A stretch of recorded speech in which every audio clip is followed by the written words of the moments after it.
too early. And sure, the adrenaline rush will get you into the tournament, but whether or not you were at your top level, there was always a question.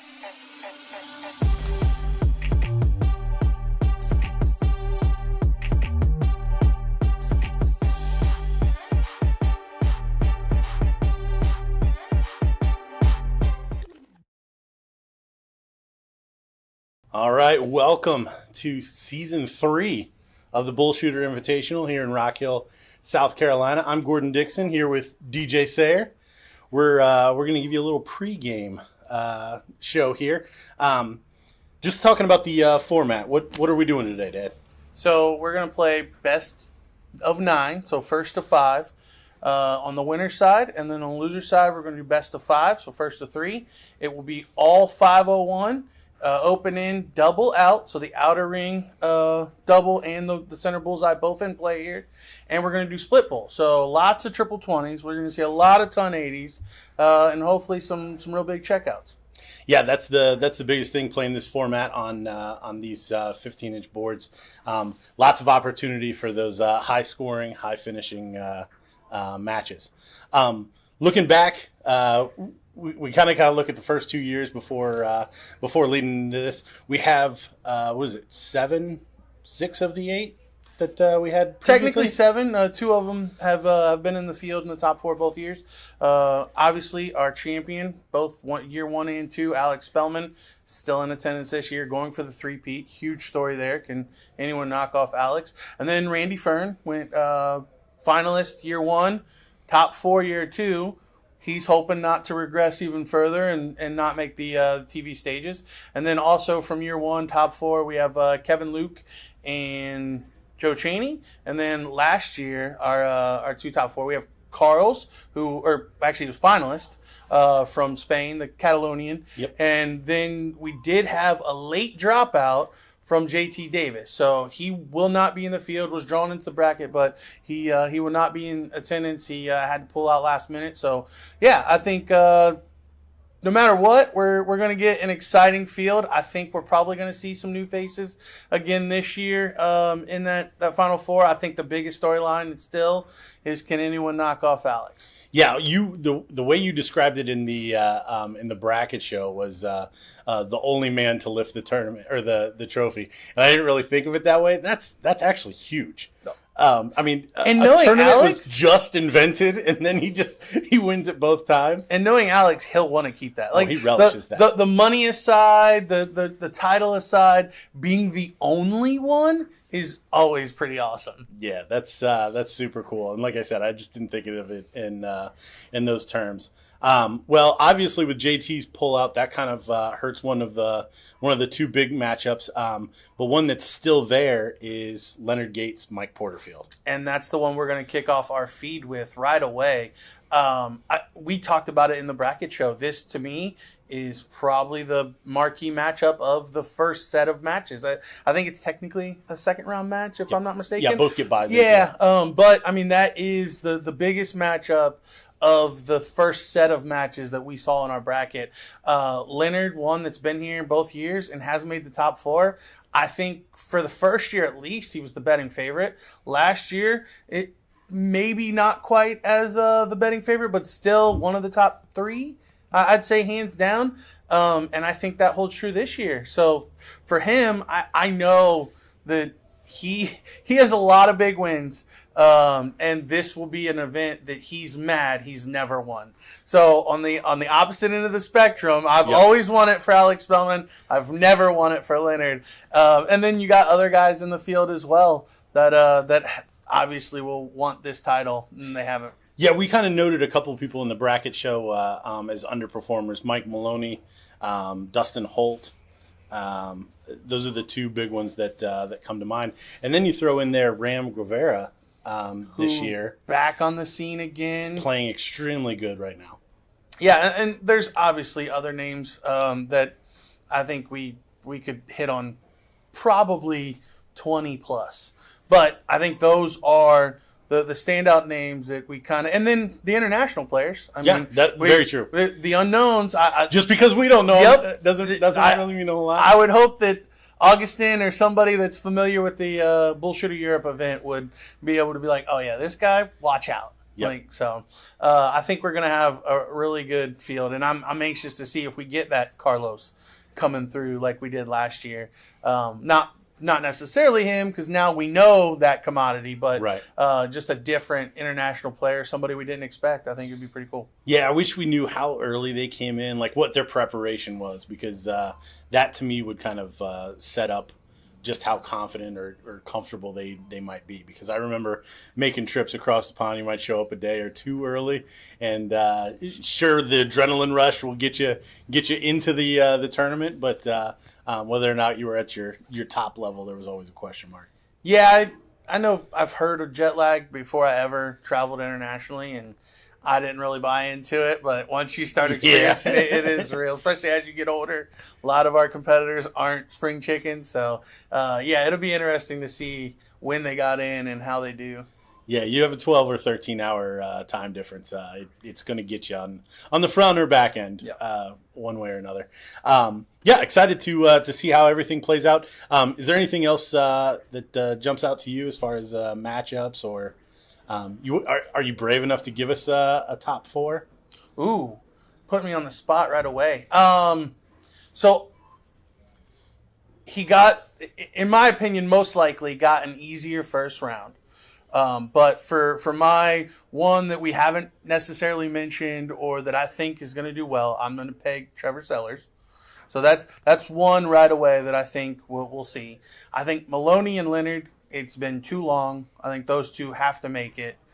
And it's just hard for the three-peat. Like, everybody's going to be after Alex. I think he makes the top four, but I don't think he necessarily wins it. So if I had to pick a four, that's my four. Okay. So I'm trying to think where I would differ. And I know that was really chalk. Trevor was kind of my so known. I would throw Holt in there. I completely agree on Maloney. I think he's proven himself in person. The last couple of tournaments. So I don't think that there's any more voodoo there. I agree. The length of the format, I think, lends itself to Spelman getting in there. But tomorrow for TV, it's going to be shortened. It has to be. Yep. So I do think there's an opportunity to get picked off there. So Maloney, Holt, Spelman, and my fourth. Gosh, I'm going to put Ram in there. Ram, so a different Texan. Yeah. Okay. Different Texan. Yeah. So, yes, different so switching it up on the Texans. All right. And then I have Trevor instead of Holt. Yep. Okay. So a different Midwestern. Yeah. Absolutely. Got it. All right. No, I like it. I honestly, any of those, 6 or another 24 players out there could win this. Curious to see how some of the females do. I know we have a lot more in attendance this year. I think last year we had 2, I think. Chrissy and Paula. Just Paula and Chrissy. This year we have 4 or 5. We did lose Chrissy, unfortunately. That is another one that pulled out pretty late that was on our bracket. So sad not to have her in the field because she's one that always shows up and plays well. But yeah, anxious to see if any of the other women can put a hurting on some of these men. That'd be pretty exciting as well. Absolutely. Well, that's your pre-show from Gordon and DJ. We hope to see you in the stream. Comment. Let us know what you're thinking as we follow along today. Yeah, be sure to tell us where you disagree or agree with us, please. Yeah, give us your top 4. Mike Porterfield, welcome, and thank you for joining us for a little chat about the BullShooter Invitational Shootout 2024. And we've seen you a lot of tour stops, but first off, how you doing, my friend? I'm doing good. How you doing? I'm doing great here. Excited as this event is getting ever so close for us. Now, for those that may be unfamiliar, which if you haven't seen Mike Porterfield, but you've been watching the BullShooter Tour, I don't know how you don't know who Mike Porterfield is. What stops did you play in, and how'd you get qualified for this event? I started off at the New York Regional in Niagara Falls. I believe I qualified through the Pro Singles event. I also played in the Pennsylvania Regional. I believe I won every event that I played in for that regional also. Yeah, you were going on quite the tear in both those regionals, and of course continuing your run playing for Team USA in the Chicago finale, and now you're qualified for this tough invitational shootout field. Looking at how many strong opponents there are, what are your thoughts on the bracket? What are your thoughts knowing that there's not really going to be any easy matches or free matches? It's definitely going to be tough. Got to be on the top of your game at all times. Can't slip up or you'll be out. And besides yourself, who would you pick as a favorite for this event? I got to go with my buddy Mike Maloney. Good choice there. And of course, you want to win this yourself. But just to get to the top 4 means that you actually get to play on ESPN, which is quite the opportunity. How does that make you feel at the sound of it? It just makes me nervous even thinking about it. With all them people watching, just it'd be an honor to be able to do that. And let's say you do it, and not only do it, but do it well and win the big bucks at the end. What would you spend that prize money on? Probably more LeBrons. I could add to the collection behind me here. Yeah, I don't know if there's much room left in the collection back there. Is there anything you want to say to your friends, fans, family, anybody else watching along? Yeah, I want to thank Mark Bond and Bonsters Monsters for all their support. QSOL for everything they do for me. And then Maxim Precision Designs for hooking me up with my jerseys.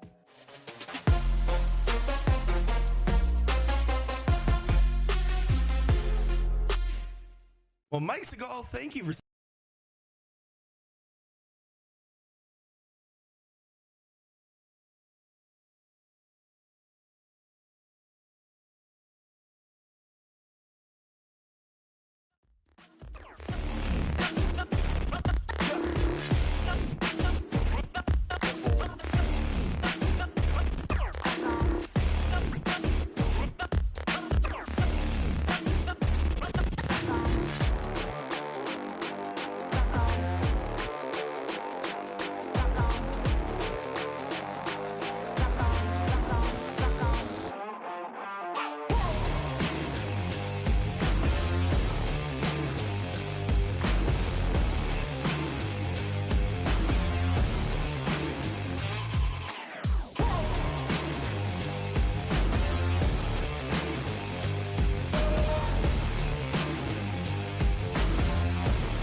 All right, welcome to the qualifying tournament for the BullShooter Invitational here in Rock Hill, South Carolina. We are playing down to our top 4 to see who is going to play on ESPN tomorrow morning, 10 a.m. Set your DVRs. Are those still a thing? DVR? I mean, it is. Like, I have DVR, but I don't have an actual DVR. It's just in the system. It's a digital. Yeah, like it's the cloud. Gotcha. So I DVR shows, but. And here, I mean, we've talked about it literally every chance that we could have.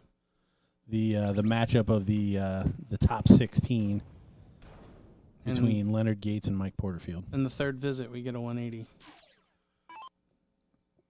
Yeah, this is going to come down to a 9th leg. It's almost got to. Yeah, I think we. If it doesn't, I think it's because we see a big finish, like to steal a leg. That's really the way or the path to breaking in a lot of these matches. A lot of Porterfield love in our chat. Seeing some Gates supporters as well. Yeah, there's a lot of focus on outs in the steel tip game, like 61 to 95-ish, as far as like mid-range shots that the top players are taking out. I think you add another probably 10 or 20 points to that on this board, and that's where we should see players finishing. Mike, though, gets a little bit of a break there with Leonard not in a finish.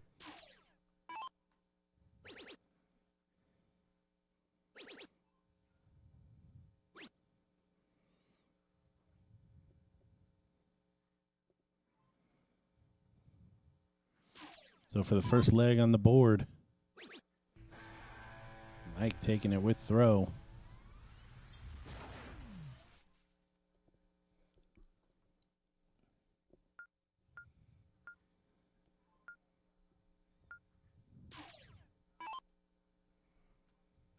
So a lot of time for these players to get into these matches this morning. Pretty big difference between the winner's bracket and the loser's bracket. So you want to stay in that winner's bracket, give yourself enough time to get into these matches.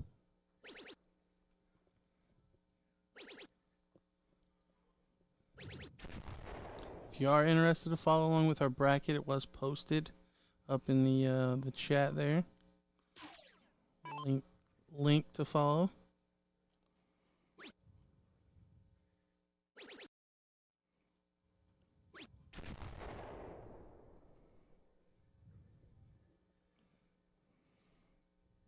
Little bit of an opening here for Porterfield.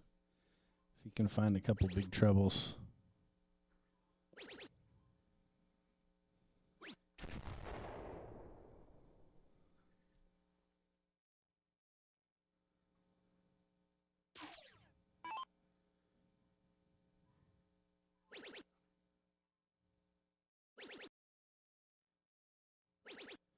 Gates going to answer.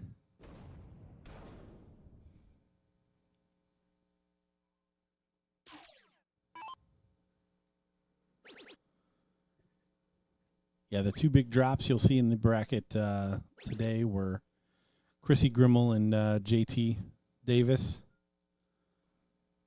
Both pulling out after the bracket show. Leonard takes his leg without drama. Yeah, nice 11 dart leg. That's gonna be the range for breaks of throws. Really, is 12 or less. So if you're going first, finishing in 12, essentially forcing your opponent to have to throw a perfect game.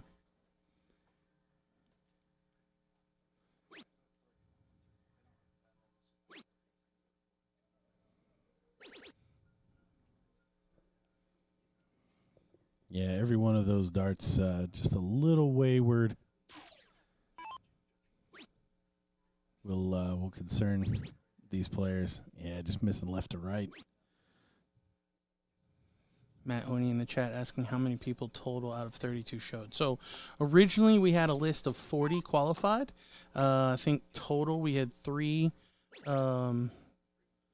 people that backed out prior to the bracket being drawn, which left us with a 37-person bracket. We have since had 2 last-minute withdrawals, so we had a total of 35.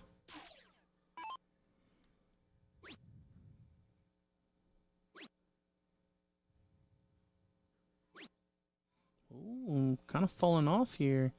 Both players not finding the triples the way they were in the first couple legs. Yeah, I wouldn't have called that. I would have thought once both of them got a double under their belt, might have seen the standard go up a bit.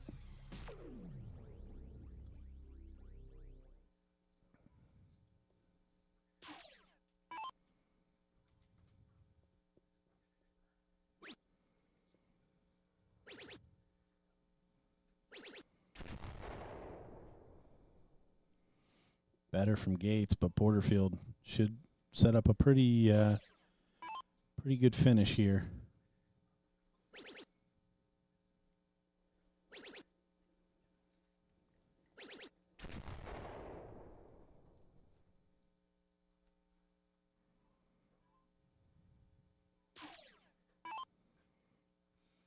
Leonard needs to put in at least a 140 here to really put on some pressure.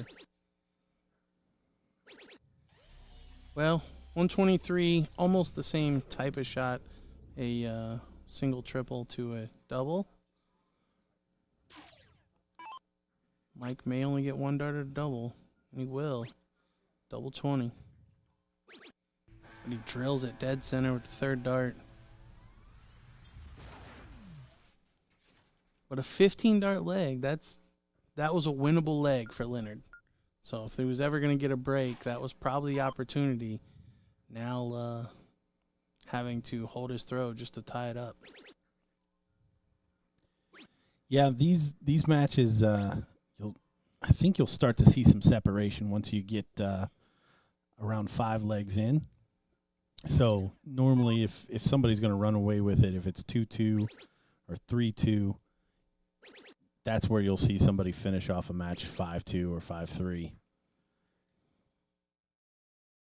I've noticed that with the PDC events as well. 3-3 seems to be when somebody starts to make a break for it.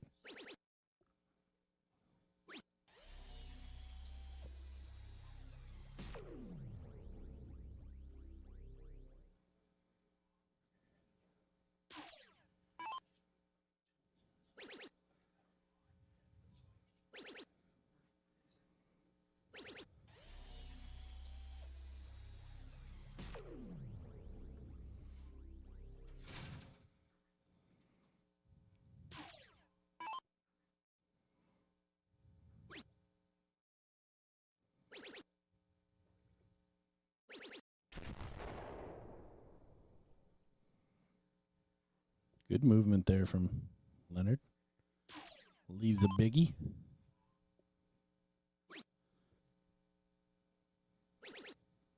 Another one for a finish. Oh, flights into the 5.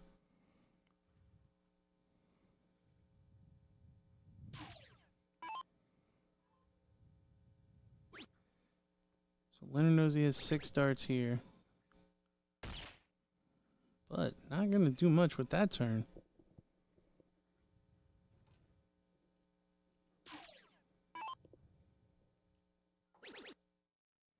He's going to be under pressure.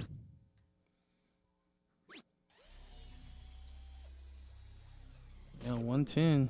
Has to find a triple in order to look at a double.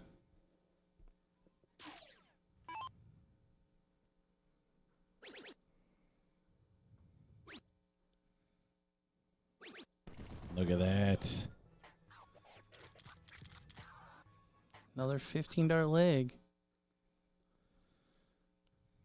So we've had opportunities for 12-dart breaks. I'm a little surprised we haven't seen one yet. Well, I think we've only seen a 12-dart hold a throw out of the 4. Mm-hmm. 4 Yeah, legs. only 1 leg less than 13 darts.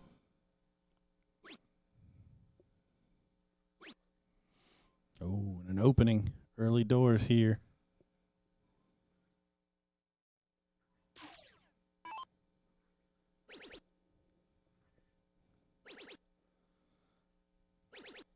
Look at Leonard stepping through.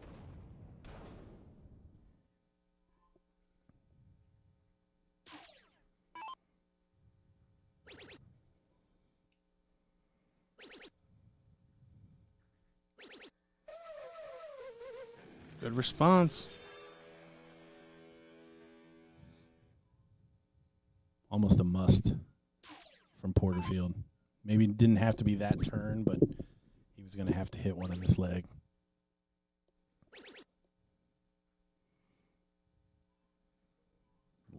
Leonard driving it through there on the third dart.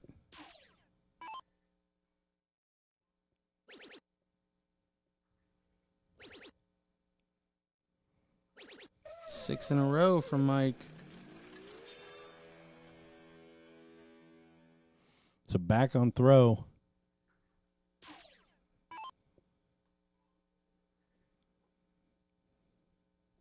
Chris Daniels asking where this is being played at. We are in Rock Hill, South Carolina. Another 180 for Leonard. So 4 in this leg. And Mike has to take out 82 to not suffer the first break of throw. Going the bull route. That's normally how I prefer to shoot this, but with bigger triples, a lot of times I play it the other way, but he does hit the double, gets 2 at the finish. Unfortunately, not able to hit it, so Leonard will have 2 clear at double 16. Oh, he kind of jumped on that one. Short-armed yeah, it he right did. in I don't there. think he liked it at all, but it goes dead center in the double 8. Little wink to the camera. So our first 12-dart break of throw.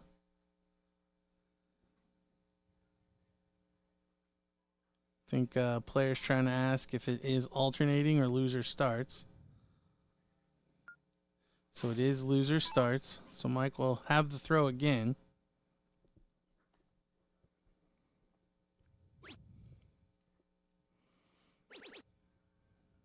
That's where that cork was so important for Mike.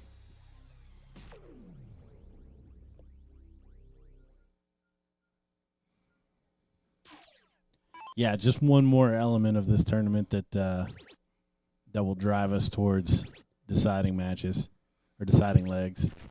Yeah, we talk about it a lot, but cork muscle is really the determining factor in a lot of these real close matches. One dart, who gets to go first in that decider?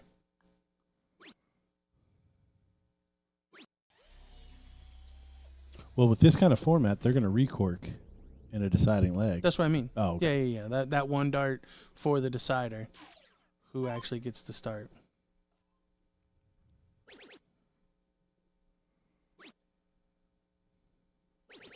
And Leonard just trying to bully the trip 20 there. Some options that that would have made a 7 mark, leave him a finish.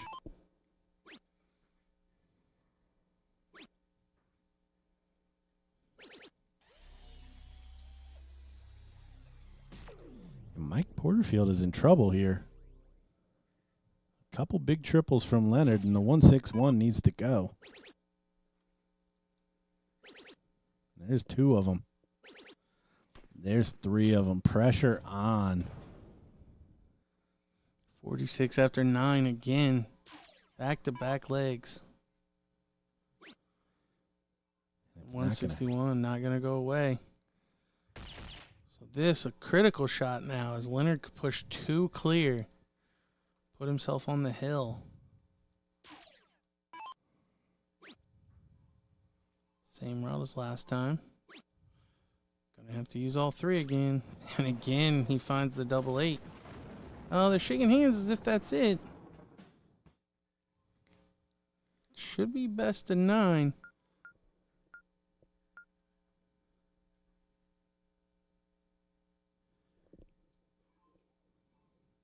Nope. We need an official to go out there.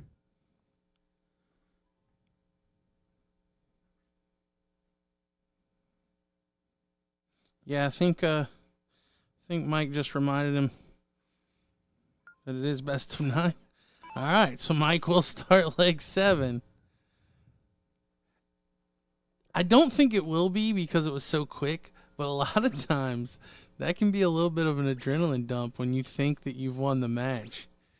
Especially with Mike firing in 180, who's now playing with house money because he shook hands as well. Yep.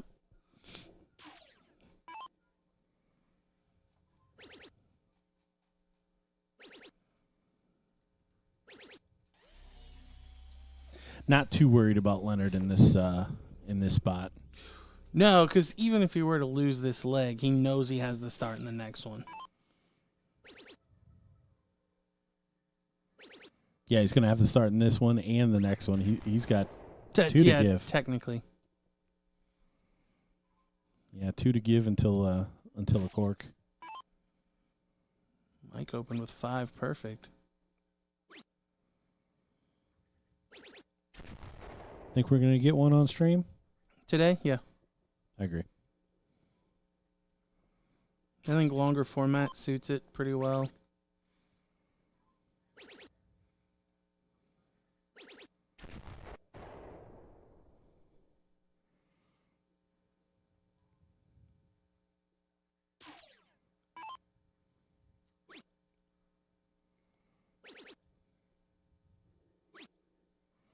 Oh, no finish.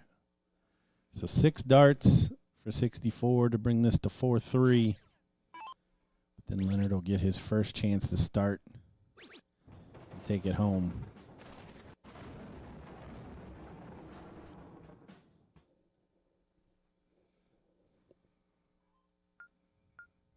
Sean Green saying that I need to hit you for all 3 last darts for the 9. Tradition. Can't spike.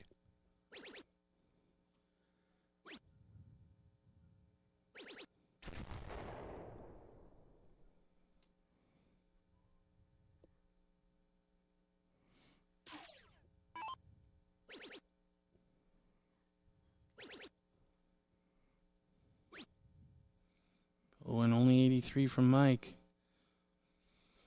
So Leonard with the throw and a 57-point advantage. Yeah, such a tough spot. I mean,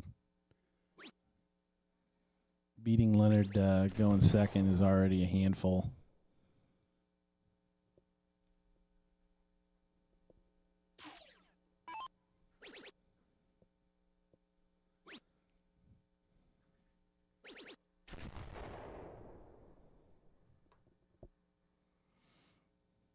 So 6 darts for Leonard to wrap this one up.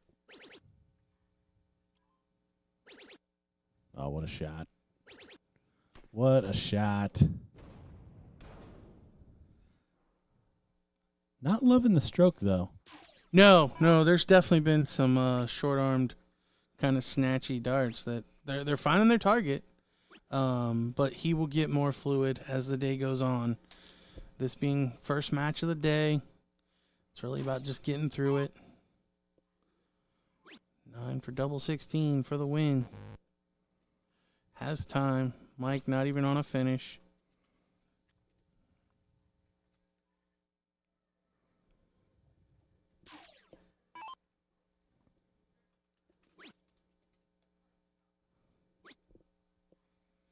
Mike needs a triple just to leave a finish. He does.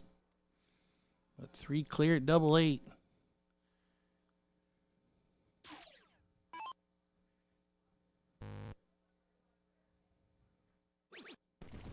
And there it is, Leonard Gates taking out Mike Porterfield in the top 16 of this bracket. Again, we'll be following down all the way to the finish. That's how we rank these players for tomorrow. The top 4 making it to ESPN. We will be right back with, it looks like we're able to just flip right over. Jump into our next match. We've got Joe Cheney and Derek Hinkle. You see, another one that we were up there on board 4. We were tipping as a proper first round. Playing on the ice board. don't know if you guys caught it in the warm up there. I'm representing the blue ice. Gordon representing the fire. Fire. Totally planned.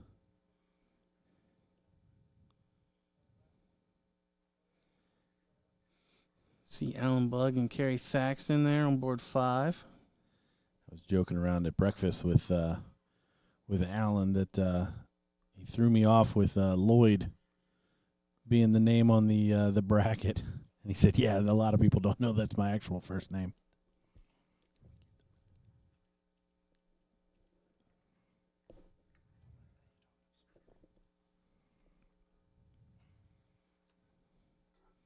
Players getting logged in there.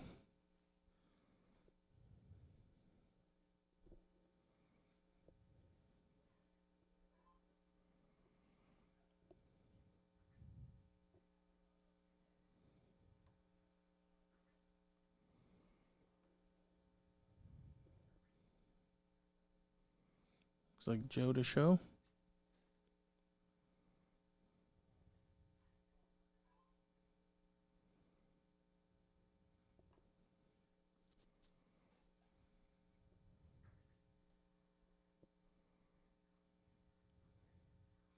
Derek does take it. So nonstop action here in Rock Hill. Yeah, I love it. Having a couple of boards to work with allows for more constant action.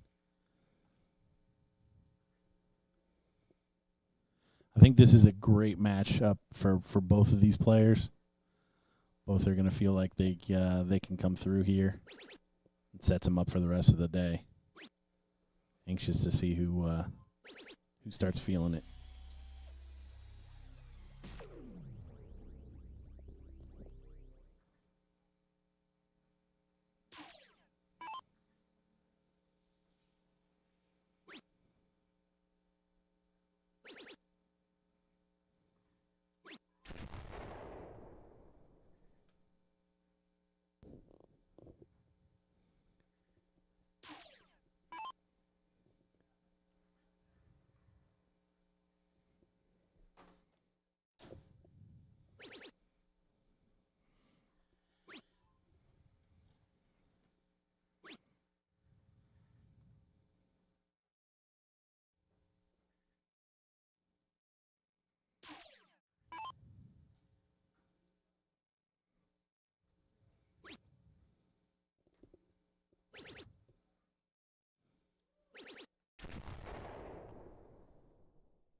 Both players just trying to find their groove. Joe with a little bit of an early lead here.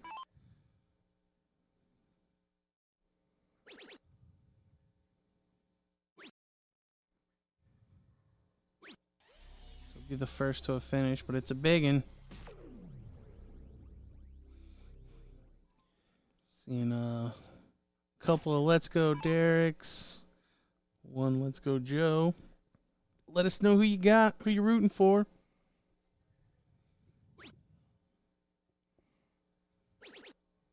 Yeah, looking around the bracket here. Brian Bigham coming through his first match against Jillian Phillips. Taking on Elliot Milk now. Elliot's somebody that we didn't talk about very much in the pre-show, but certainly very capable of winning a qualifier like this. Yeah, it's funny. Almost immediately after we were done, I was like, we didn't even mention Milk. I think that's definitely a name that should have been on the tip of our tongue for a contender.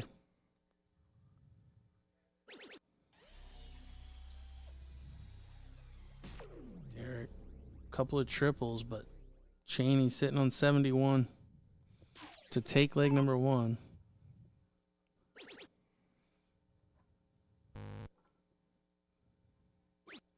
Oh, he shanks it. Derek sitting on double 15. In our bracket show, you mentioned that the math questionable for Derek. I will say on that last turn, he had 90 with one dart in hand. Chose to stay on the double 20. Didn't necessarily mind that shot route, but he does get the double 15 done. So a missed opportunity there for Joe early on.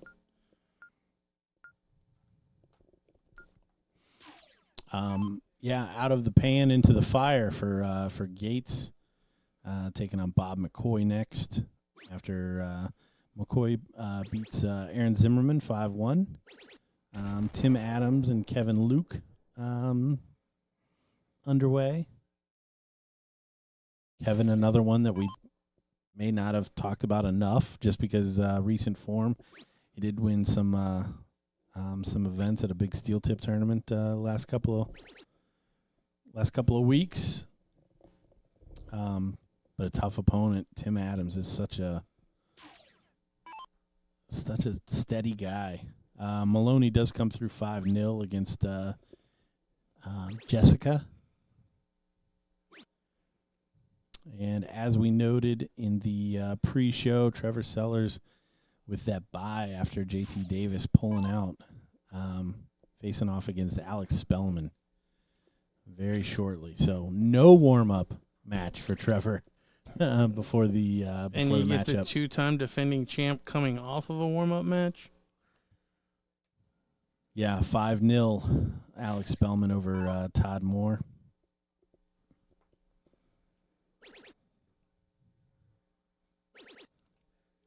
Cheney looking for a 180, finds it.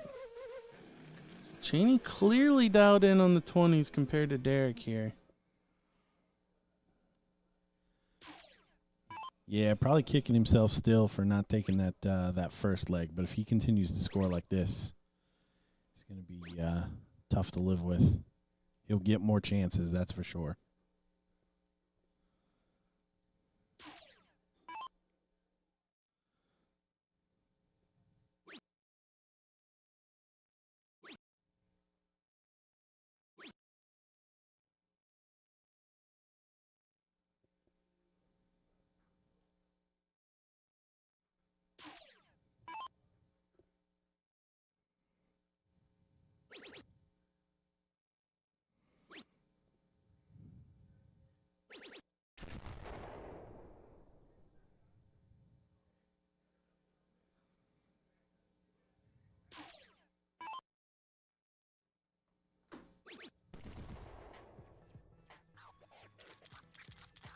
One apiece.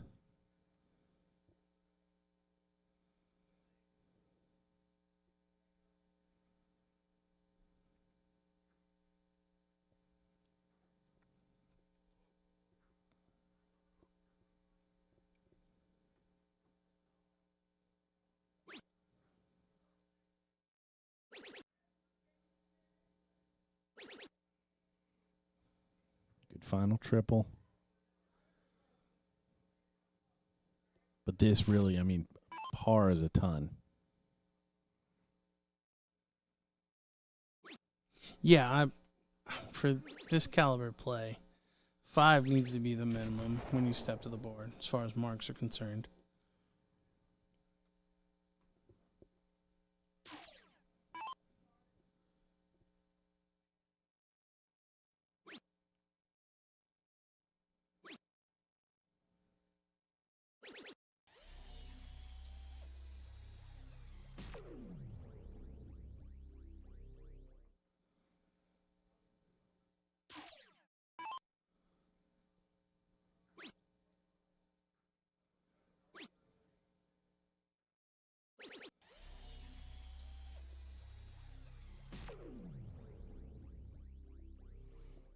I love the lively chat.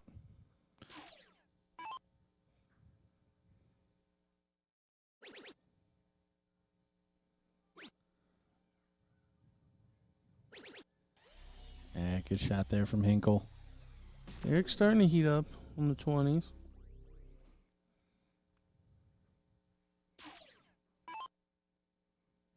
Another 2 triple turn here from Chainsaw. Should be specific. Big triple turns. Yeah, not going to leave a finish now.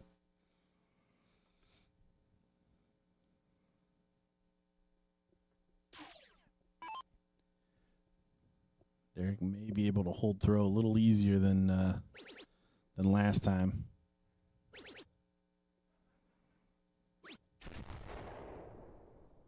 Good setup play.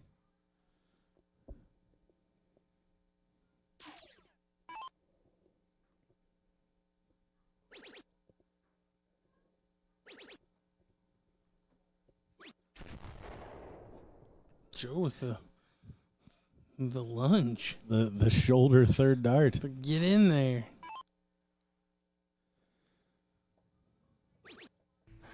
There's Derek taking it out.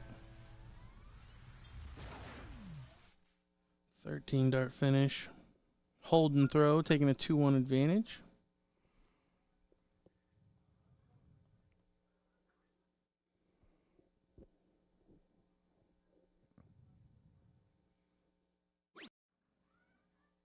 Teresa in chat asking, do they play round robin or what is it? So this is a knockout format. It is double elimination. We're playing best of 9 on the winner's side and best of 5 on the losers. We will do our very best to bring winners bracket matches all the way through. Once players make it to the king seat, they are automatically into tomorrow. And then on the loser side, the 2 winners of the 5th, 6th matches will be into the top 4. So we will play down to that. I believe we don't finish it. No, we finished to have seating for the next day. Oh, you're right. Yeah, my mistake. We do still play it out to have the seedings. But we will know our 4 competitors for tomorrow's television stages on ESPN2 at 10 a.m. Eastern Time. The Ocho will be paired up with our fellow grizzled veteran Evan Budrovic tomorrow for the ESPN broadcast. You were brave to try to say that last name. We're like Facebook friends now. Like he shoots me an email. We follow each other on LinkedIn. You guys sit in the hot tub We're together. like commentator buddies. You guys sit in the hot tub together.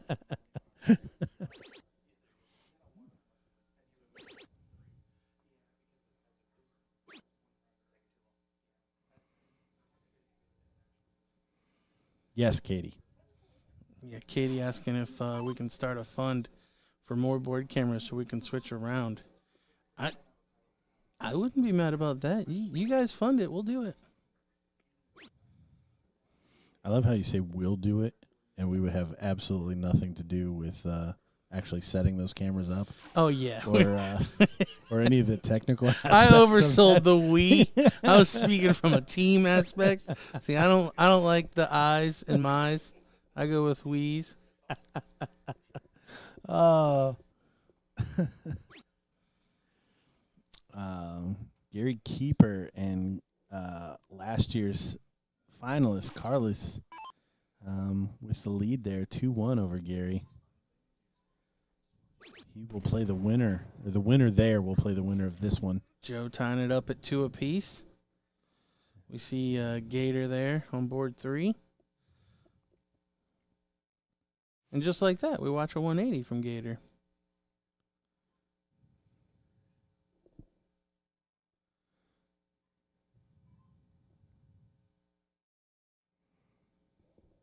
So Derek to lead us out in leg 5. So still no legs finished from Tim Adams and Kevin Luke. That match that we can see the corner of there between Holt and Sturbins is 1 apiece.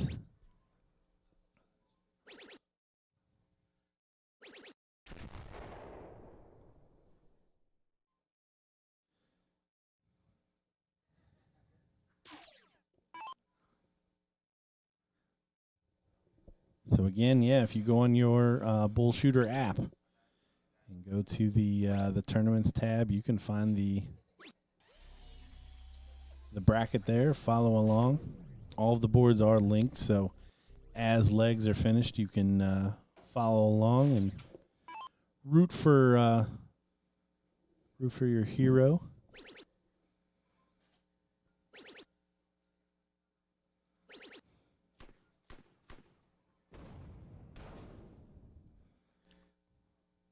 .180 there from Joe. Doesn't leave a finish. So Derek still in control of this leg if he can leave it out here. Good start. Better start. Better finish. 84 to do.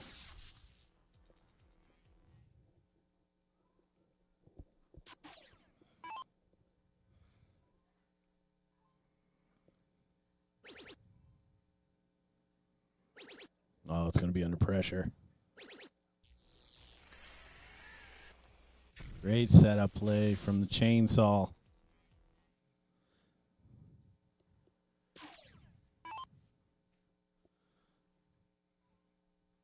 Love for this to be clean. It's not going to be. Here's the math. Got to go the 14 route. He doesn't, but does manage to find the triple, but can't clean it up. Joe back there wondering what's going on. His face when he threw it to triple 16. That's why I'm a Joe Cheney fan. Because I would be I'm looking at the screen the exact same way Joe was looking at. Well, you hit on it in the bracket episode. Like Derek is a soft tip player. I don't know that he plays steel at all. And the math isn't that strong when it comes to 0-1 split bull. Well, I wouldn't even accuse it of math. I just think it would be percentage shots. Yeah, but that is the math. The reason you take those shots fair is enough. because the math offers a higher percentage of Well, flashing. I was just trying to give him as much credit. I don't think that he didn't know that 14 from 64 is 50 and would still leave him an out. Yeah, but in that spot, it's a must take. No. I think you have to go triple 14 if you want a big double. If you want a shot at a big double, you go high on the triple 14. If you hit the triple 14, you got double 11, which is a perfect double for. If you only get one dart, you tell me it's double 11. I'm not mad at all. No, And straight up and down double. I think that's where the math. But he got the look. To his credit, he hit the triple 16. Well, and what the other thing that I always say in these spots is, like, now is not the time to figure out No, what you're going to shoot at. Whatever pops in your head first is exactly where you throw the dart. Yep. The key is knowing that stuff ahead of time. Is the work to get there, so that you know when you look at 64, have to take it out, that it comes second nature that it's 14.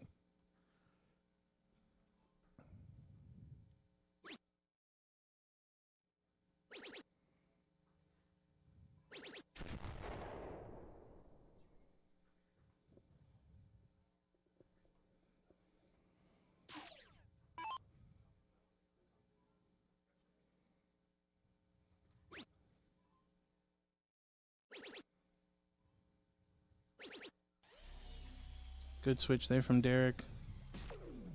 Dropping down, finding a couple of triple 19s. It does feel like Joe's in control of this leg based on the early scoring. Especially now after another 180.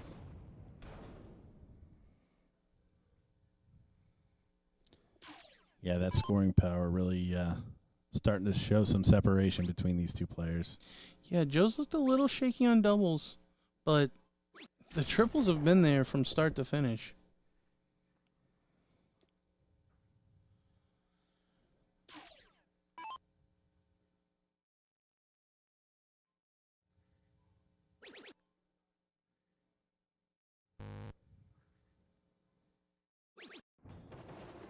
Joe taking a 4-2 lead. It's a similar spot to what we saw Leonard in against Porterfield. Now knows that worst case scenario, he gets to start the next two throwing for the win.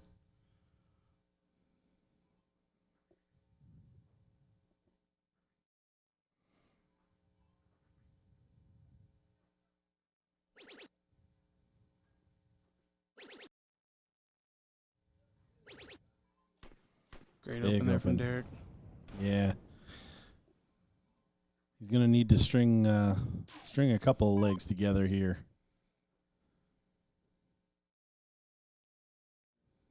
And again, we've seen some separation happen after 2-2.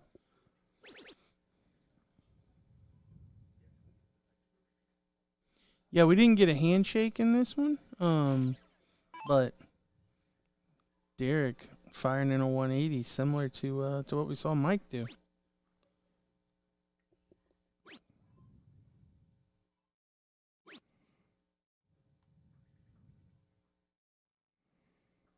Kevin Luke up 2-1 on Tim Adams.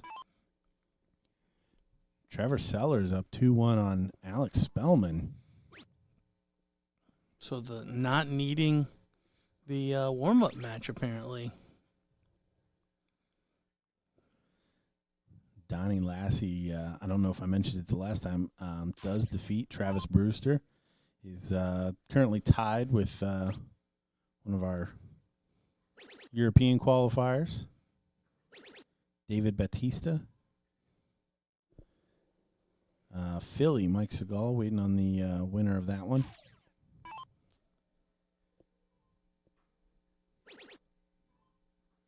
Gary Keeper takes the lead over last year's finalist, Carlos Clapis.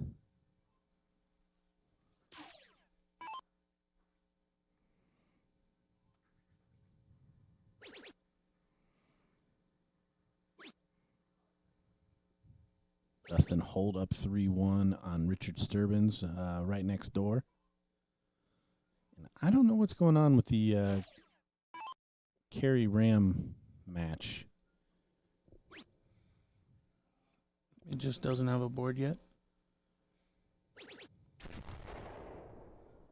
Patience, Grasshopper.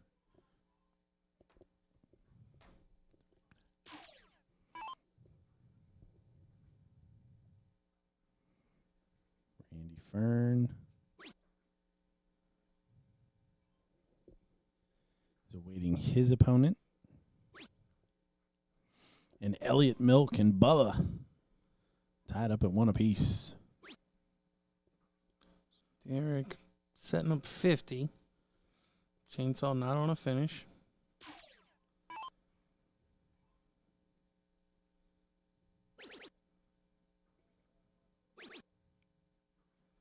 Double one. That was a heck of a flight deflection.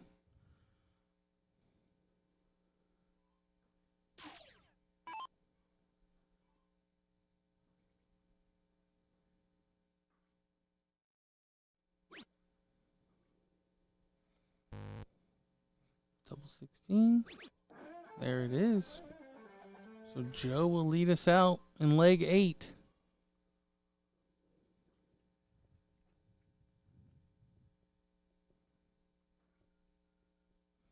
See last year's finalist there, Carlos, playing on board 3.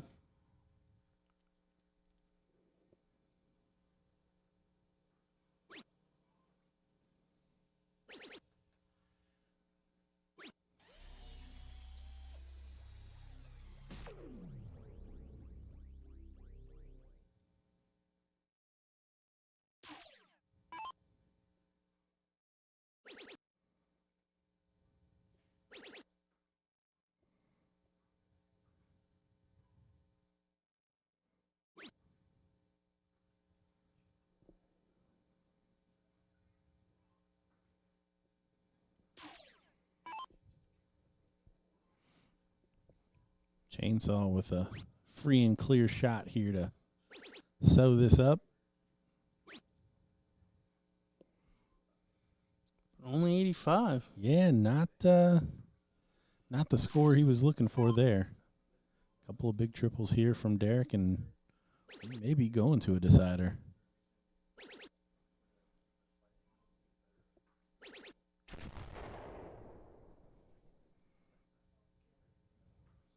Those triple ones hurt so bad.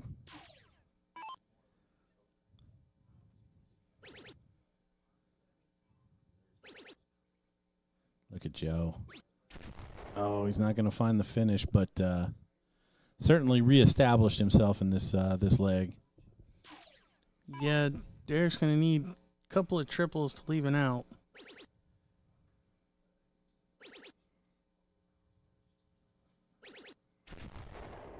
Oh, he's not going to get there. So 6 darts for Joe Cheney.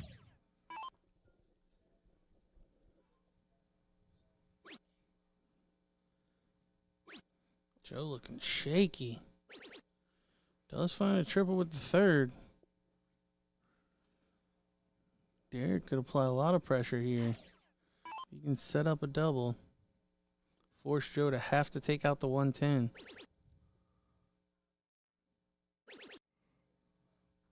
Should be 14 to leave 32.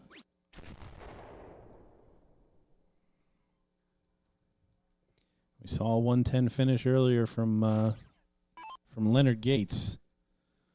This for the match for Joe Cheney. Can still do it. Not now. So 32 to tie us up. Put us into a decider. The first deciding leg of the day. There it is. So we're going to see a cork and we're going to see a decider.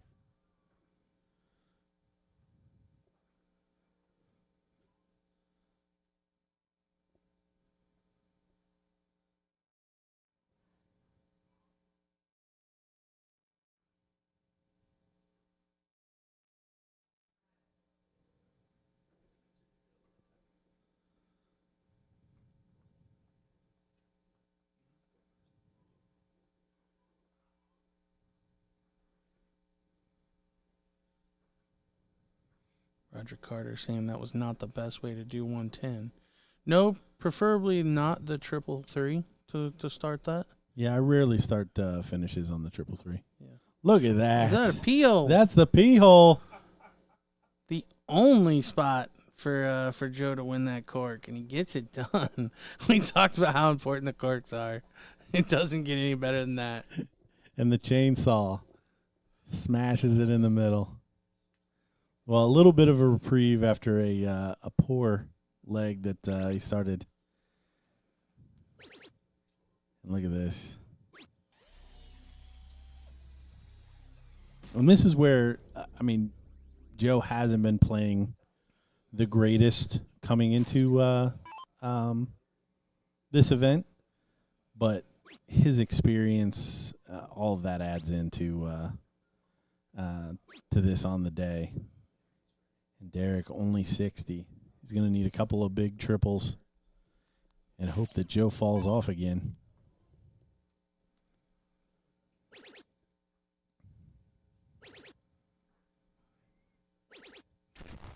I think that cork spurred him on a bit.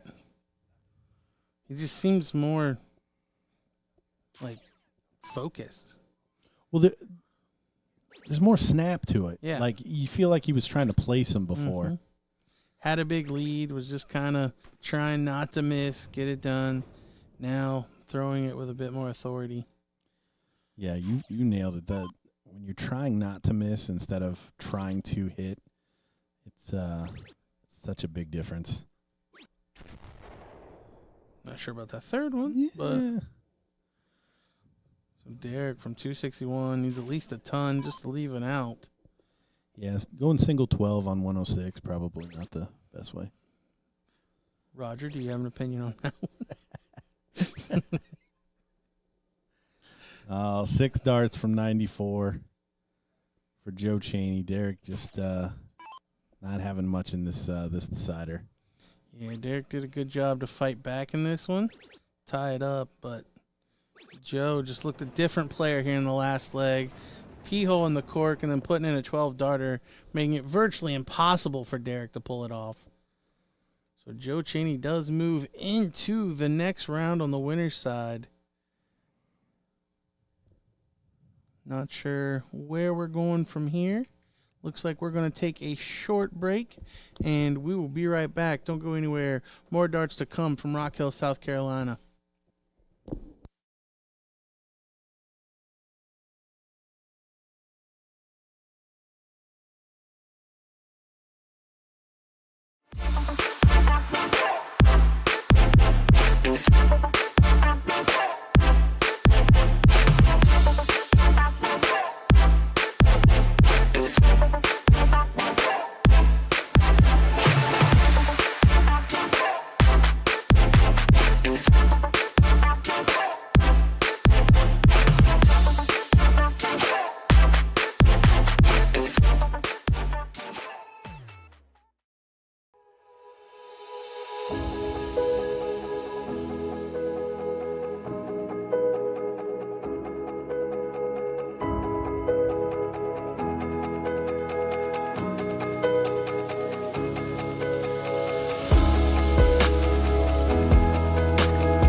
welcome, and thanks for taking the time to have a chat with us ahead of the BullShooter Invitational Shootout. It is a pleasure to talk to you as always, but first off, how you doing?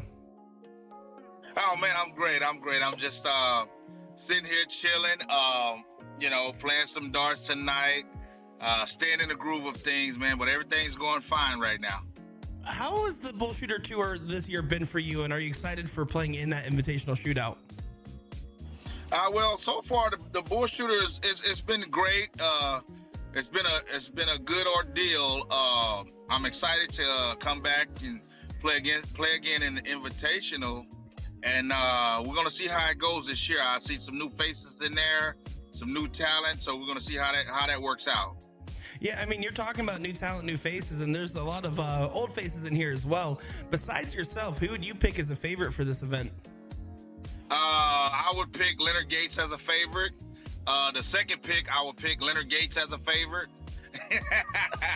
But no, basically, with the new talent and the way these guys are throwing darts right now, it's up in the air. You know what I'm saying? You never know who's going to come out on top, you know?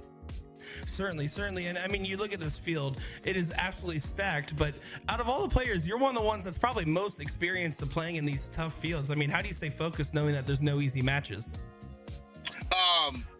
Just putting myself in the environment of knowing that I'm at a big tournament, a major tournament, game preparation, game focus. So, I'm not there to party, not there to have a good time.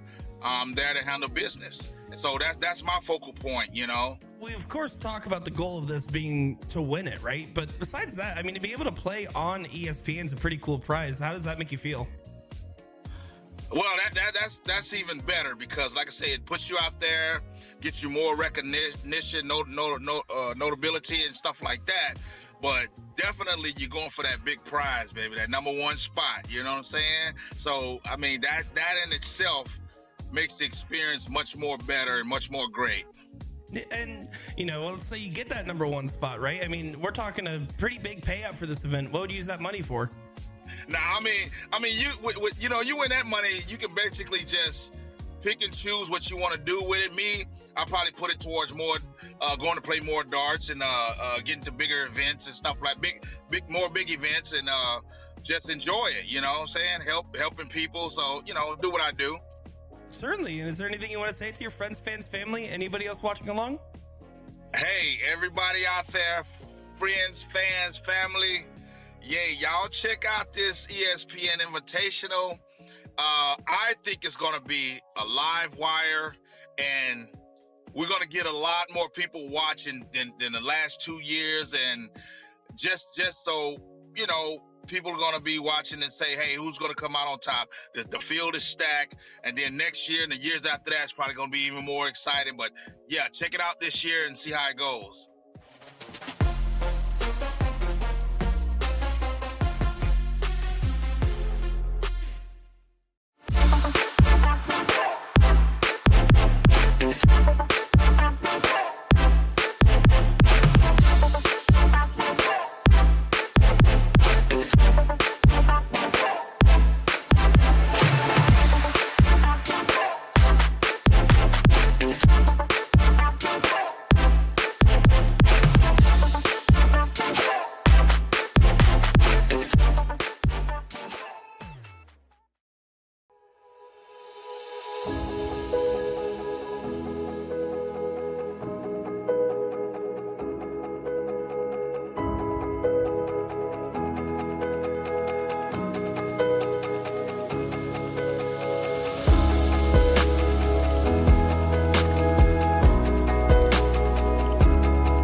All right, we're back.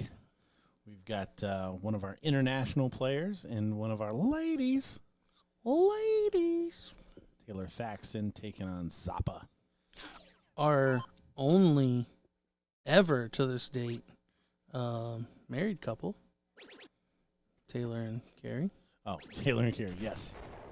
Taylor and Zappa not married. No. But one half of the Thaxton. Married qualifiers. Yeah. Carrie getting ready to start his match with Ram Guevara on number 3, board 3. So we're told that Zappa had some of the best finishing on the European League that was streamed. So anxious to see if we get some big outs here. Yeah, what a handy thing to have in your back pocket. Well, and last year Carlos was the same way. That's true. In deciding legs, he finished big outs. And by the way, he won a game 9. No, he didn't. He's already won a game 9 against Gary Keeper. Oh my goodness, this guy. Yep, and 5-4. his run. He's facing off If against you're gonna Joe beat him, Cheney. you gotta beat him quick.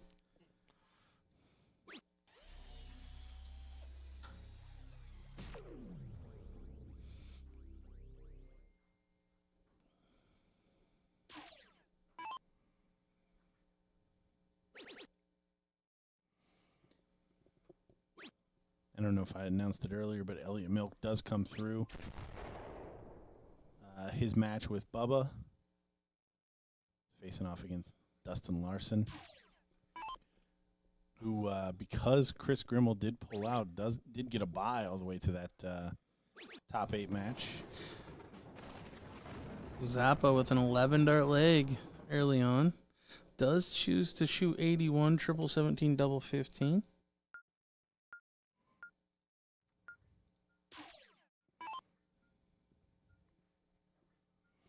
Glad I didn't see that.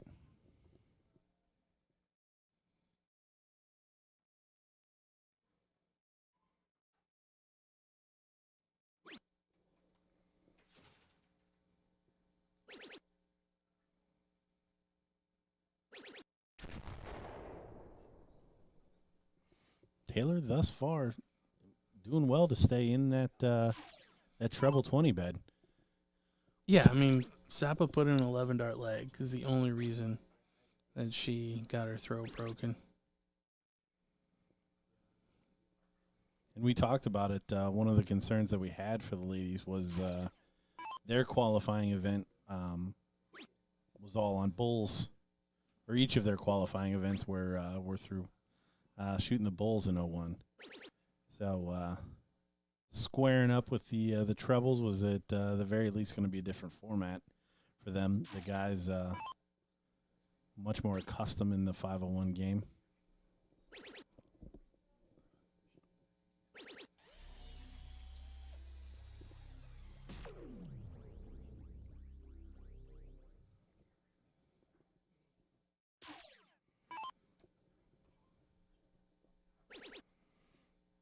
Fill it up here to leave the big fish. Fill it up here to leave the big fish. Oh.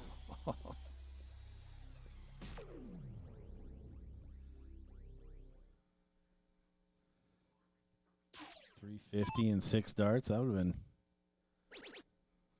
fun to watch.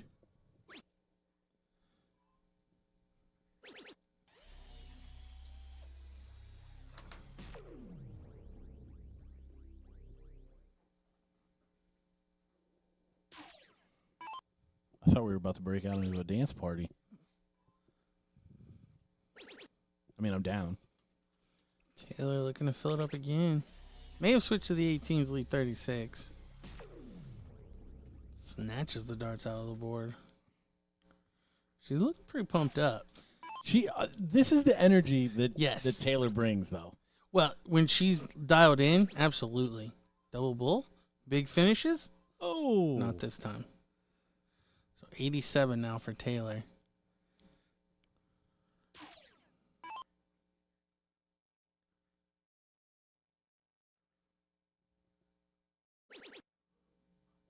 41. He's going to have to find something here. Treble 19 should be the shot.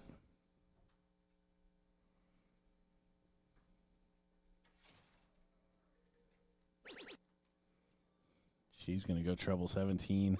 Double 15 as well. Doesn't find the finish.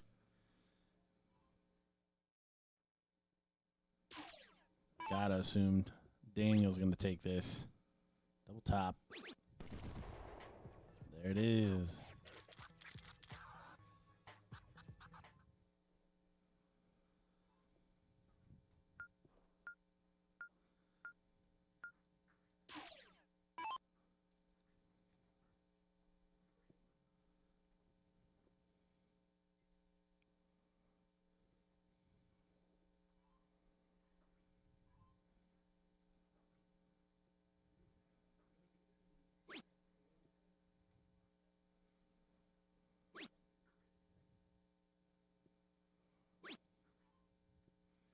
We're only 41.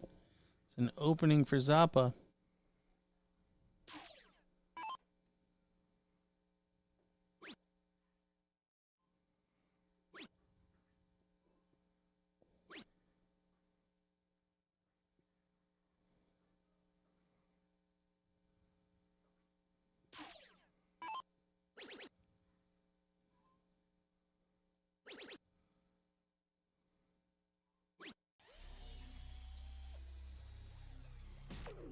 Good response.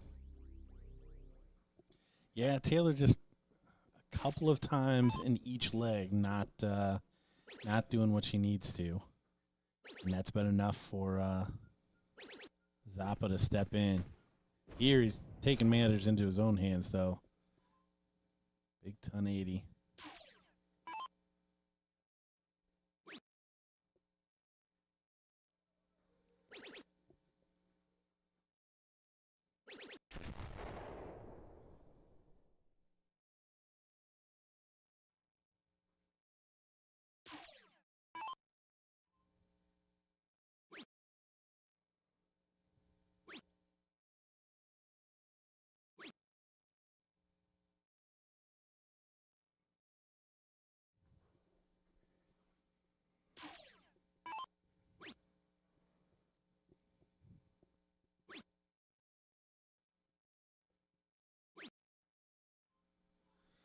Leaves herself Shanghai.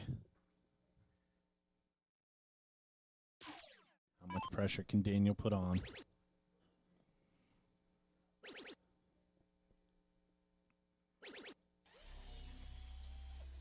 Couple big trebles. Certainly right on top of Taylor now. Shot is on.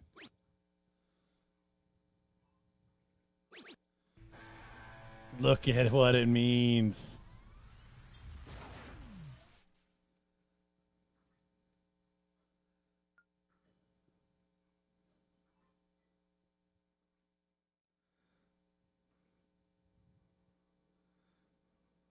Taylor again starting the march.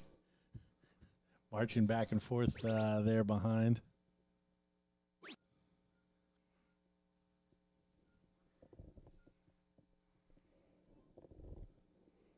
Maybe a little bit of an opening here. She can find a couple big triples again.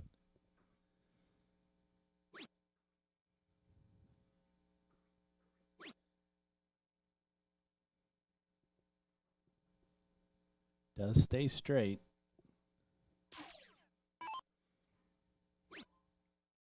Donnie, Lassie, and Philly, Mike Segal at 2 apiece.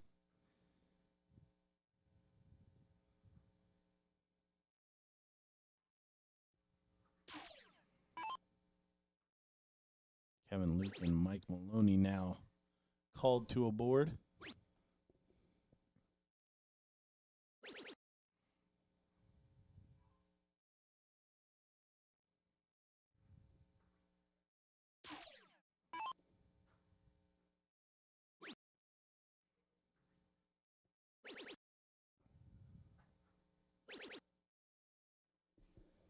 Only 83 for Zappa, so Taylor, if she can find a couple triples here, could push into the lead.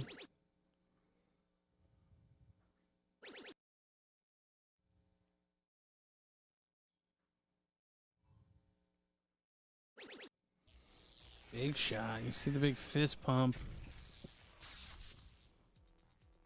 And it's always interesting in these double elimination tournaments to see how it plays out kind of on that backside. So the punishment for losing their first round matches, Brian Bigham and Bob McCoy face off.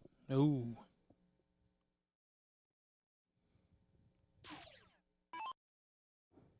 So Taylor from 169 will look to just set up a finish.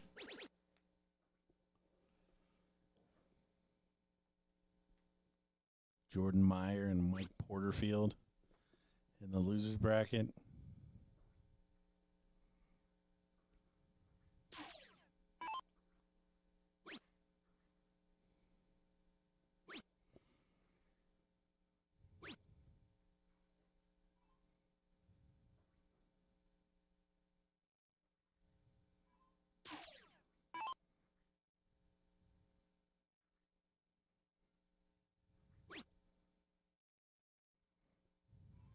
C4. She sets up double 4. Big finish Zappa. 170. Be a fun one. Can he hold true? We don't get excited until you're 2/3 of the way there. That's when we start throwing bows.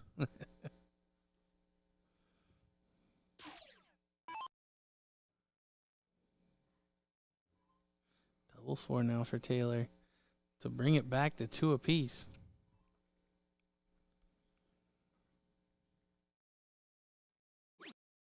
Double 2 now.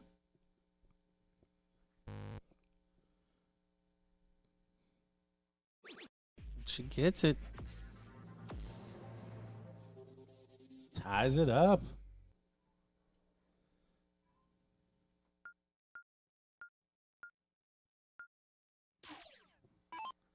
Looking around the bracket, Nicole Pershing up 2-1 on Ruben Herrera in the losers bracket.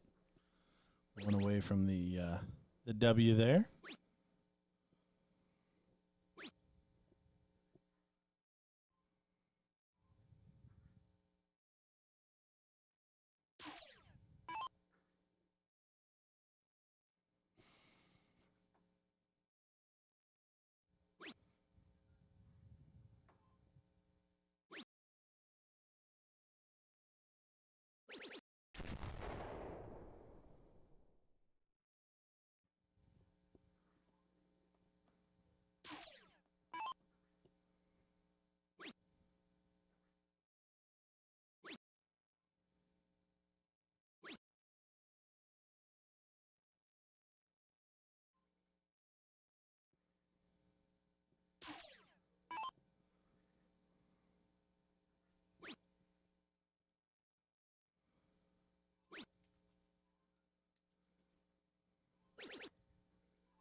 Good third there from Taylor.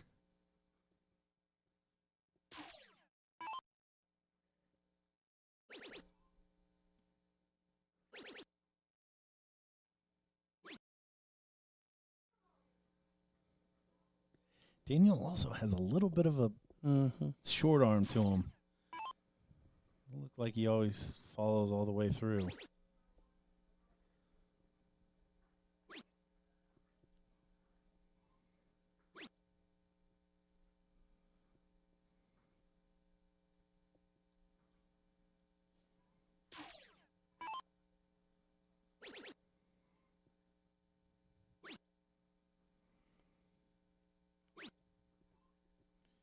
Well, he's not running away with this one. No, Taylor could absolutely put in a big shot here and be favored for this leg.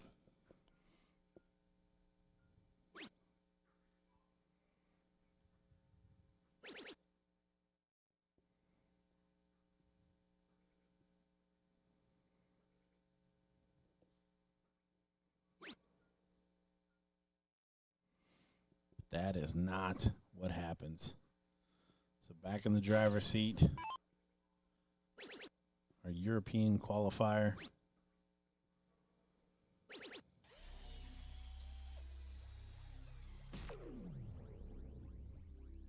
He is going to find a couple of big triples.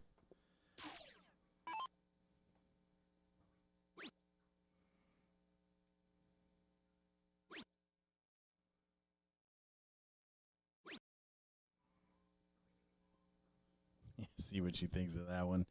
3 just on that top wire.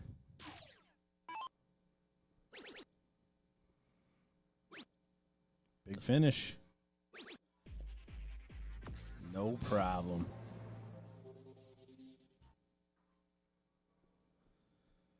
So 3-2 as we see Ram and Carey on the board next door there.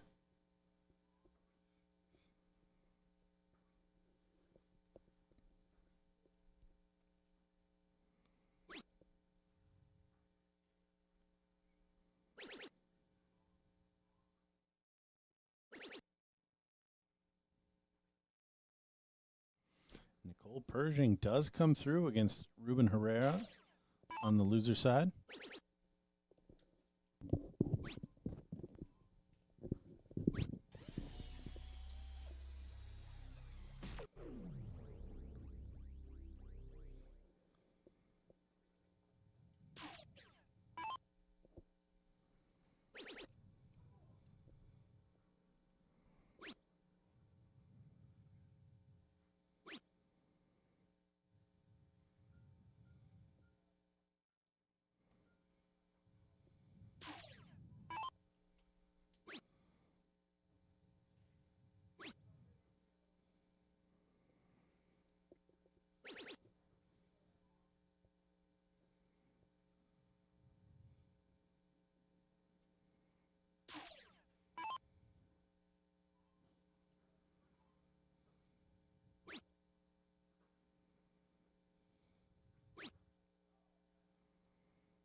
Only 42 there from Zappa, so Taylor's still in control of this leg.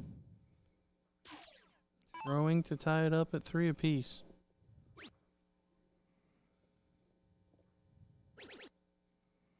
Yeah, just needs to put together a couple of big shots here, and she's not going to leave a finish. Yeah, switch down to the 19s on 169. Don't hate the idea, but does get a bit wayward, falling into the single 3. And Zappa's going to leave it out. Yeah, we said coming into the match, that's what he's known for. We've seen 1 ton plus finish from him already. 86. Should go triple 18. Oh, just misses outside. Yeah, we've seen a Shanghai finish from Taylor. It's not going to happen for Zappa this time. Does leave it handy. 74.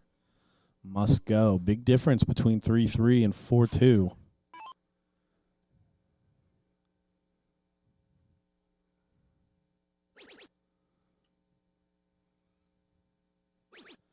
Great shot. I hope everybody noticed Daniel mumbling to himself there. I am not fluent in Spanish, unlike some on the production team. But I don't think that was, hey, nice shot.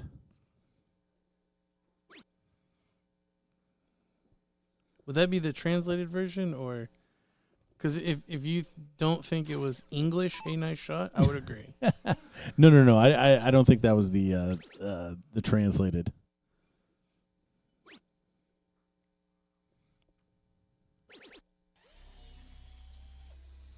Finding a couple big triples. Keep that pressure on.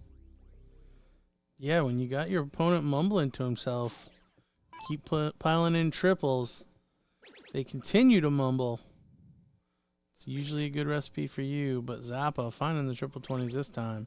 Fills it up for a 180.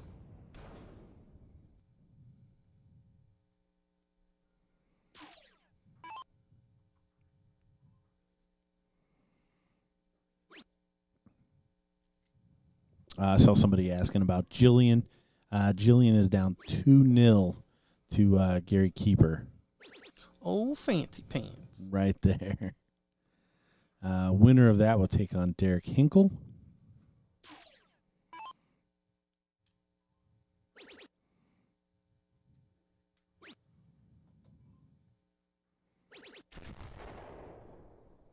Tim Adams up 2-0 on Jessica Melton.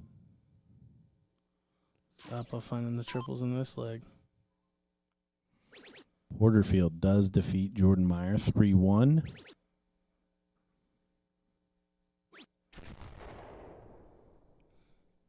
Taylor does enough to leave it out.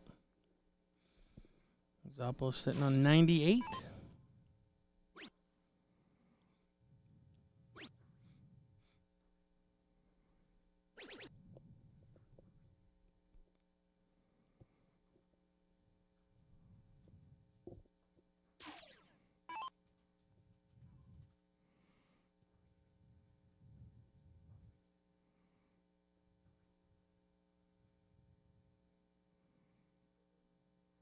How big would this be?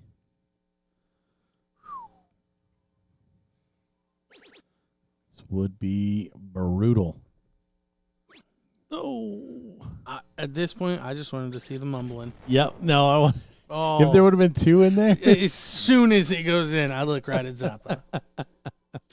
So double 10 now. Take a 4-3 advantage. This is not over. Double 5.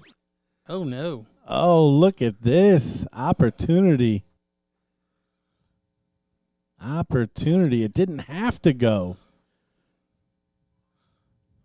Honestly, probably Zappa's best scoring leg so far. Well, he had the 11 darter. But yeah, I mean, it was certainly up there. Taylor just stuck with him. Can she complete the steal? She can. Had her pumped up.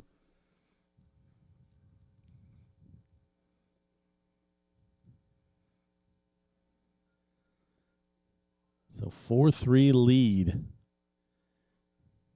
Zappa has to win to send us to a decider.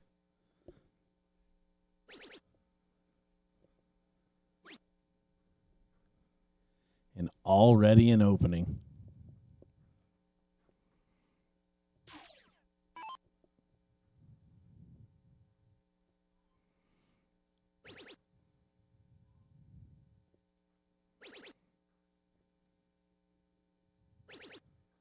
Oh, unlucky there to only find 66.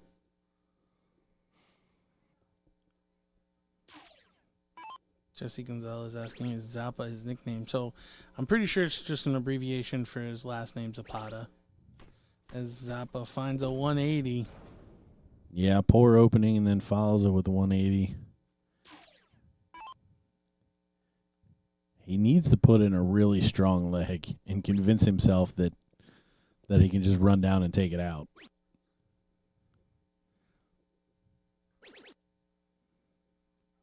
Because Taylor Thaxton is going to take her chances. Yeah, I would not want to give her a chance if I'm Zappa right now.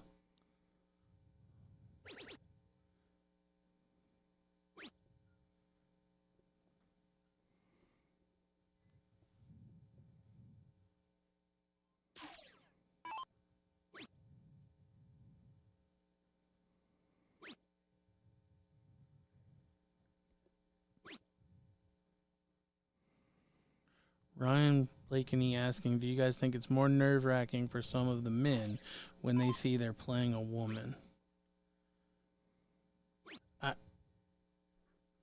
I would say yes. For some of the men, I think they would probably rather play another man. but that's on them. Like,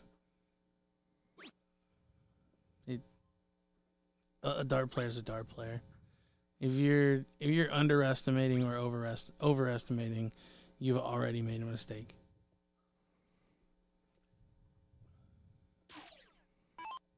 Yeah, I would 100% agree with that.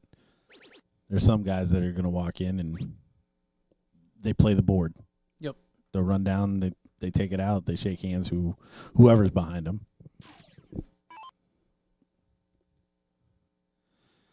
This needs to be a big setup shot. Looks like we're going to a decider.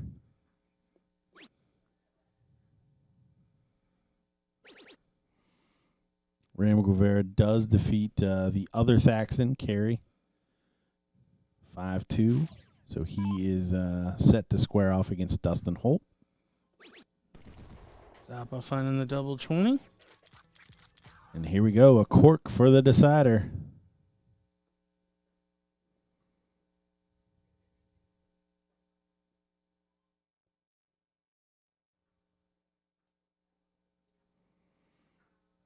Not the greatest.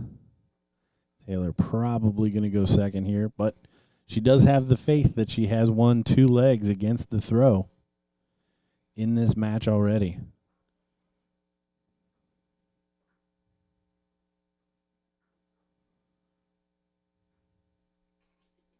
She was trying to figure out. She's like, I didn't win the cork, did I? Like, did I win that? did I win that? He just looks at her like, you had a 17.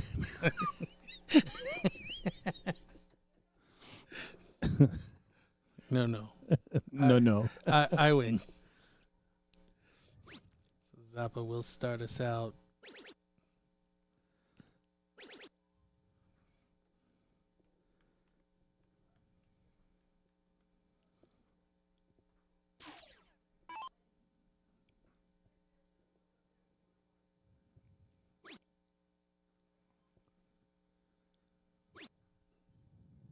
She doesn't find the big triples. She just wants to stay with them.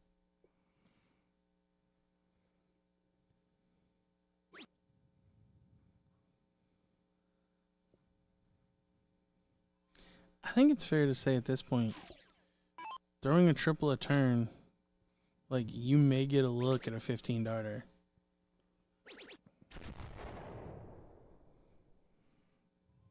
Yeah, nice 1040 there from Daniel.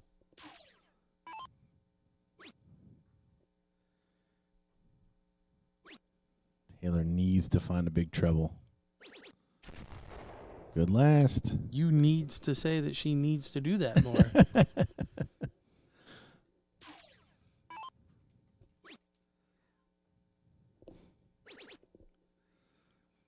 Oh, is it going to be an opening? It is. Taylor needs to hit 2 big triples.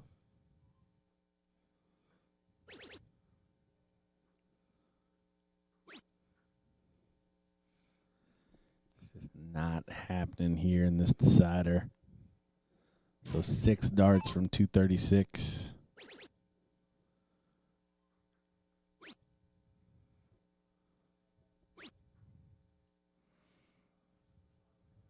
Does not bring it down. It's going to have to show us something with the 151. Taylor not going to leave a finish.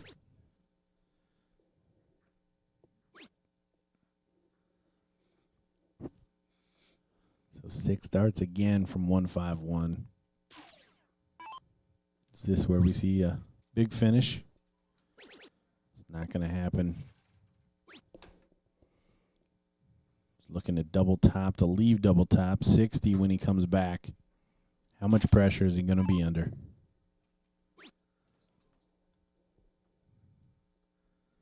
He's getting frustrated. Just not able to find anything in this leg thus far. Went just high, kind of blocking it. Oh, and the math. Yeah, does not even leave a finish. So Zappa now for 60 to take the match in the decider. And there it is. Hard fought by Taylor.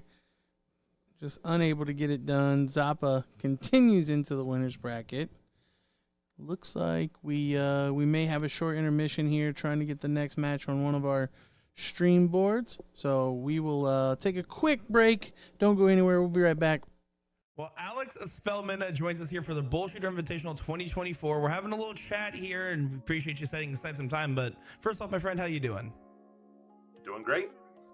Well, it's great to have you here with us. And for those that may be unfamiliar, which if you're watching this and you don't know who I'm talking to right now, I don't know how that's even possible. But how are you qualified for this event? Fortunately, I won this last year, so I get to be there again this year. Yeah, not only have you won last year, but you also won the inaugural year as well, and was sights set on year 3 for the three-peat. Have you seen the field progress at all? Do you feel like it's gotten equally as hard or harder across these 3 years?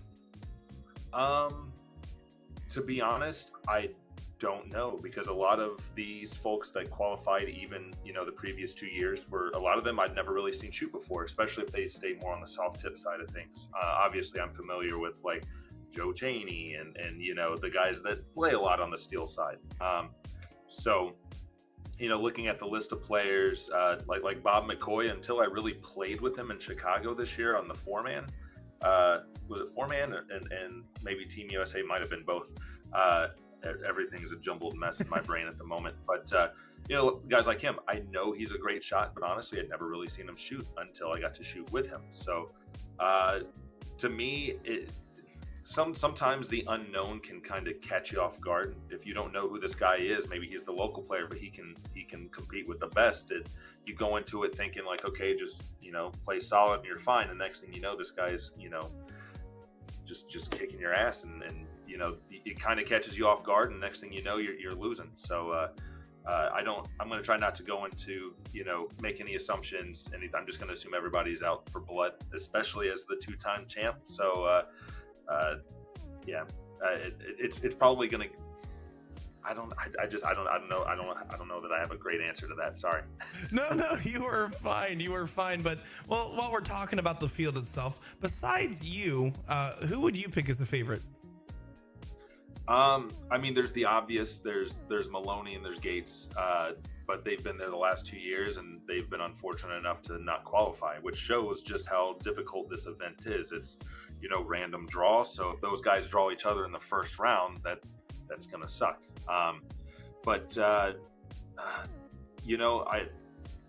would probably put it on Maloney just because he beat me at chairman of the board, and you got to play well to do that. And not only that, but I think he's starting to get that monkey off his back of playing live versus playing online, with a backup to if not Maloney, and my backup pick would probably be Porterfield. And the only reason I say that is I saw how well he did at some of the other events, and I played with him, got to play with him at BullShooter in Chicago this year, but other than that, he's someone that I hear things about, but I haven't really seen a lot from. So that seems like a good pick in my mind. Yeah, certainly the case. Really, there's not too many bad, if any, bad choices looking at the list of players here. And now all these players, of course, want to win, but of course the top 4 gets to play on ESPN, and that's also a prize of its own. What was that experience like for you, as you're one of the very few that have done it? So first year, I had no clue what to expect going into it. I don't know. The first day was the more stressful day because the prize was getting to ESPN. I wasn't even worried about the winning part after that. At the time, I still had a great job, so if I didn't win first prize, I was still getting a decent paycheck, so it wasn't a big deal. I played pretty comfortable, and fortunately, I won. Last year, there was a little bit more pressure heading into it because there's pressure to repeat. You start not questioning yourself, but you want to kind of prove that last year wasn't a fluke. You want to do it again, and fortunately, last year, having been in that spot the year before, made it that much easier. I played pretty comfortable. The one person I didn't want to play in the first round was JT, just because I felt like of the players that qualified, he was my potentially toughest matchup, and I struggled a little bit in that match because I think I was trying a little bit too hard. But once I settled in, it worked out. But there's I have to admit, to me, it didn't feel that much different than playing on like your guys' streams or playing on something else, because you've got a little bit of a crowd there. It wasn't like, being at the World Championships or anything. And yes, you're on ESPN, but I just kept telling myself, for all I know, no one's even watching this. Like, it's that same anxiety that people have their first times playing on even just like DPFL streamed matches, or like I said, what you guys put on. It's they go there and they try way too hard for no reason. Not saying that, because no one's watching or anything like that, but it's once you kind of tell yourself, like convince yourself, like, no one's watching me shoot this 1.5, and no one's watching me shoot a 30 average on stream. It's fine. Of course they are, but it's just kind of a mind game you play with yourself. But I don't know. I'm also the weirdo. Like I said, I treat every match and a game the same. So for me, I'm also thinking if it's stressing my opponents out being on TV, that's that much less stressing me out, because I know where they're at and what they're thinking. Well, you brought up an interesting point, and now you have me thinking a little bit, because, well, be honest, you winning that ESPN Invitational year one really was kind of the precipice of what ended up leading to a complete different direction in your dart career. You talked about having a full-time job beforehand and everything, and now focusing on darts. If you were to play the Alex Spelman that won year one versus the Alex Spelman today, what would that result look like?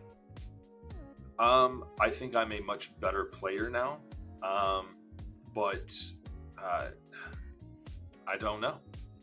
I actually played better. Statistically, I played better that first year than I did last year. And last year, I felt like I was a better player than the year before. Sometimes having the right kind of stress and no expectations and not really knowing what's coming can help you a little bit.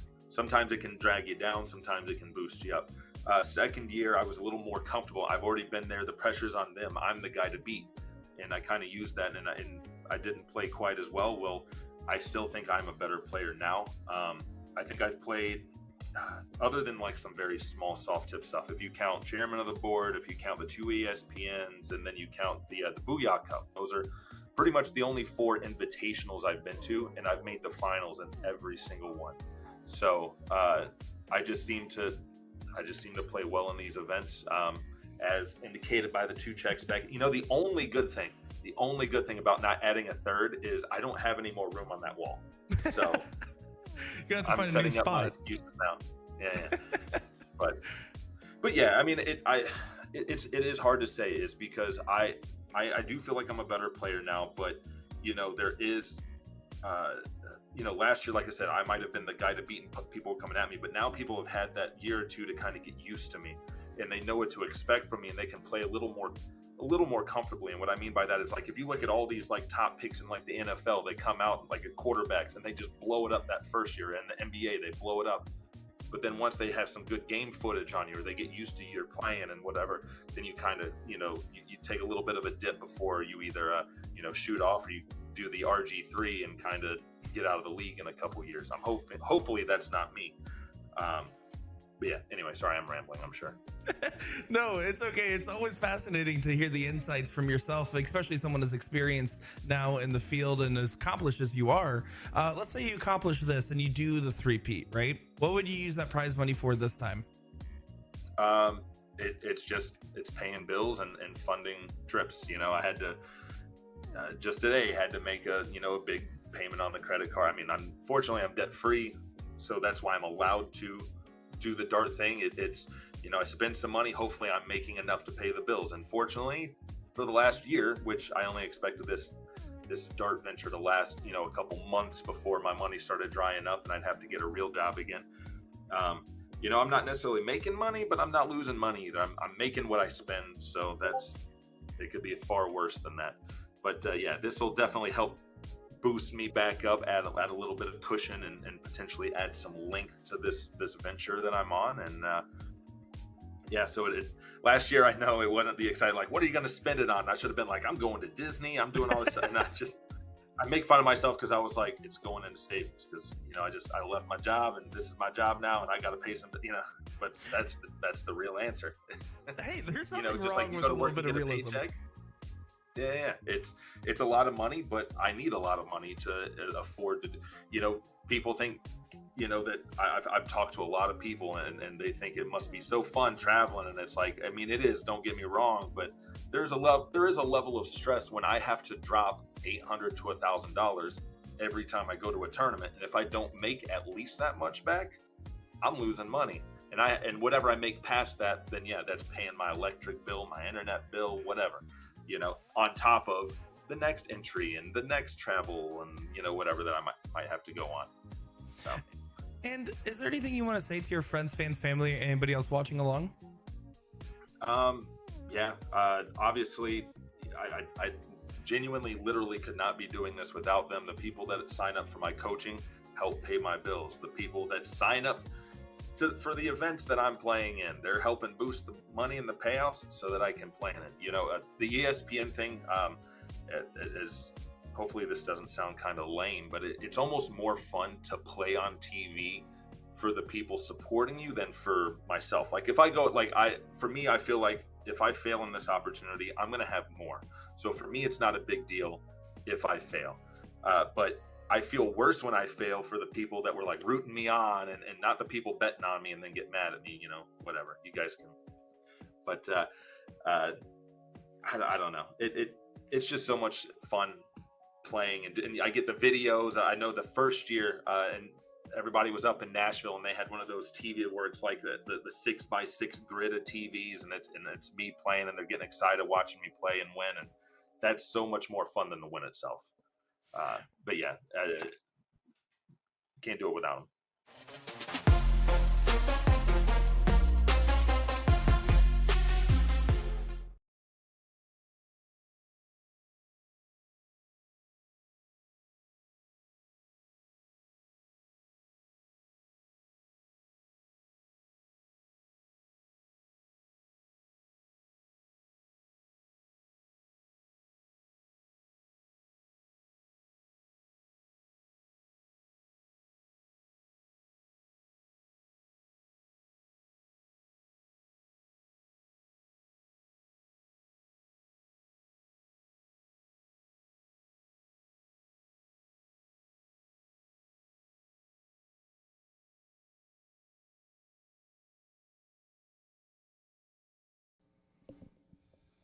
All right, we're back. Apparently, these players set the board up without even doing it.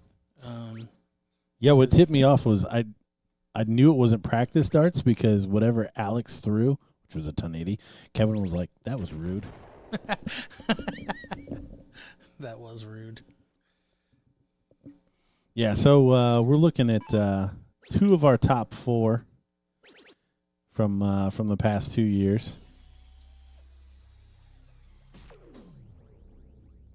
Yeah, Kevin made top 4 year one, and then wasn't here last year, right? He didn't make the trip last year? Correct. So based on that, has made the TV stages every time that he's tried, and Alex has won this event every time that he's tried. Yeah, Kevin coming through Tim Adams in a decider, and then defeating Mike Maloney 5-2.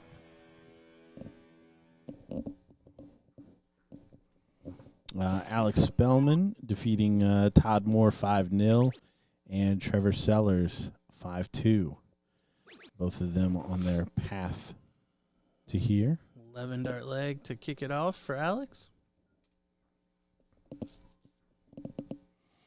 And in the bottom half of this bracket, we've got Donnie Lassie taking on Joseph Cheney. Donnie's Tennessee, right? Or is he Alabama? Down there somewhere. Down there somewhere, yeah. Kevin with another 180. Yeah, this stage, I mean, both these players should be rolling at this point in terms of standard.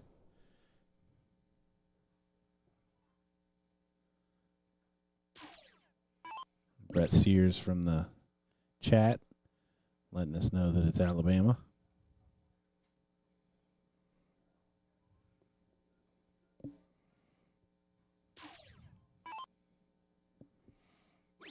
Dustin Holt leading Ram Grovera 3-2 in the upper bracket. Daniel Zapata, who we saw defeat Taylor Thaxton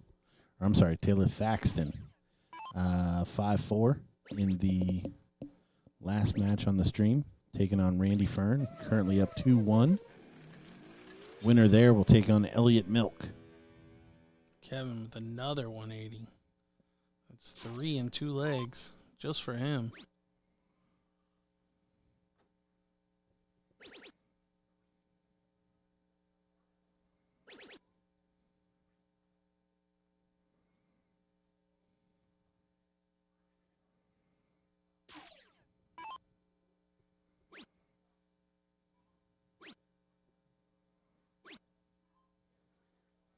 No pressure on Kevin as Alex wasn't able to leave a finish, so he just sets up double 20.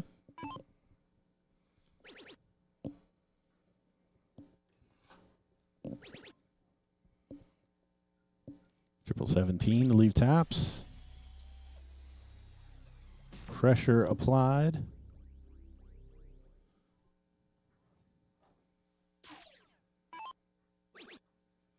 Double 15. The most popular double on our feed so far today. Double 15. Yeah. That one was unintentional, but still. So we are tied up at 1 apiece.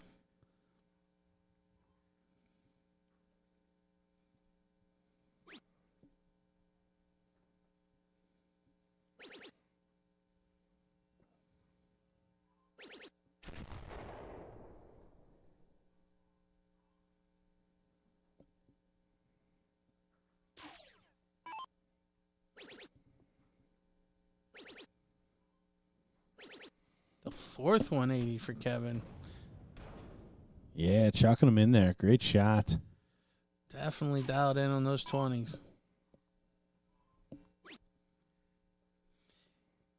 And it has to be said, when you start hitting the triple 20 that regular, it's going to put a bit of pressure on Alex. As good as Alex is, as accomplished as he is over the last couple of years, like when you see that a good player is playing their best, as we see another 180 from Kevin, you now know that you have to find your A game. Yes. Like B game not good enough. Normally for Alex, B game's probably good enough. Right now, with the way Kevin's playing, not the case.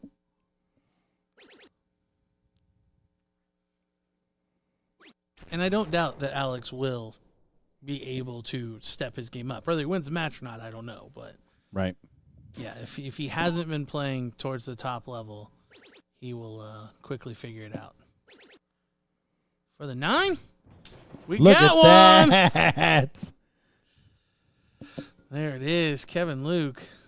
All business, too. Does give a little bit of a fist pump.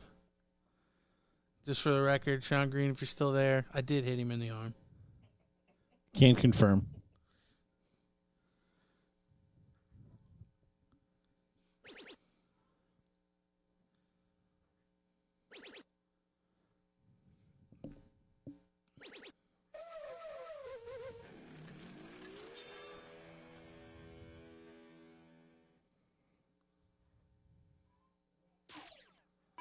It's like 6 180s so far in this match. Yep. These guys good.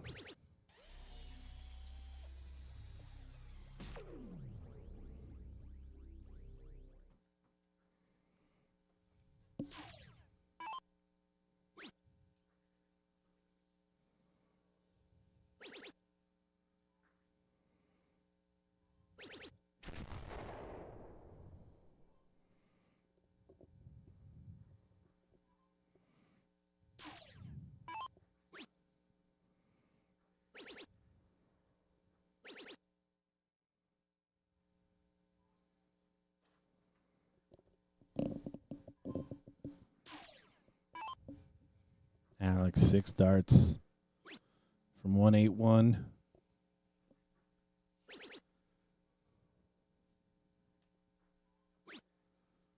Oh, misses the bull into the 2. Worst case scenario is he leaves 99.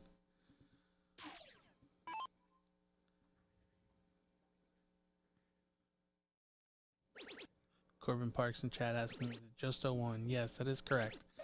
The format today and tomorrow will be all 501 open in double out split bowl. Derek Hinkle comes through a decider against Gary Keeper on the losers bracket. For that, he earns a matchup with Mike Maloney. So Alex misses the big number on the 20s.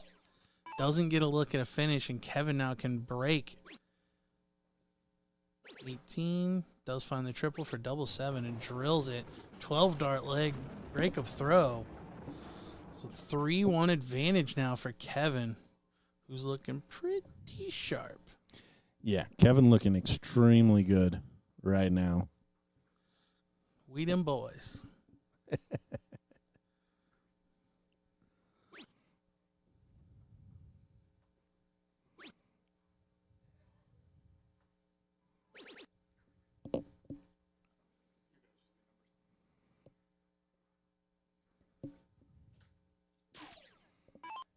And only a single triple turn there from Alex. Did you call this a must-win leg? I think this is a must-win For leg. Alex, yeah, he can't go 3 down. Not with Kevin playing the way he is. Like, can he nick a leg to bring it back? Like, a break a throw? Sure. I don't think he can win 4 on the spin with Kevin playing this well. And these, in my mind, these are forced errors. You talked about it already. Yep. Alex knows he has to play well, is pressured to play well, and is not playing well. Yeah, there's just that little extra that Alex is trying to find, and it's actually forcing him the other way.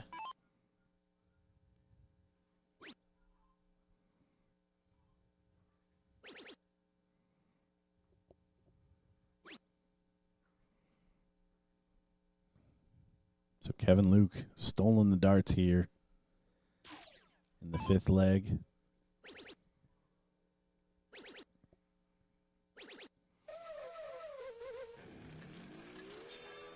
Piles in the 180.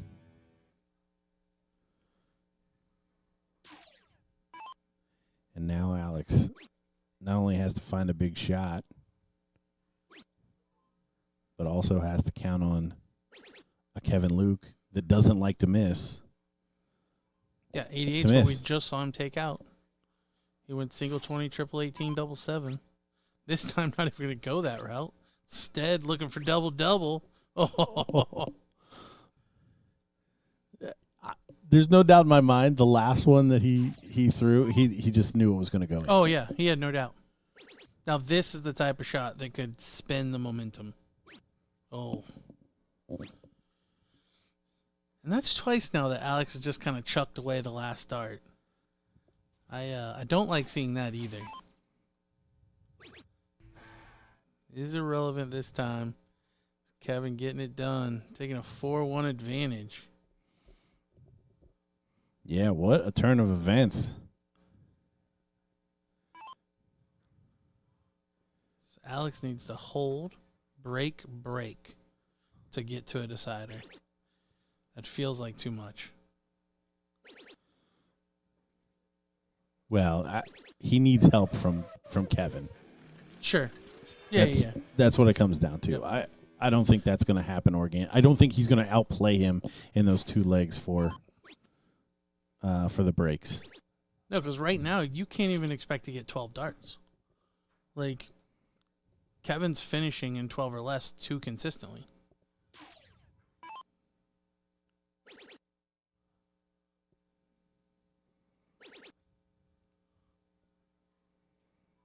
This is a really good leg from Alex, though. Nod of approval from Kevin Luke.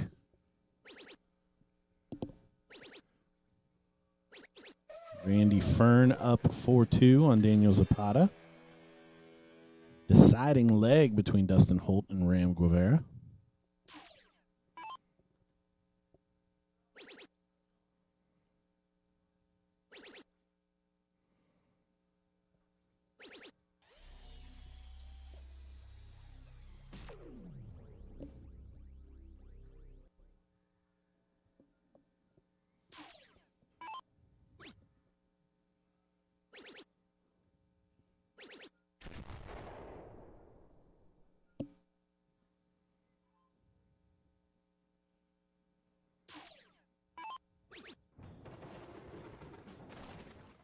There's one of them. So a 10 dart leg there for Alex.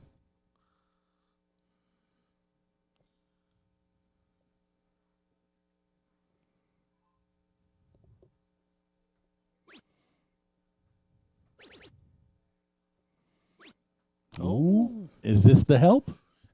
It could potentially be. Is this the help?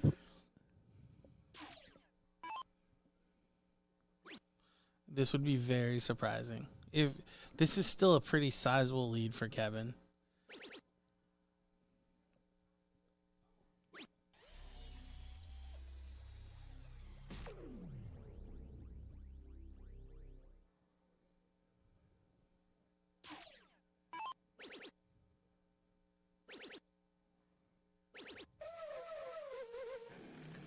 Big shot. Makes up for that first round.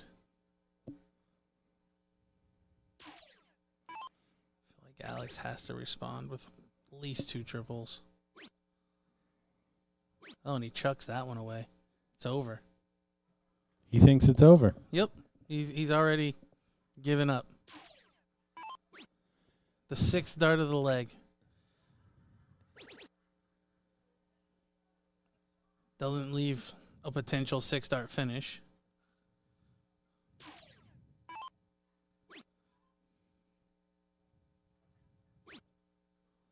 Here it goes again. So strange.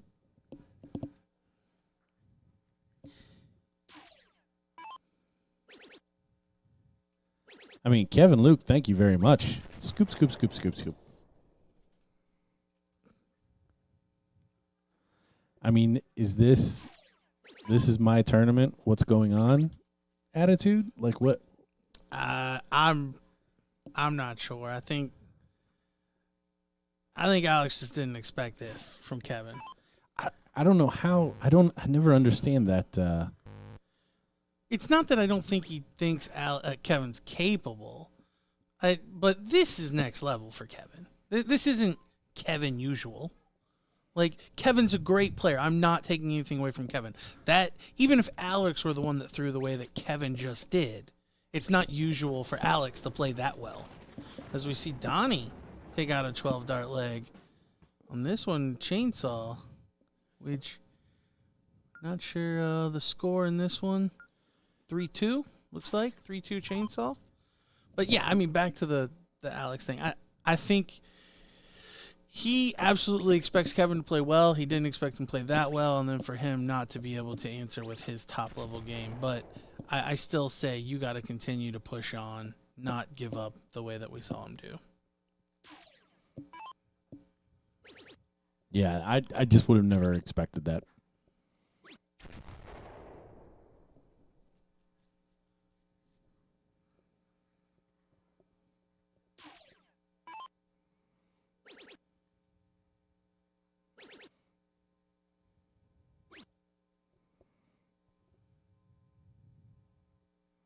So did we walk into a 160 finish?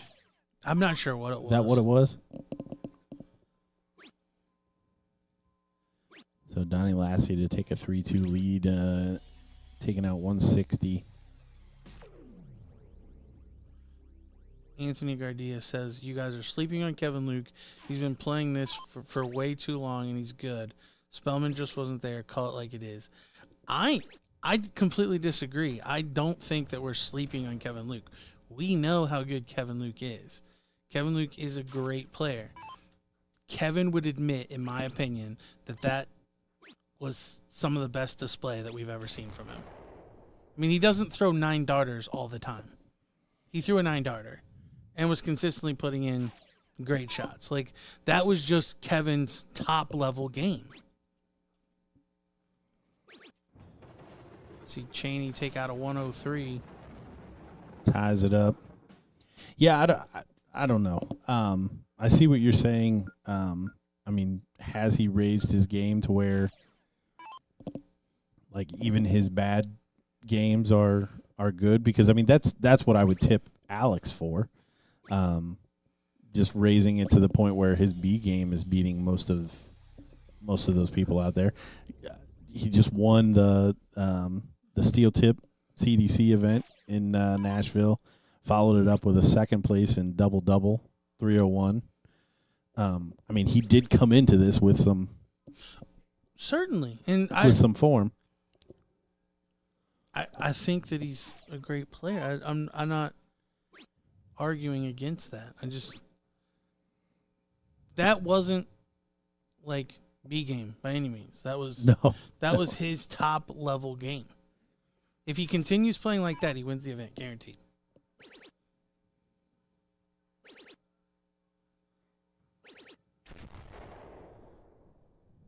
And how fancy would that be to see a niner on the old telly tomorrow?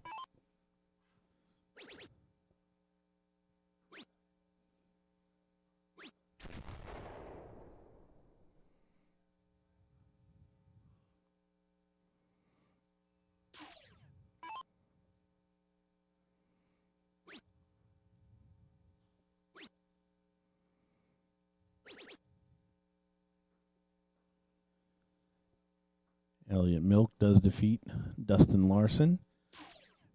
Randy Fern defeats Daniel Zapata, 5-2. They're facing off in the top half of the bracket.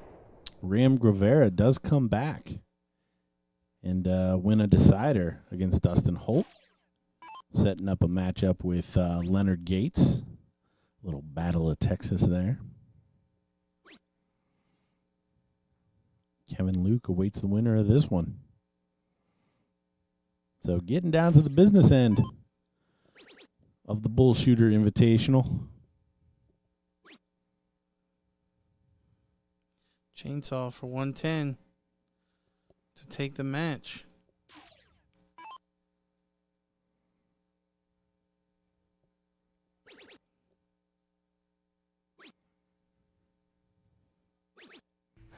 There it is. He leaves it out there. The old white man can't jump. It's so pretty. Oh, so that's for 4-3.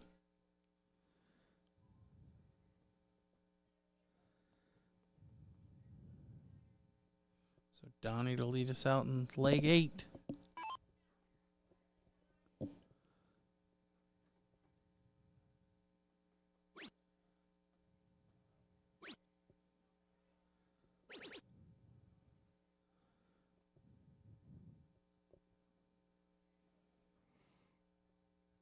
So only 83, so already with a little opening here.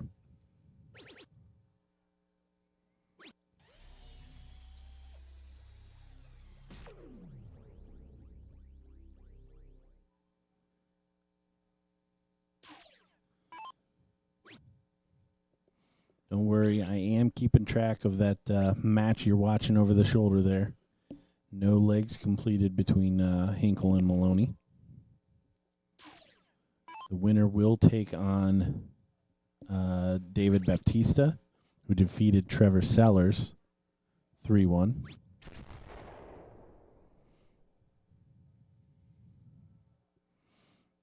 R.I.P. DJ's top 4. What?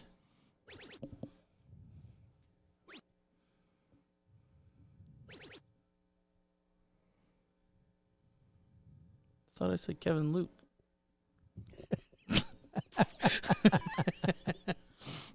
What, are you trying to get into politics there? Hindsight, Bob. Clearly the guy's on form. Like I said, he keeps playing like that winner.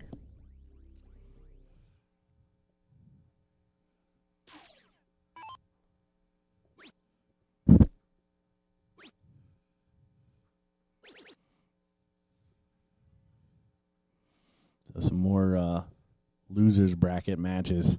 Unfortunately, that sets up RIP to my top 4 because Dustin Holt is playing Sean Cafflish. If he can get past that one, he'll play Bob McCoy. And if he can get past that one, he'll play Alex Spelman.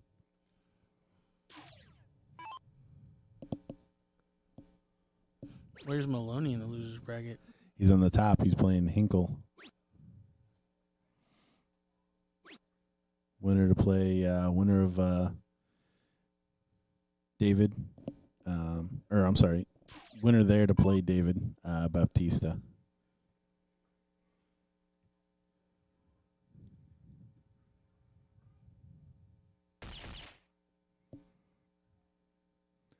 So many things to still play out here. And Jason Watt gets it. He says, you guys have every right to say Alex was the favorite in that match. Kevin stepped up and Alex brought his B/C game. That's why we love this game. The only caveat I would say is Kevin forced Alex's B/C. Yeah. It was forced errors. Yep. It was forced errors. But yeah, everything else spot on. Daniel Zapata looking to have the distinction of the double Thaxton crush. Double 16 there for Donnie. Tied up at 4 apiece. Send this one into a decider. Joe Cheney says, "Hey, this is like Do we get another P every hole? match." Do we get another P hole? Oh yeah. Oh, he didn't against the other guy that wins all of the last leg deciders, Carlos, in the last. He made sure he didn't go there. He didn't go there. Yeah. He went 8 legs. That's how you do it. If you're gonna beat Carlos, you got to do it before 9, because he don't lose deciders. This will be Donnie Lassie's second decider as well.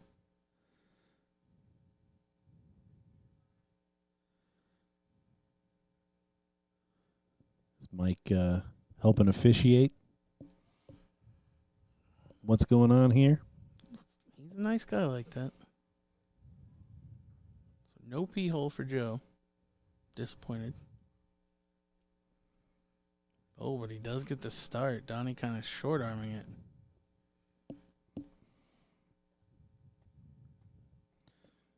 Winner here to play Kevin Luke. Yeah, and they're playing on 3. Kevin and Alex played on 4, so they had to hear the board going off like crazy.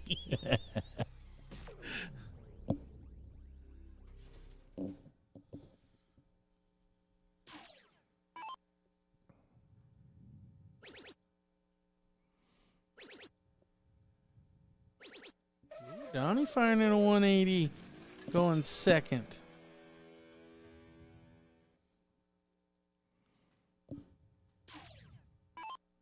Donnie's also one that's going to be very happy to tell us how wrong we were. Yeah, one of the first people we saw this morning when we were coming through the hallway of, oh, there's the guys that like to talk stuff.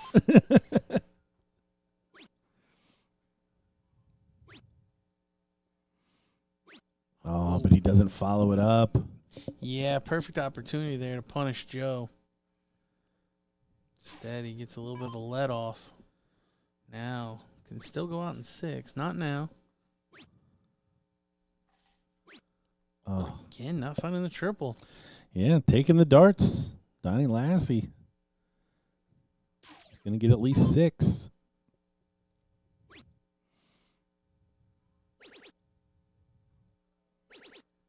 Oh, my gosh. He gets there.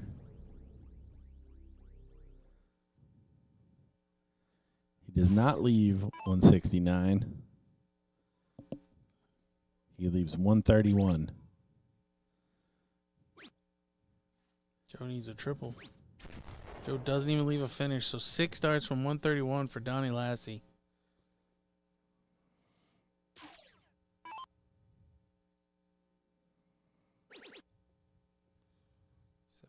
Should be triple 14, possibly triple 18, double 10. There it is. Donnie's a madman. He gets the win 5-4. Not sure, just clearing the board out there. So it looks like we will jump back to board 4. We've got Randy Fern and Elliot Milk battling it out. Do we have any legs completed in this one yet? The bracket? Let me get up there. No, we do not. So this is leg number 1. It's nonstop, guys. So this is in the top section of our bracket. The winner of this one takes on the winner of Leonard Gates and Ram Guevara. So we see Randy take leg number 1 against the darts.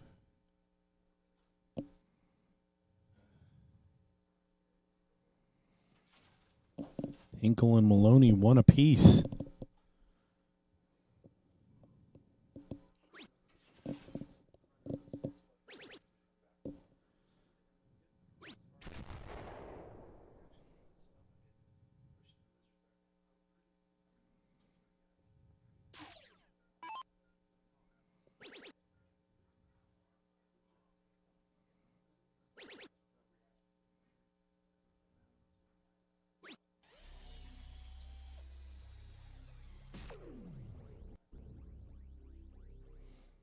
Randy, one of our other two-time qualifiers for the TV stages.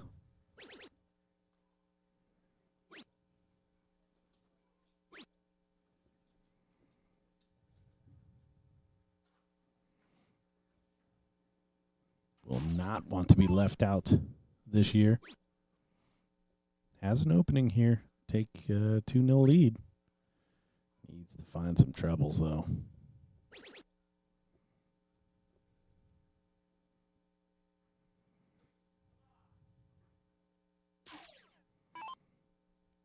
We will have Ram and Leonard on a streamed board, so we can move over to there once available. Once this match is completed, I should say. The winner of Kevin Luke and Donnie Lassie is automatically into tomorrow, correct? They'll be into the king seat Yes. match. So yeah, we're narrowing down here. So yeah, the first semifinal of the winners bracket is Kevin Luke and Donnie Lassie, and then our other one will consist of the two winners of the two matches we've got on our stream boards right here. Milk and Randy will take the winner of that will take on the winner of Ram and Leonard.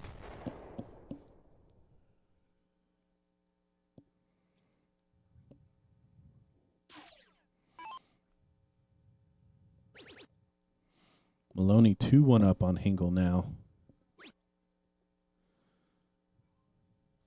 Porterfield is still rolling. Deciding leg, between Philly and Tim Adams. Porterfield will take on the winner of Kerry Thaxton and Daniel Zapata. That one is currently locked up at one apiece. As Elliot leaves tops. Can Randy take out 107 to break? He certainly can. Will he do it in this instance? He's going to get a dart. Should get a dart. Double 16 for a 2-0 lead. Oh, and he misses on the outside. Yeah, kind of a missed opportunity there for Randy.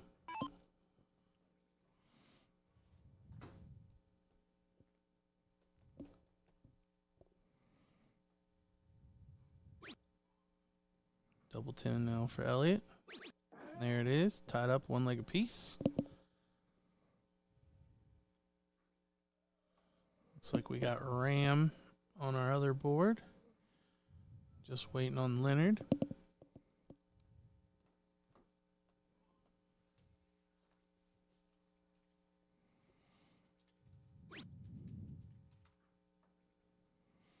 Dustin Holt did defeat Sean Cafflish 3-0. He's now facing off against Bob McCoy. The winner of that will get the out of sorts Alex Spelman. Well, the good news for Alex is he's going to have plenty of time to gather himself, whatever that takes.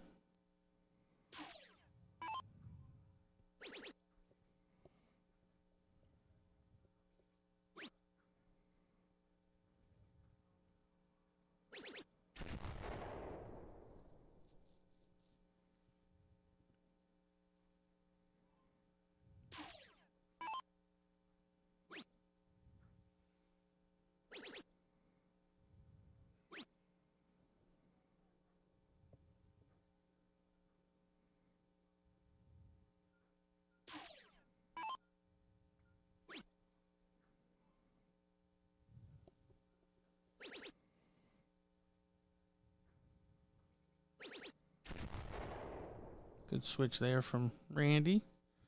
Setting up 132. And Mike Maloney does come through 3-1 against Derek Hinkle.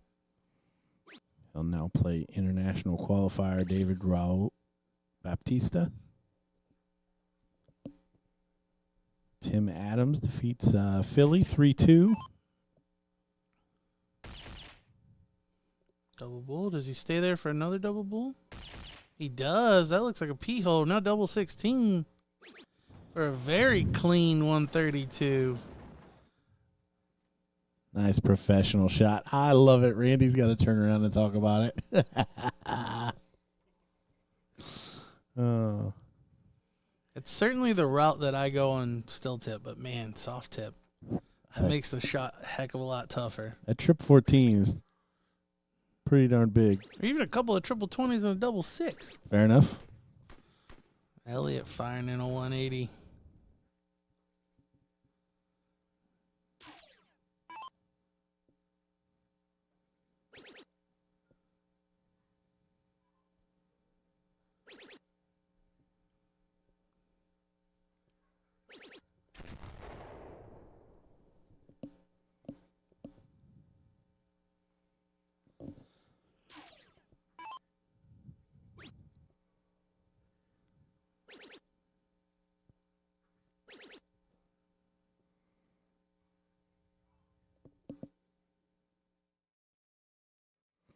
Man, that was a pretty shot.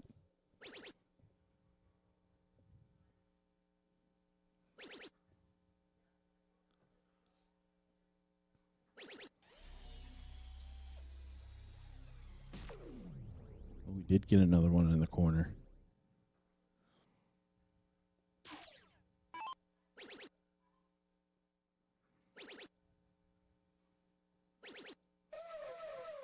Another 180 there from Milk.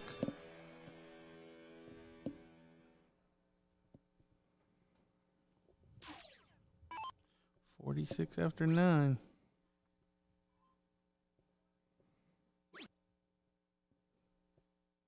Shake of the head.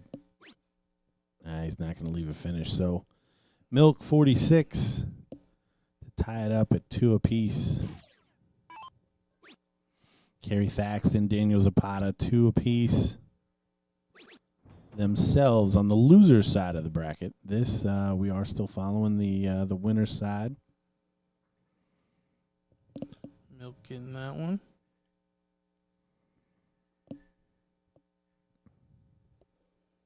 Back to Randy starting.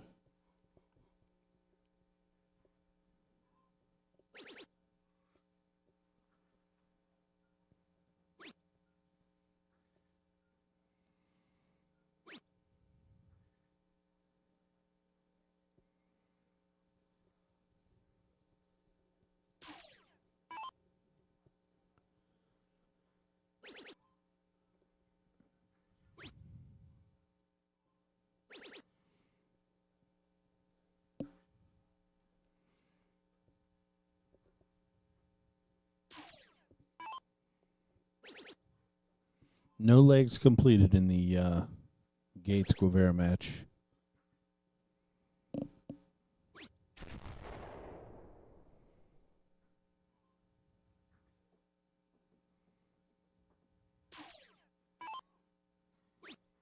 Leonard just checked 121 to take leg number 1.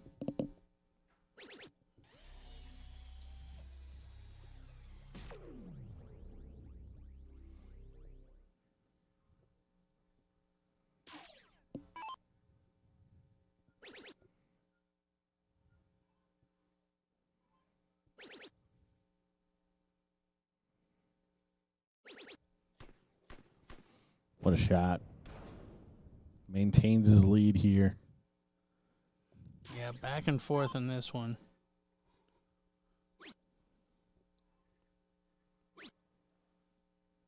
Can't leave a finish now. A little bit of bad board management there from Milk.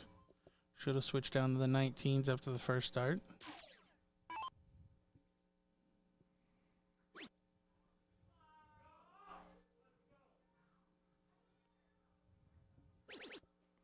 Double 12. No pressure, because he knows he'll come back.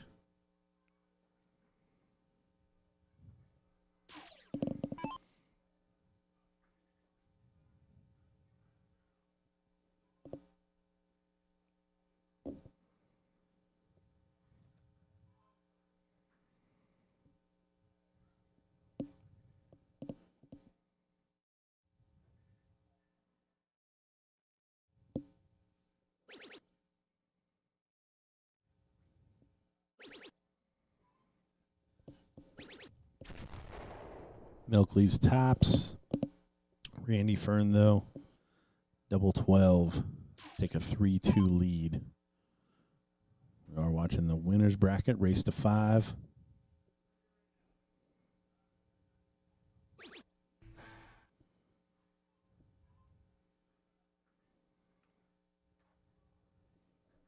Randy getting it done. See Leonard there on the other board shooting at 41.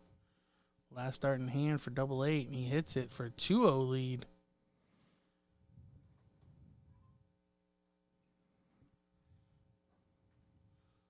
Milk now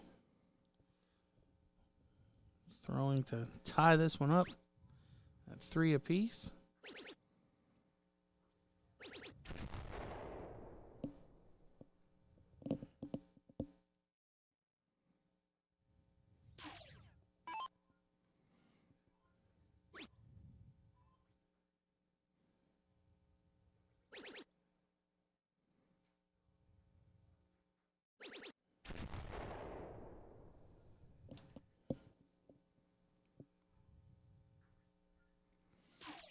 Daniel Zapata does defeat Kerry Thaxton 3-2. The Thaxton killer The Thaxton double beat husband and wife. moves on to play Mike Porterfield. Winner there will take on Joseph Cheney.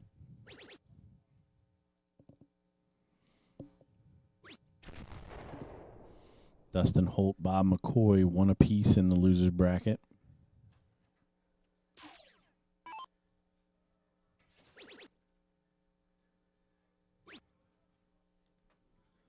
Mike Maloney leads David Ruiz Baptista 1-0.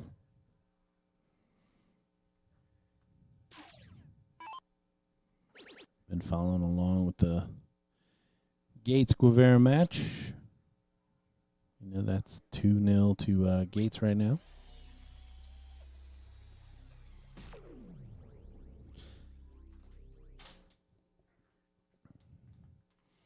Milk would love for this to go away. It's not going to happen. 16 for double.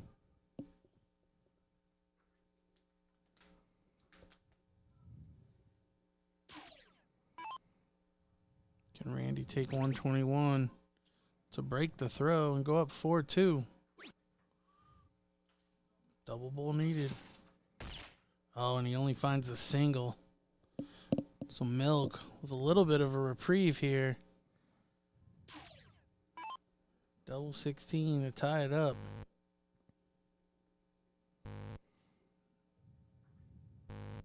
Oh, he misses all 3. Big mistake there from Milk. Gary Keeper is out, losing to Derek Hinkle 3-2 in the loser's side of the bracket.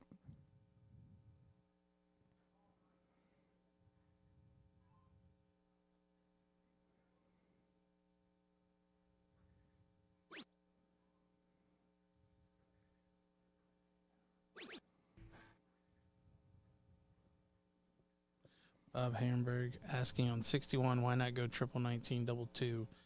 Well, it's because he needed to finish that. So you go triple 11. Worst case scenario, you at least hit a single, and you get a look at the double bull. Going at a big triple, such as the 19 or the 15 or something along those lines, you're forcing yourself to have to hit a triple. He definitely did not expect to come back looking at 25.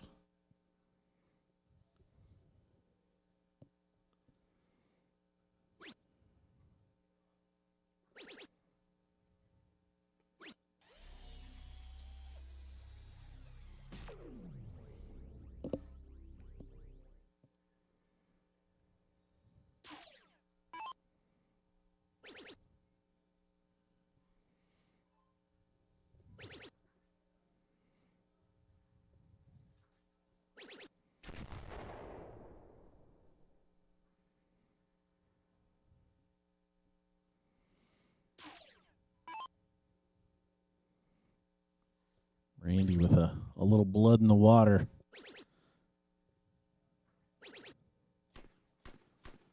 But Milk, big 180, big time. Has already put himself in a deficit.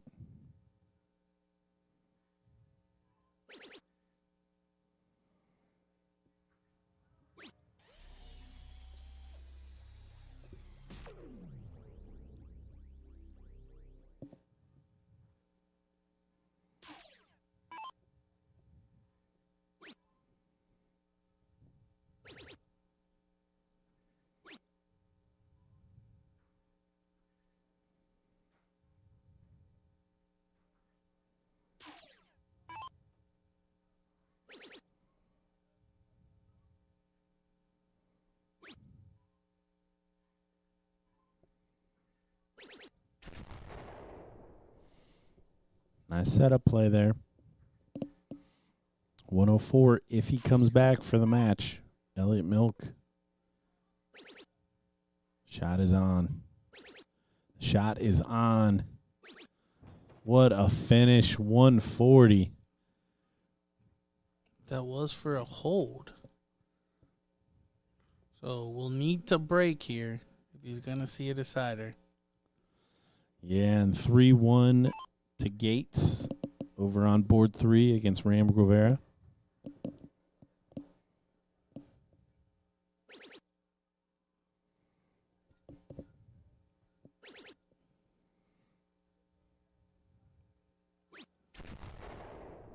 Oh, Randy looking for the most punishment. Yeah, he wanted the 180 bad.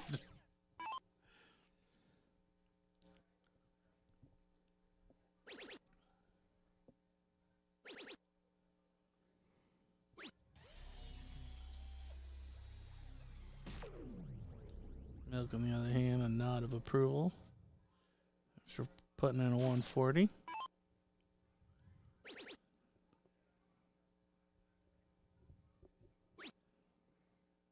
Randy gonna switch? No, staying there. Oh, and lands into the 5. So opportunity now for Milk.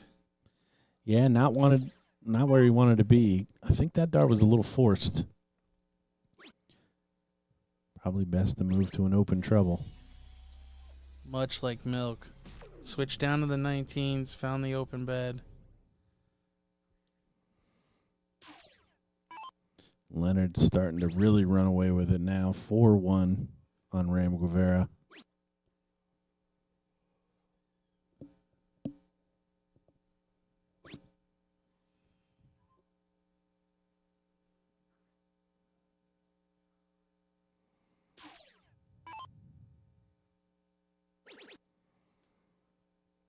Dustin Holt, Bob McCoy in a decider. 2-2 on the loser side. Winner taking on Alex Spelman.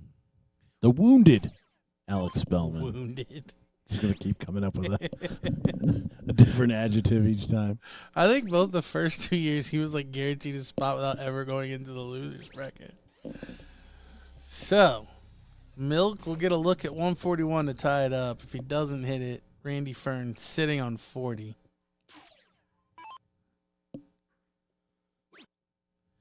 He's not going to take it out.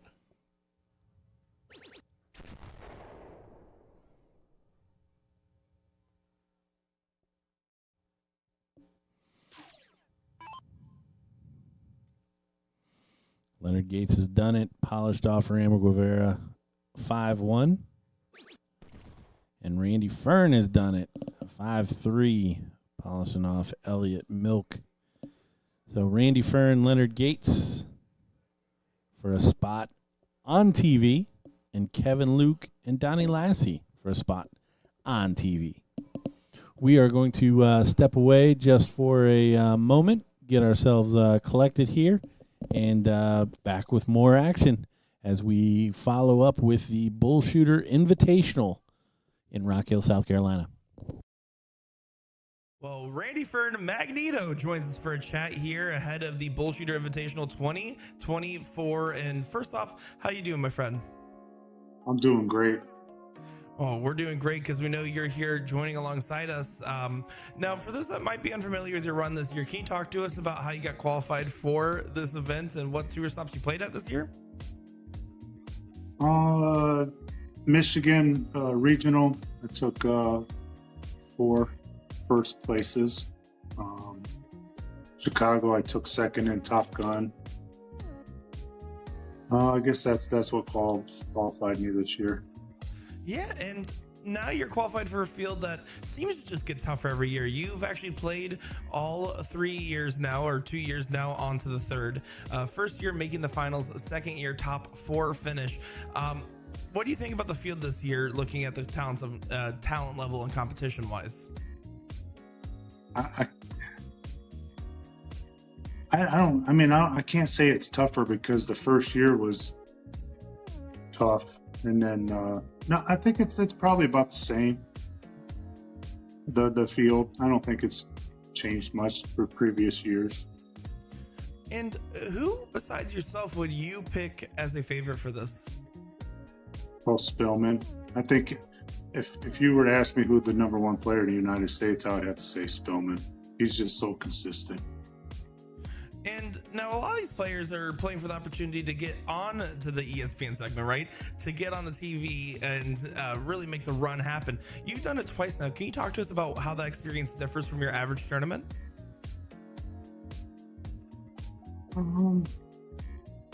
No, it's really nothing different. The first time on ESPN was really different with the cameras, the lighting. The second time, it was more about the commercials and stuff like that, and getting, they didn't give us much practice time. Where the first time we were able to practice a while, and the second time it was more about the lighting and doing little takes with the darts and stuff like that. So we didn't really have much warm-up time, and we also had more lights in our face too the second time, and which I like to wear this hat and it blocks the lights above me, so that helps. And then I like to wear the hat too because my glasses, the reflection off the backside of my glasses, that I can see all that, and then my hat stops that from happening too. So that's why I wear a hat on ESPN anyways. Hey, good a reason as any. I asked him if I could because of the lighting, and he said, yeah, no problem. Sorry, thanks.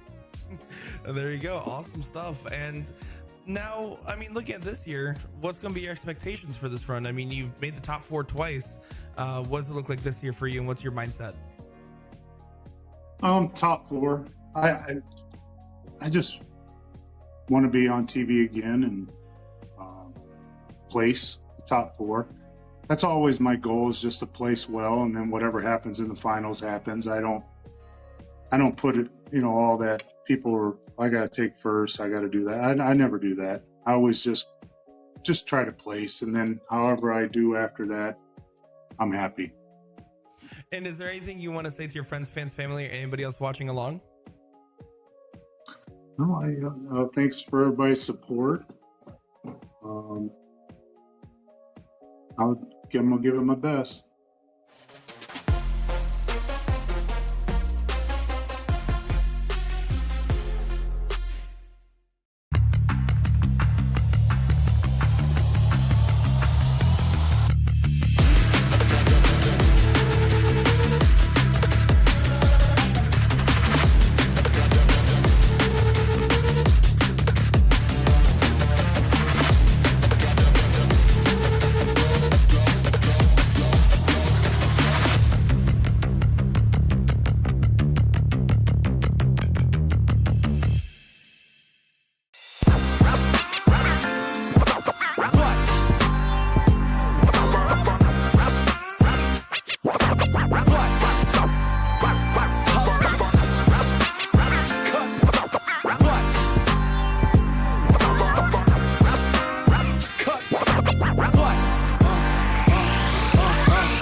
All right, we're getting into it.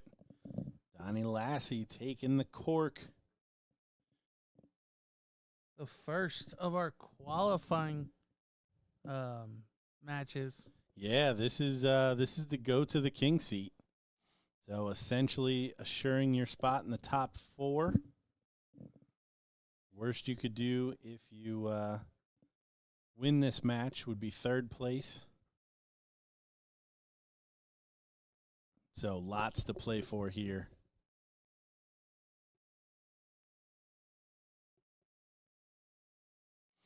And the last time we saw Kevin Luke, he was making Alex Spelman quit.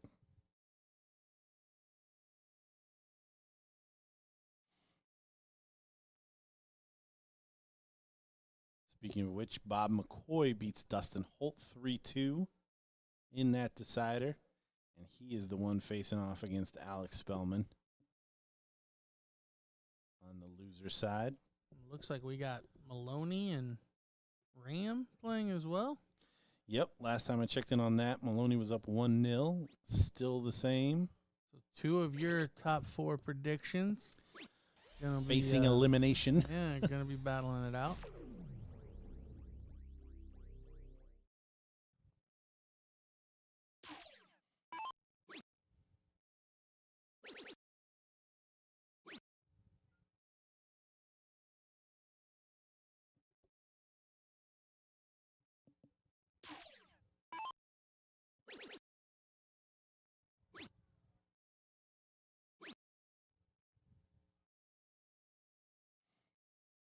Porterfield takes out Daniel Zapata. Taking on Joe Cheney on board 7. Winner there takes on the winner of Bob McCoy and Alex Spelman. It's a gauntlet from here.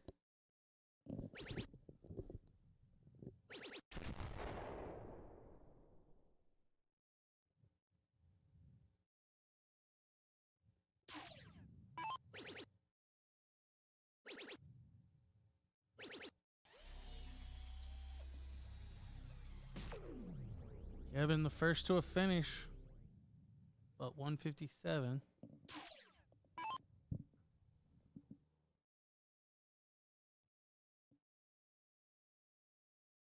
Setup shot here for Donnie Lassie. And not what he was looking for. Only 36.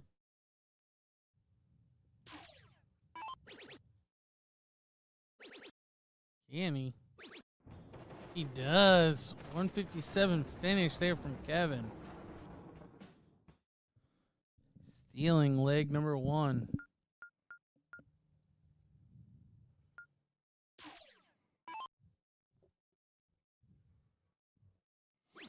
Mike Brady, Kerry Thaxton is out. Losing in the winner's bracket to Ram Guevara and the loser's bracket to Daniel Zapata.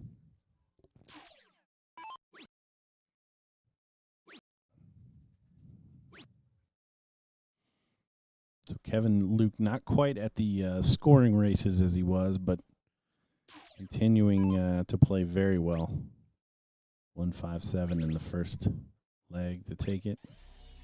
Well, and that's what has to happen. If your scoring falls off a little bit, you're going to probably have to hit a little bigger of a finish.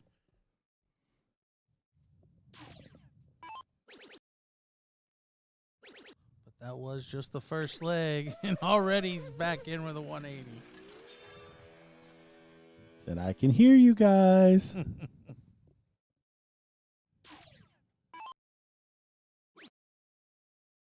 just over that left shoulder of Donnie Lassie, you can see Spelman and Bob McCoy playing there in the corner on board 8.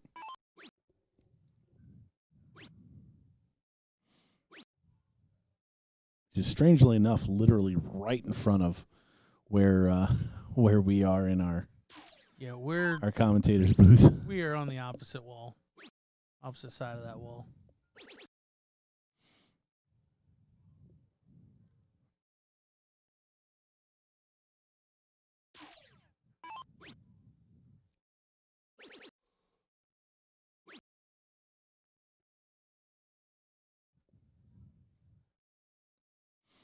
So just to give you the plan, we are watching the first semifinal here of the winners bracket.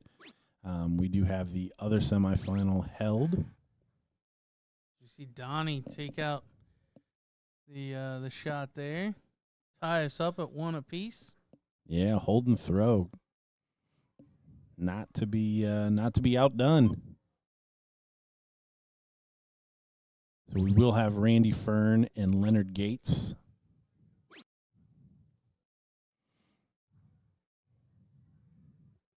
How dare us?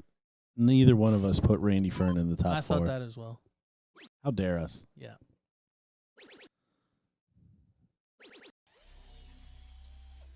To be honest, I ran out of picks. Like, that's all it was. Like, I wanted Trevor as the sleeper. I thought he would do some damage, and then Alex, Maloney, and Leonard. Like, Randy probably would have been my next pick. I was just trying to be different. I blame you. Okay.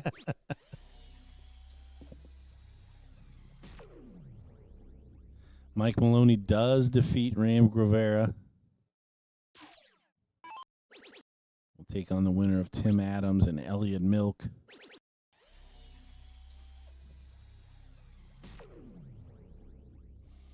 So on the loser side, we are playing down to those 5th, 6th matches,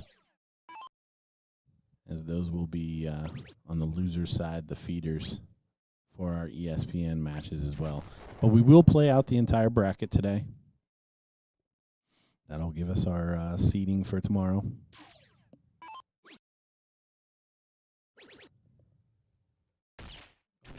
Went for the bull. Just finding the single.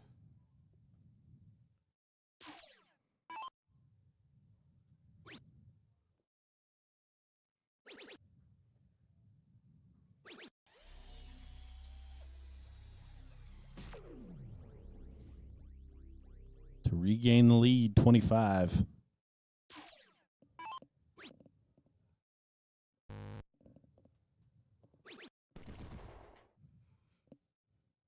Right on the double 12.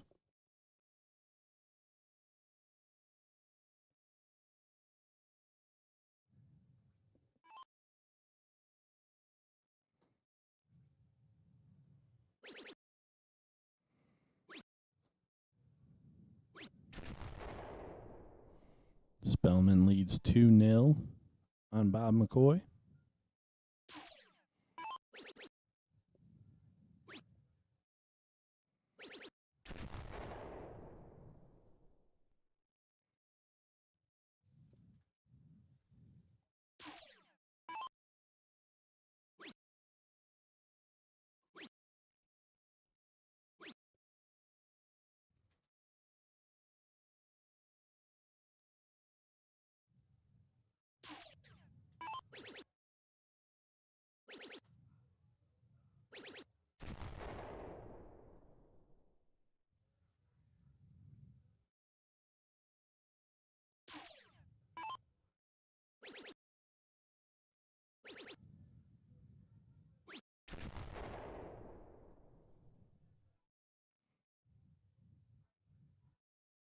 Setup shot here for Kevin Luke. And what a setup shot it is. 174. Great shot.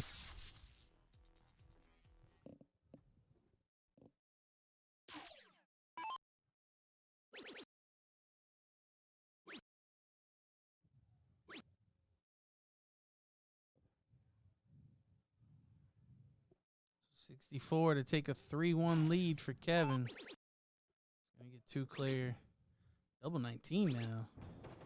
The rarely used double 19 goes in. So 3-1 advantage now for Luke. Donnie Lassie's got an uphill battle. Yeah, looking like one-way traffic in this first semifinal. Donnie needs to do something to find his footing. He's not scoring bad. Just seems to have one or two turns in each leg that Give Kevin the upper hand. Porterfield leads Joe Cheney 1-0. Tim Adams has tied it up against Elliot Milk, 1 apiece.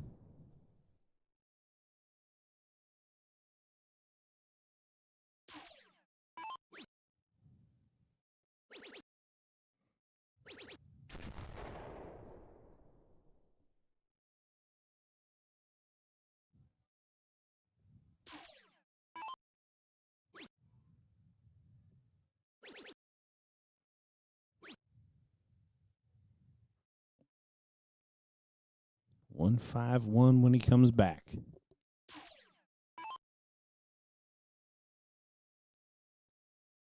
Couple of big trebles will put that under pressure.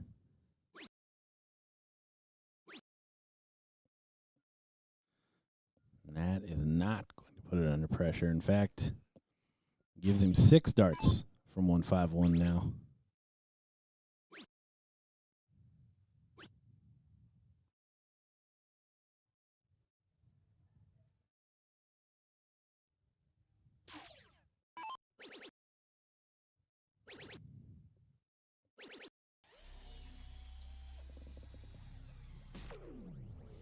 Pressure applied. 72 needs to go.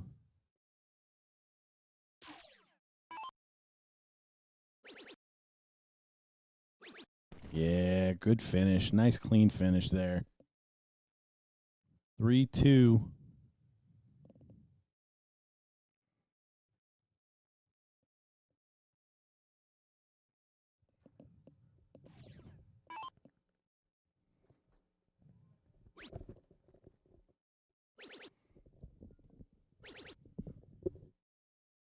Ooh, and only 83 there for Kevin.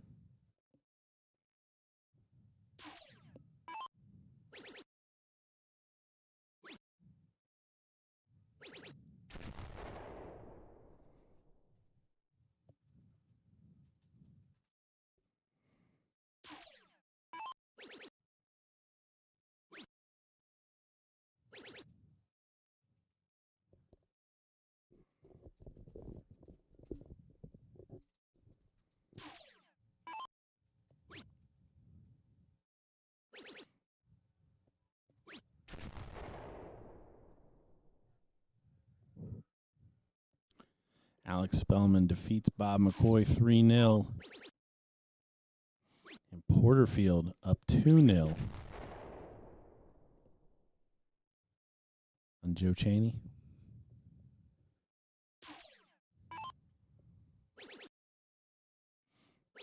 Tim Adams, Elliot Milk tied at 2 apiece.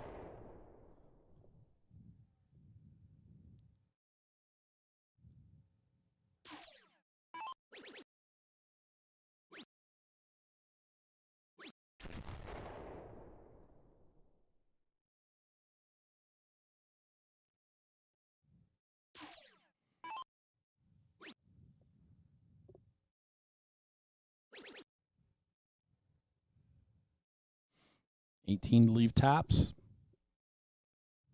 Yeah, it doesn't really matter here. Kevin's going to get a look at 104 regardless. I'm not sure about that way, but That's super confusing. yeah.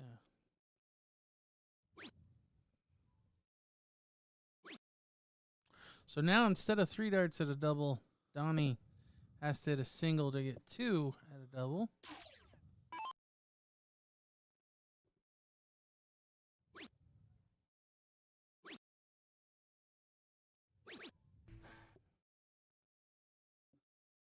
And he got there. 3 apiece. Yeah, break a throw to tie us up at 3-all.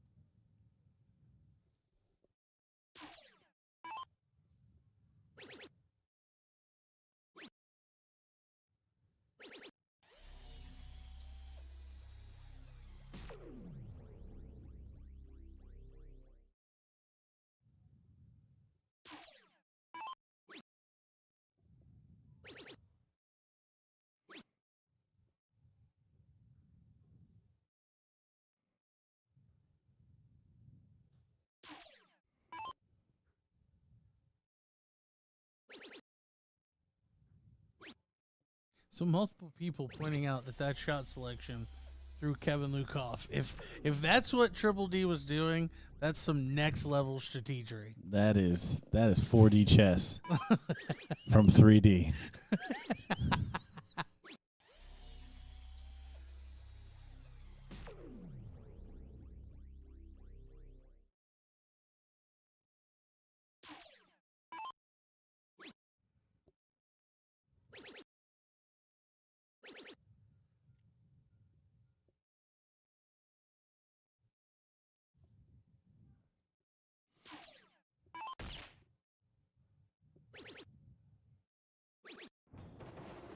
Kevin taking out 125 for a 4-3 lead. Ooh, Joe Cheney snags a leg. 2-1 Porterfield. against Porterfield.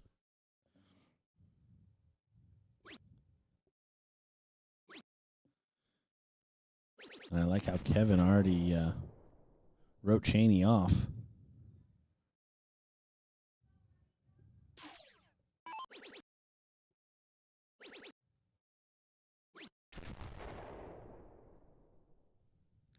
Kevin kind of rushing his third dart there.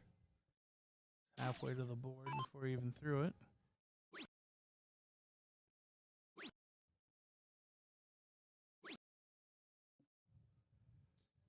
Yeah, do stay tuned. Following this match, we will have our other winners bracket semifinal. Leonard Gates and Randy Fern.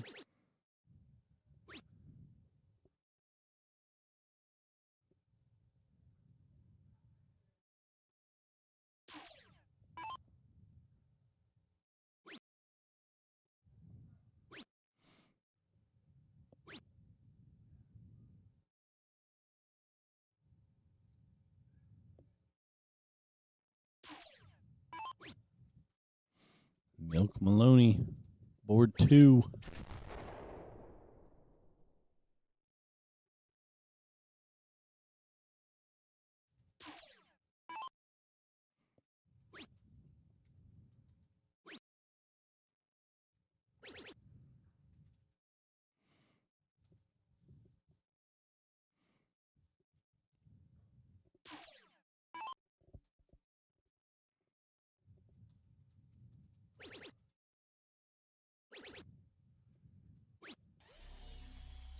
Kevin sets up 40. Donnie not on a finish.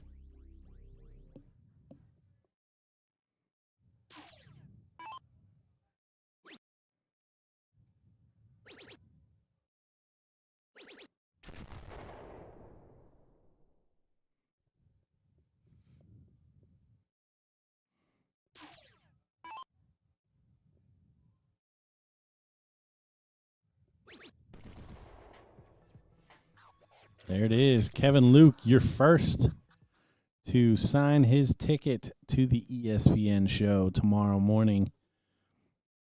Set your DVR, 10 a.m.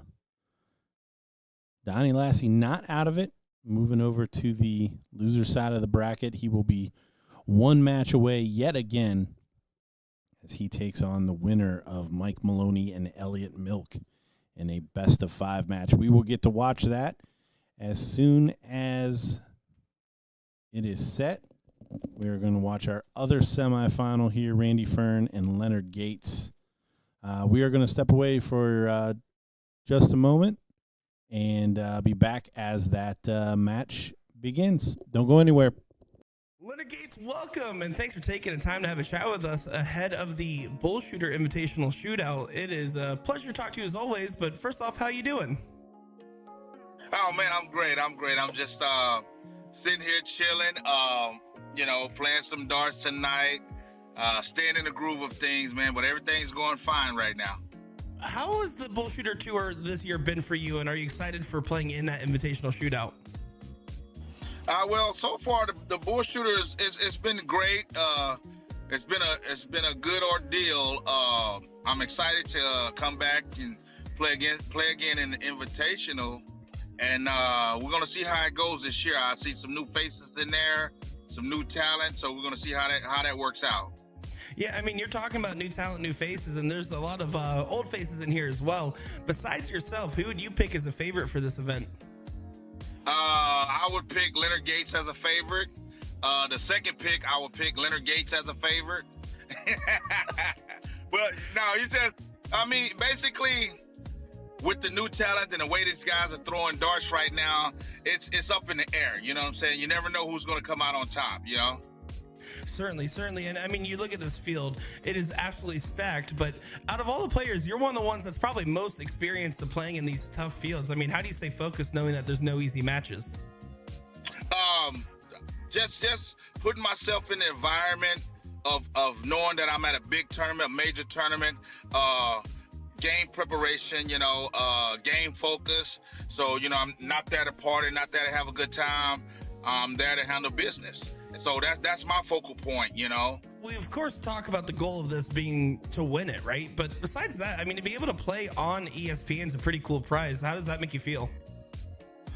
Well, that's even better because, like I said, it puts you out there, gets you more recognition, notability, and stuff like that. But definitely, you're going for that big prize, baby, that number one spot. You know what I'm saying? So, I mean, that in itself makes the experience much more better and much more great. And let's say you get that number one spot, right? I mean, we're talking a pretty big payout for this event. What would you use that money for?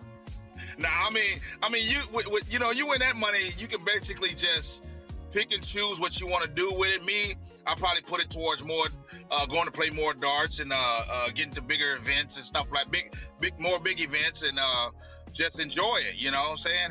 Helping people. So, do what I do. Certainly. And is there anything you want to say to your friends, fans, family, anybody else watching along? Hey, everybody out there, friends, fans, family. Yeah, y'all check out this ESPN Invitational.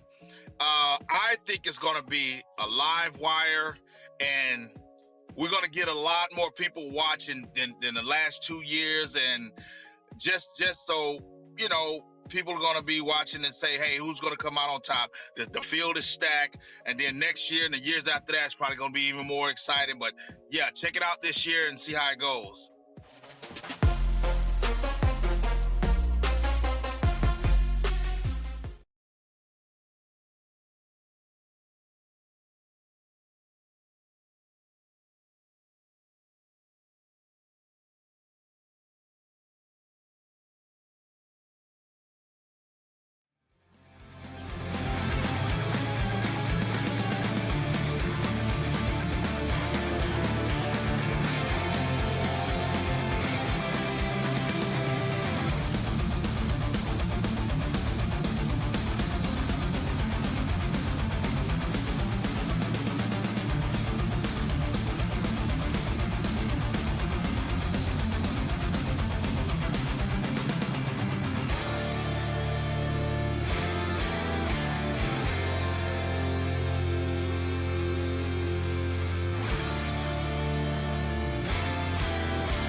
right, we've got our second qualifying match, our other semifinal. Randy Fern taking on Leonard Gates.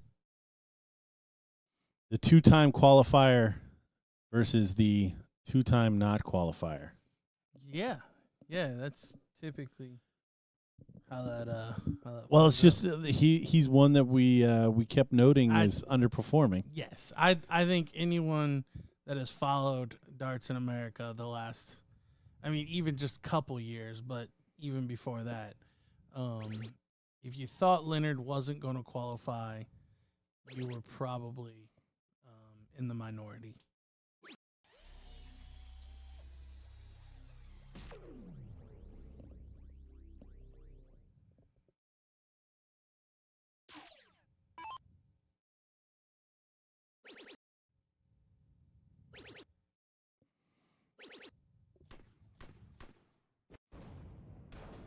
Gates with a 180. Spelman, Porterfield, one apiece.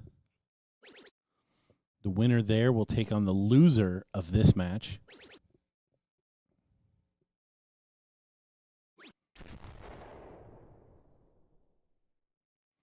Yeah, so whoever loses this match gonna have a real tough one to qualify. But they do get two chances, this match and the next.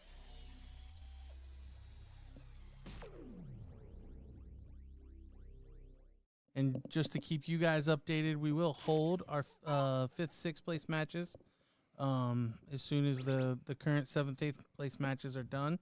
So we're going to show this, then we will show 1 5th, 6th place match, and then show the other. That way we actually get all of the qualifying matches, know who our TV Final Four will be. And then again, we will finish out the bracket for seeding purposes for tomorrow.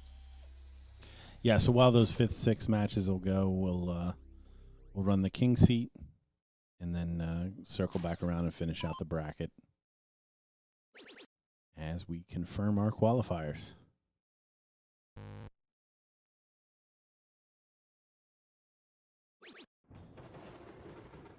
Andy taking leg number 1 and 12.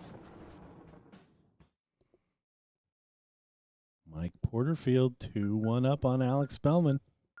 Hello from Dubai. An international contingent in the chat. Dad, we're worldwide. Worldwide. Worldwide. My Pitbull voice. You have a Pitbull voice. I don't. That's why I had to clarify that was my Pitbull. Oh, voice. okay, fair enough. Yeah. I certainly needed clarification. Yeah. Spelman going to go out before even a qualifying match? Oh, Porterfield up 2-1.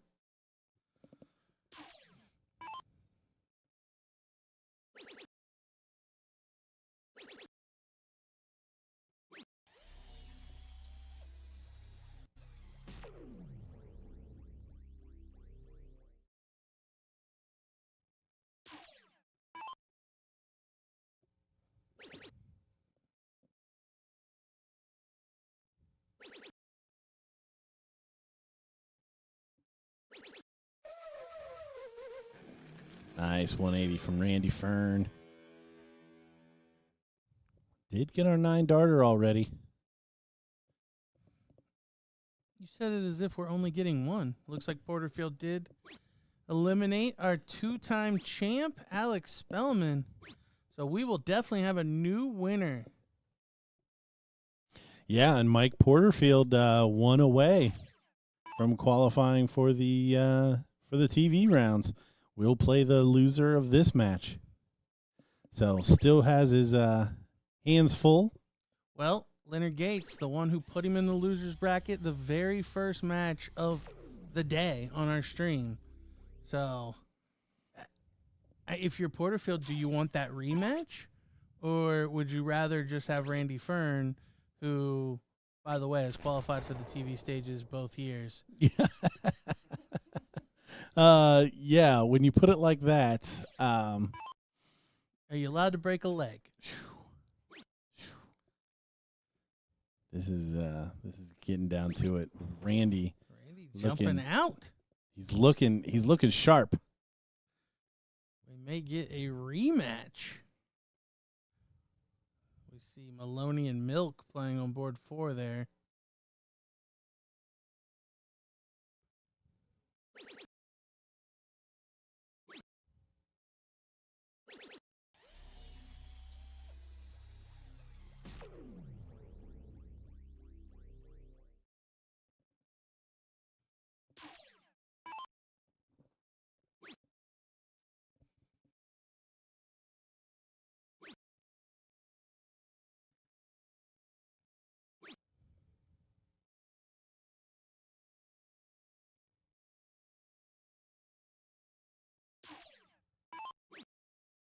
Yes, for the chat that's following along, you're absolutely right. That was not the right shot.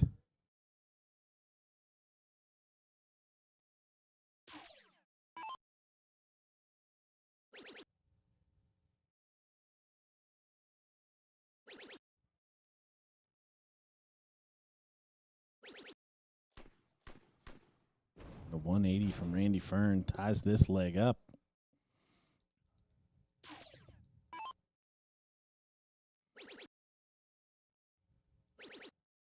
Like Milk just took the last leg on board 4. So they're 1-all.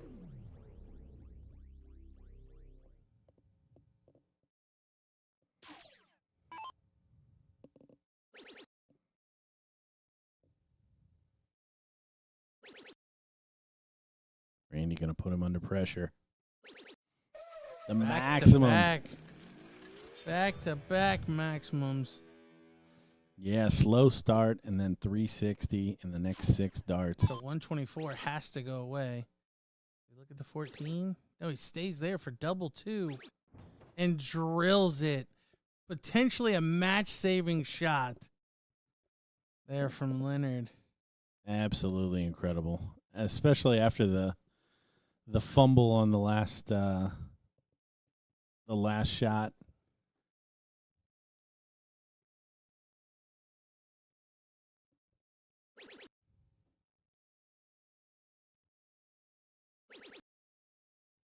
Just 9 in a row.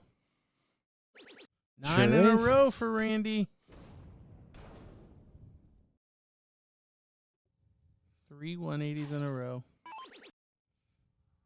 And sandwiched in the middle there is a loss.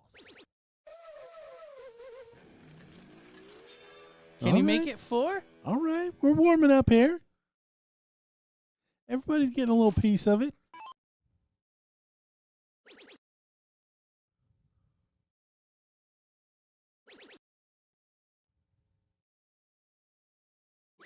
Oh. 11 perfect.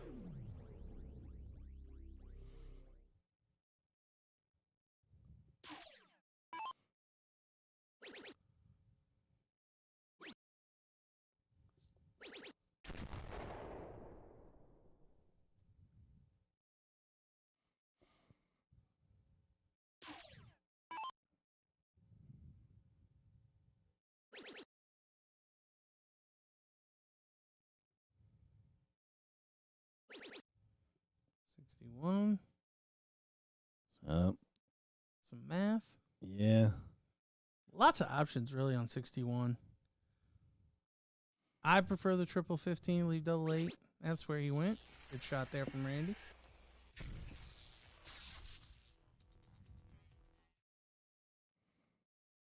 By the way, is that 14 of 15?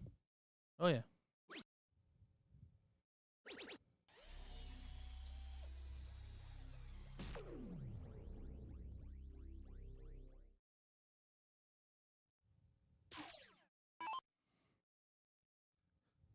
That was a big exhale. Did you see him before he threw? It's like he was trying to see his breath in the cold. But it did the trick. Yeah, locked up the two-leg lead. Elliot Milk up 2-1 on Maloney. Right next door here. Winner there takes on Donnie Lassie.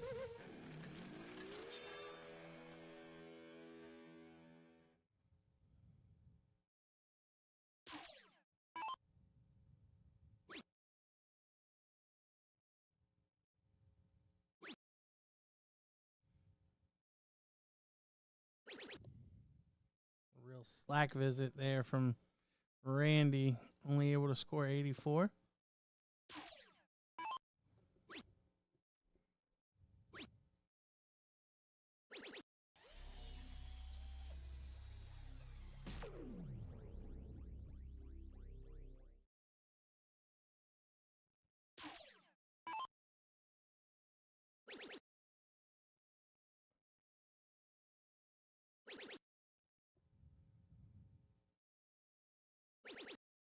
Randy right back in there with a 180.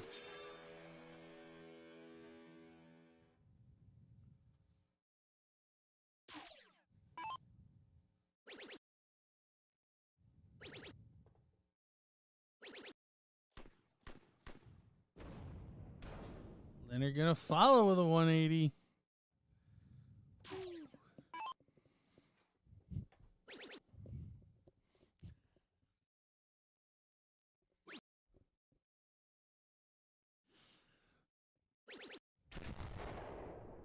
So 41 to do from Leonard. So pull it back to 3-2. But still need a break somewhere.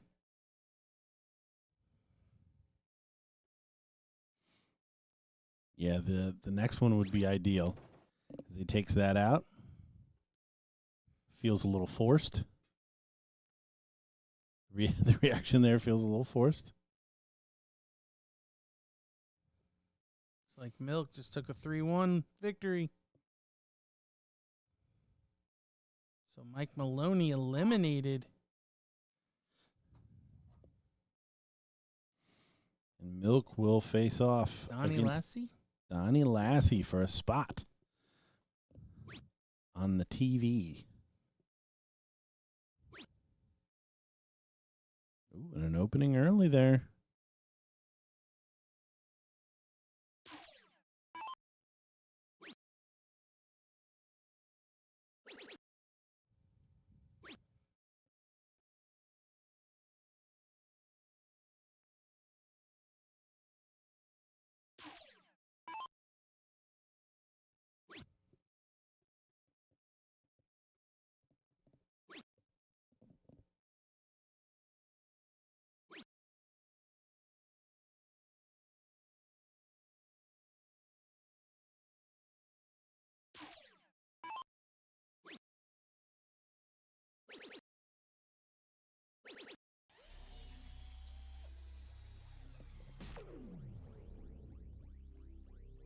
.140 there from Leonard, taking advantage of the slow start from Randy.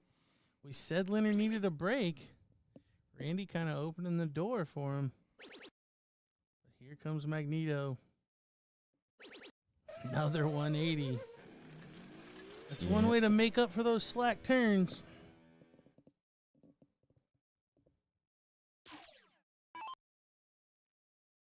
Yeah, Leonard going to have to fill this up because he's not going to shoot it right. And he does.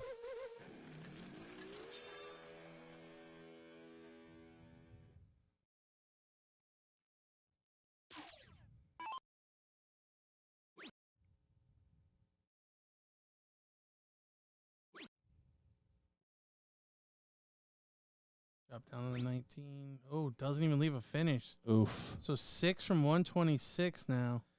Yeah, looking to tie this one up. Go back on throw. Leonard throwing it the right way, but making a mess of it. May only get one dart at the bull from 84. Yeah, this one may get interesting.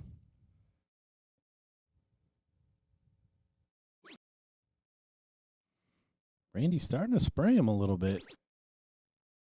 Does find the third dart. Leonard needs a clean kill here.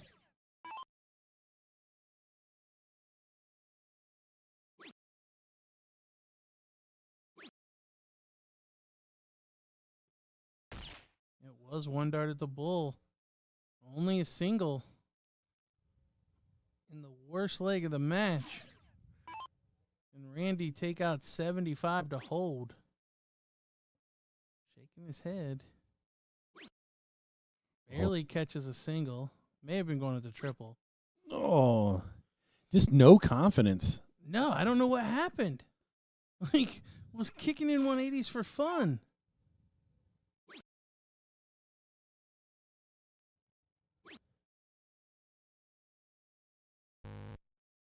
And Leonard also not able to take it out. 18 darts for both of these players, and this game is still going. We just see the exhale from Randy.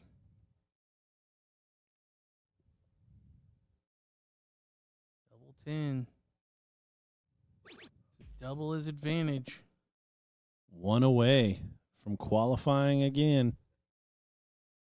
You got to think. I felt like whoever lost that leg was probably going to look back at this match and point at that leg as why they lost the match. Yep. If Leonard wins that, it's tied up at 3-all. If Randy wins that, he goes up 4-2, which is exactly what happened.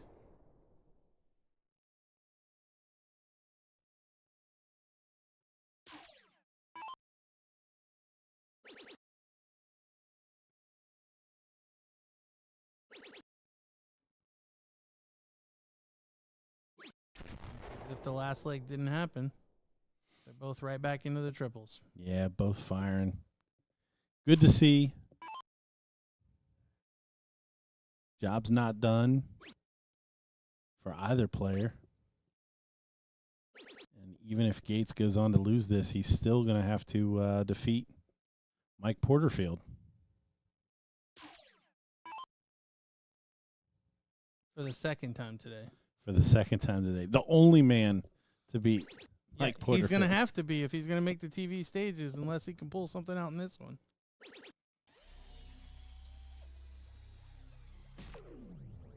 Yeah, we started today with Leonard and Porterfield, and we may end it.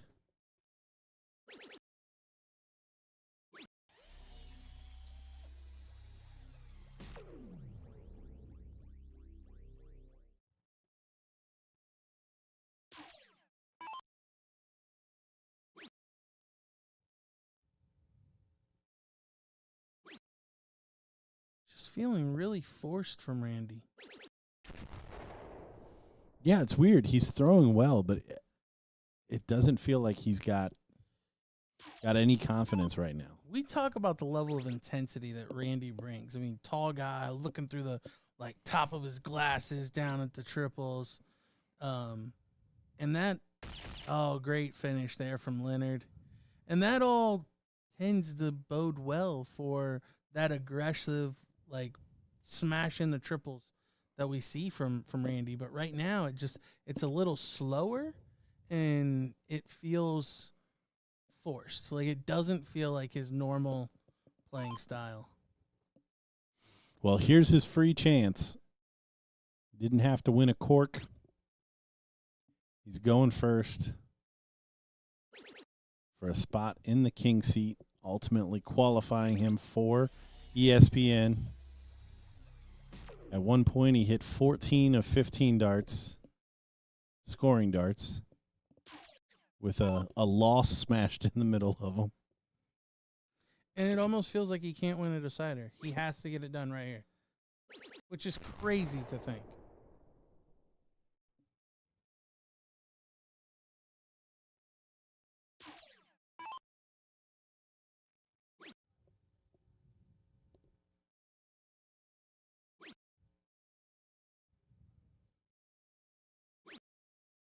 Oh.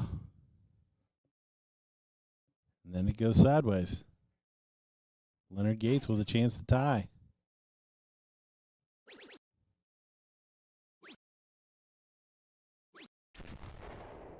Only a ton from Leonard. Yeah, not what I was expecting to follow. He won't be pleased with that.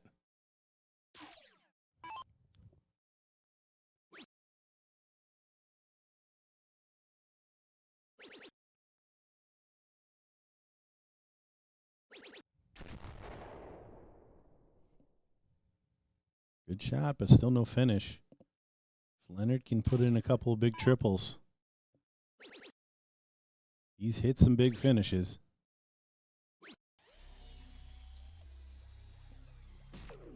He's the first to an out. All Randy can do is put in a big shot and apply some pressure.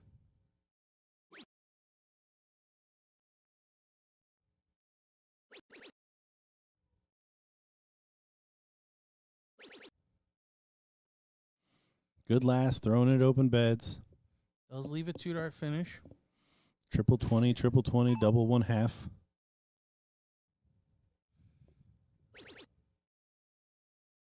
We saw him go 11 for the bull earlier. Does that again. Needs the double bull. Only the single. Ooh, you heard him. So 98 for ESPN. It's a little chef kiss. Mwah. 2-darter here. Dawn. Oh, my goodness.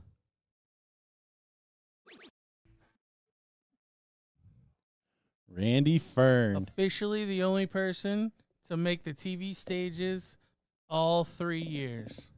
Has yet to hoist the check, but will look to do that this time. Yeah, he put himself in with a chance. You see what it means to him. You see the reaction. So we get a rematch of Porterfield Gates. But first, Elliot Milk and Donnie Lassie are going to be coming up here on our stream board to start to finalize our top 4. We already have, as you're aware, Kevin Luke and Randy Fern qualified. We will be back here in Rock Hill, South Carolina for the conclusion of this bracket in just a little bit. Don't go anywhere.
Well, Randy Fern Magneto joins us for a chat here ahead of the BullShooter Invitational 2024. And first off, how you doing, my friend? I'm doing great. Oh, we're doing great because we know you're here joining alongside us. Now, for those that might be unfamiliar with your run this year, can you talk to us about how you got qualified for this event and what tour stops you played at this year? Michigan regional. I took 4 first places. Chicago, I took second in Top Gun. I guess that's what qualified me this year. Yeah, and now you're qualified for a field that seems to just get tougher every year. You've actually played all 3 years now, or 2 years now, on to the third. First year making the finals, second year top 4 finish. what do you think about the field this year, looking at the talent level and competition wise? I don't. I mean, I can't say it's tougher because the first year was tough, and then no, I think it's probably about the same. The field, I don't think it's changed much for previous years. And who besides yourself would you pick as a favorite for this? Well, Spelman. I think if you were to ask me who the number one player in the United States, I would have to say Spelman. He's just so consistent.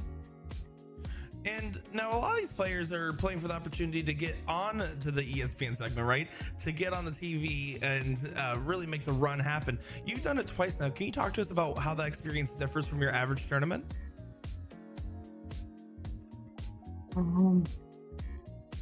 No, it's really nothing different. The first time on ESPN was really different with the cameras, the lighting. The second time, it was more about the commercials and stuff like that, and getting, they didn't give us much practice time. Where the first time we were able to practice a while, and the second time it was more about the lighting and doing little takes with the darts and stuff like that. So we didn't really have much warm-up time, and we also had more lights in our face too the second time, and which I like to wear this hat and it blocks the lights above me, so that helps. And then I like to wear the hat too because of my glasses, the reflection off the backside of my glasses, that I can see all that, and then my hat stops that from happening too. So that's why I wear a hat on ESPN anyways. Hey, good a reason as any. I asked him if I could because of the lighting, and he said, yeah, no problem. Sorry, thanks. There you go. Awesome stuff. And now, I mean, looking at this year, what's going to be your expectations for this run? I mean, you've made the top 4 twice. What does it look like this year for you, and what's your mindset? Top 4. I just want to be on TV again and place the top 4. That's always my goal, is just to place well, and then whatever happens in the finals happens. I don't put it, all that people are, I got to take first, I got to do that. I never do that. I always just try to place, and then however I do after that, I'm happy. And is there anything you want to say to your friends, fans, family, or anybody else watching along? No, thanks for everybody's support. I'll give it my best.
All right, we're back for another qualifying match. We've got Donnie Lassie, Triple D versus Elliot the Milkman Milk. We're playing best 3 out of 5. This is a 5th, 6th match, so we just watched the 2 semifinals. Those were on the winner's side to get qualified. this will put them in that 4th place match. Donnie Lassie in with the 180. Already seeing the triples reign. Who's that guy that just high-fived Triple D? I love it. Donnie being, we already mentioned it, Donnie being the one as soon as we walked in. You guys out there talking stuff on the bracket show. Like, followed us into the commentary booth. I had to, like, lock him out, and he was banging on the door. All true. All true. But, hey, I'll eat my words every day of the week.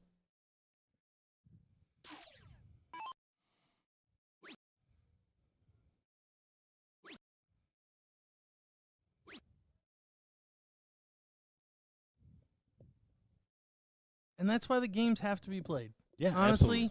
like, as much as we like to consider ourselves pretty in the know and how good these players are, at the end of the day, the matches still have to be played. And we said it even beforehand. There's just about everyone in this field has the potential. They wouldn't be here if they didn't. They've won or at least made a final and something to be here. So I'm not surprised to see any of the people still in this tournament that are here.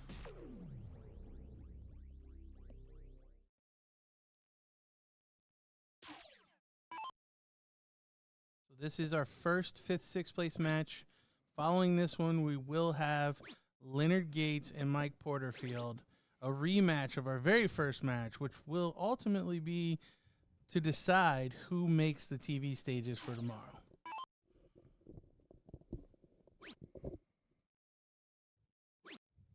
Oh, he's not going to get a dart.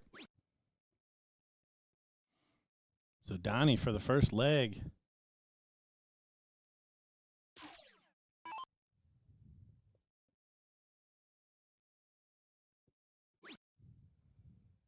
Went 57 to leave double 7. Now I am surprised to see Donnie throw bad math. Oh, and he doesn't find the double 16, so 48 now for Milk. Yeah, because it feels like that was always to try to get to double 16. Okay. I mean, that's the only way that makes sense. I mean, fat to double 16. Yeah. I can buy that. If you truly, if that was the reason he went to triple 19 was because a miss is the only way that he gets there, that's interesting. Yeah, I mean, I still don't like it, but the switch was so quick that Sure. that's what it felt like. But, I mean, you could also trip to 13 and get a shot at double 16.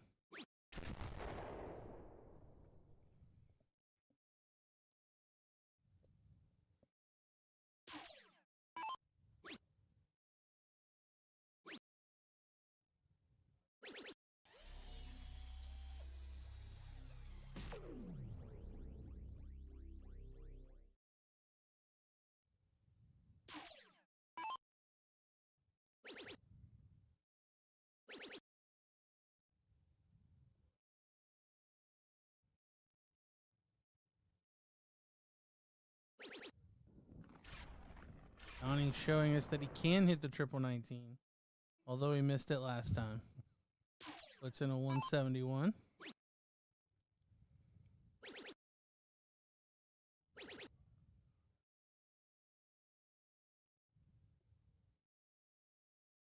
I do just want to compliment that man's darts in the background. They are a fine set, sir. I didn't even notice that holding up his darts.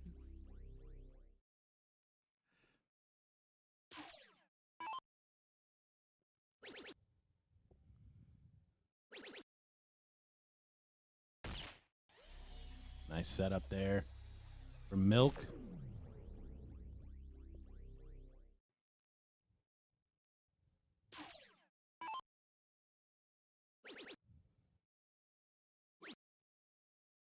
Oh, That was not close for Donnie to be walking. yeah, that wasn't. Like, that left his hand and he felt good.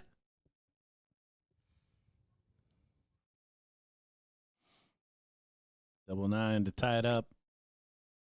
Doesn't happen. 167 for Milk. A tough task.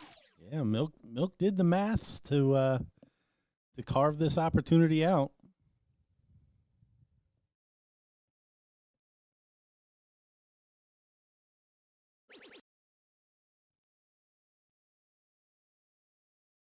Get a dart added. Oof. Back to the 20. Maybe over to the 48.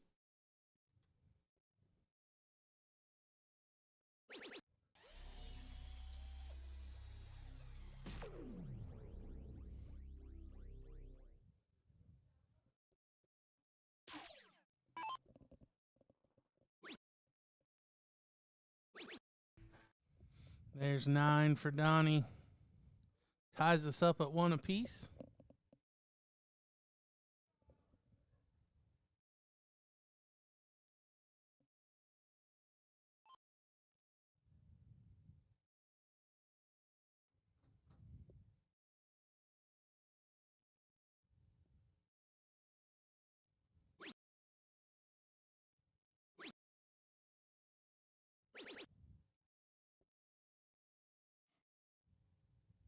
Just a reminder, this is race to 3. So we are on the losers bracket.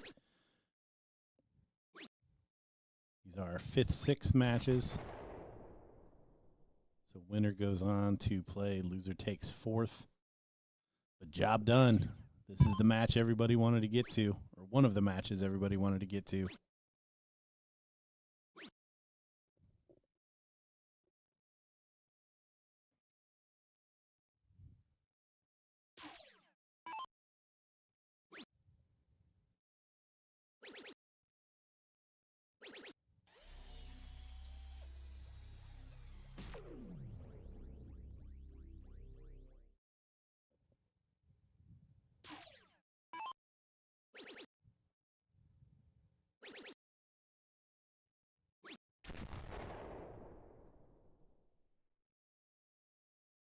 And just a reminder, tomorrow's paydays are not small. 12,000 for first, 7,000 for second, and $3,000 apiece. So this match essentially for $3,000. I don't know what the field got. Hey, thanks for coming. Isn't Rock Hill beautiful?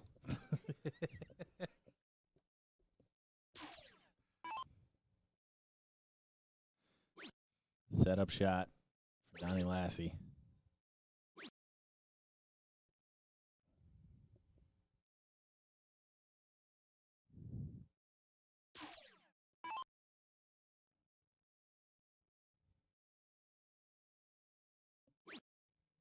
So 160 not going to go away.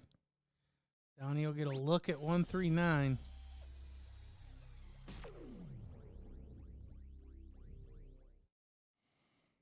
How's he going to shoot it? Go on, tell us, Dad. Triple 19? I knew it as soon as he looked up. I was wrong. He's hit so many triple 19s, I thought for sure that'd be the start.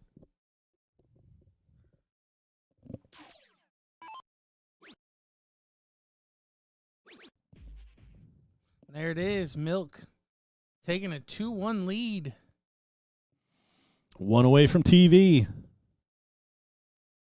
Milk, of course, qualifying for TV stages in other events previously. Certainly has the pedigree.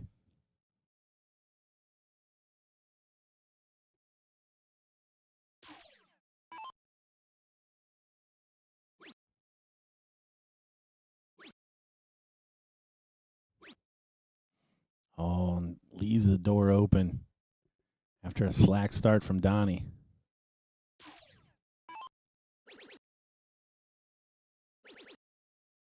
Here comes Donnie. Yeah, Donnie making it right after the poor start. What can Elliot do?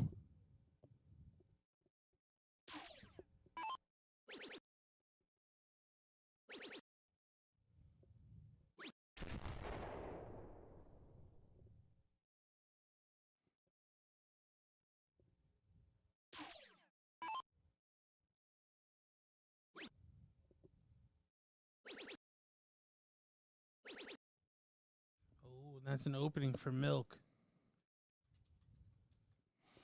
Yeah, only 50-point deficit as he steps up here. Look at That's this. more than a race right away. Huge 180 to be the first to a finish. Yeah, timing.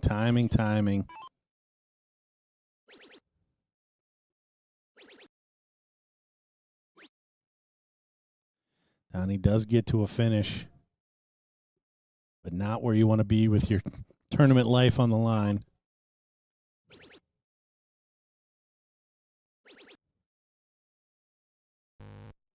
Ooh, I don't even know if that went pointy in first. No harm, no foul. Big out needed. It's not going to happen. So Milk back for 3 clean at 28 to qualify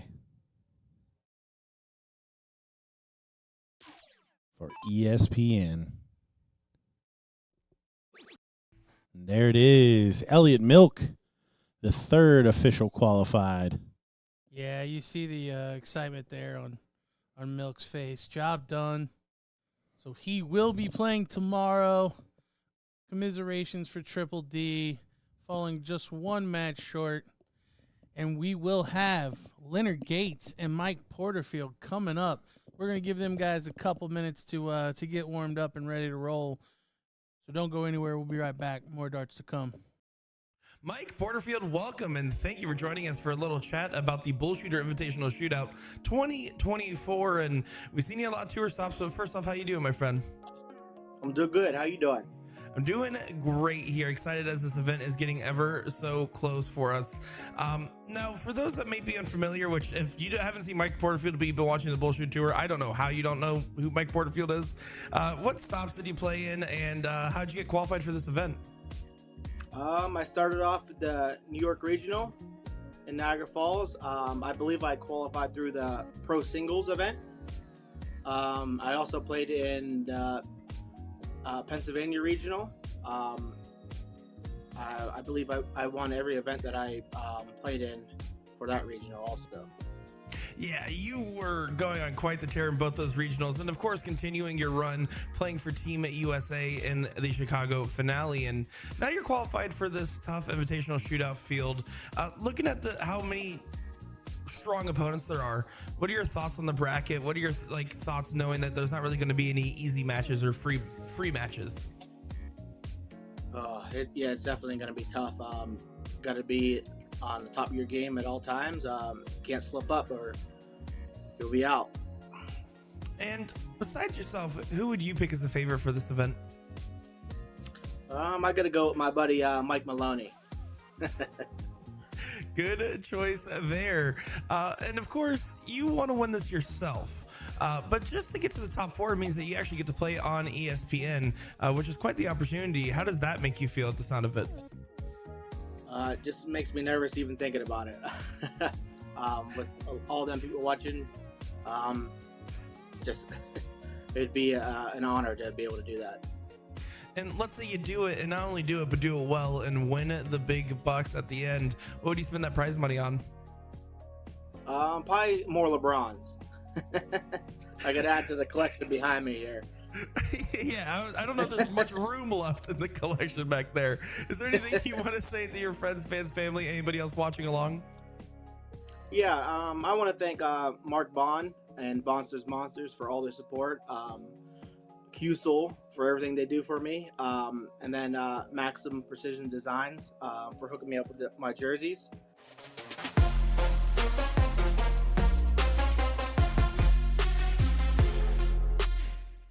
Leonard Gates, welcome, and thanks for taking the time to have a chat with us ahead of the BullShooter Invitational Shootout. It is a pleasure to talk to you as always, but first off, how you doing? Oh man, I'm great. I'm just sitting here chilling, playing some darts tonight, staying in the groove of things, man, but everything's going fine right now. How has the BullShooter Tour this year been for you, and are you excited for playing in that Invitational Shootout? Well, so far the BullShooter it's been great. It's been a good ordeal.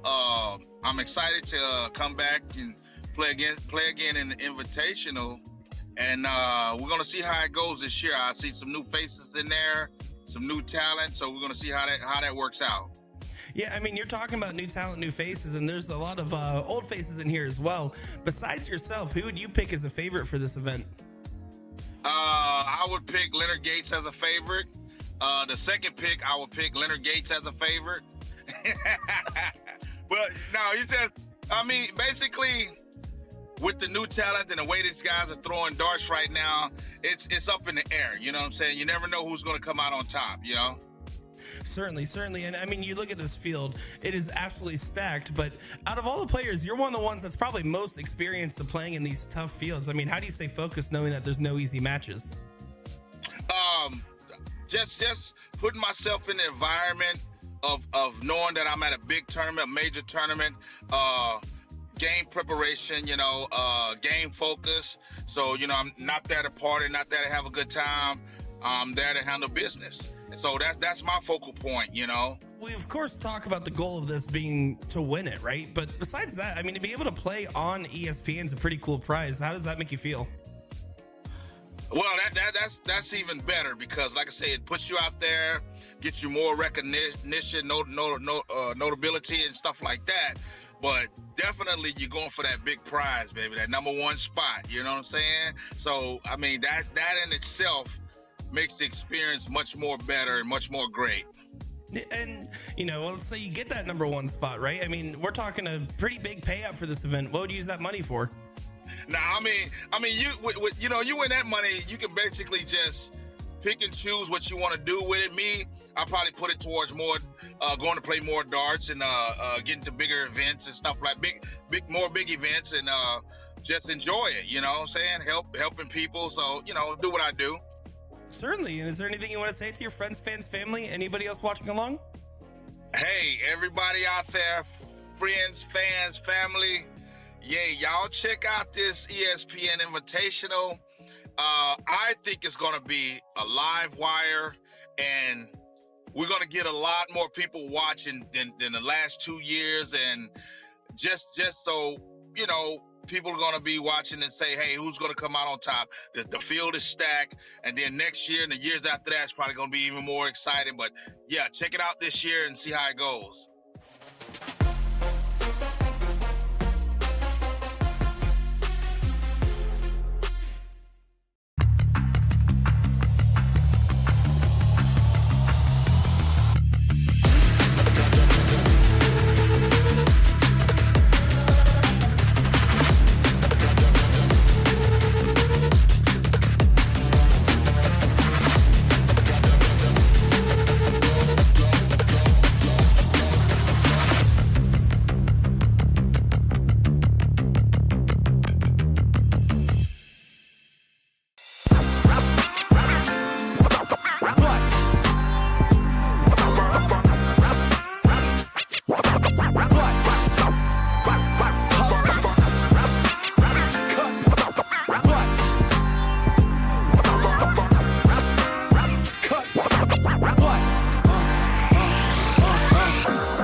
All right, we are back. We've got our last deciding match for who's going to be into our tournament tomorrow, live on ESPN2 at 10 a.m. Eastern Standard Time. The Ocho Day featuring BullShooter darts. Yeah, the grizzled veterans. We're back. We're the two people that have been on all 3 years as well. You ain't wrong. Us and Randy Fern. Us and Randy Fern. Oh, and Evan. Yeah, Evan. Yeah, we'll give him credit. Yeah. I mean, even though he doesn't come and participate on Thursday. I know. I hope he's listening. He said he watches on YouTube. I know. He told us that he watched the first year when we met him on the Friday, and he's like, yeah, you guys do the hard work. That's long. I think the first year we went like 7 hours. Yeah, it was a hike the first time. So and then he called me by the wrong name last year. No, Kevin Gordon. I know. I got all kinds of issues with that guy. I thought you guys were friends. Oh, we're totally buddies. Oh, okay. Yeah. So we got a little bit of a storyline here. This a rematch of our very first match of the day, where Leonard beat Mike Porterfield 5-2, I believe. 5-3. 5-3. Yep. So a pretty one-sided match, really. And here we are.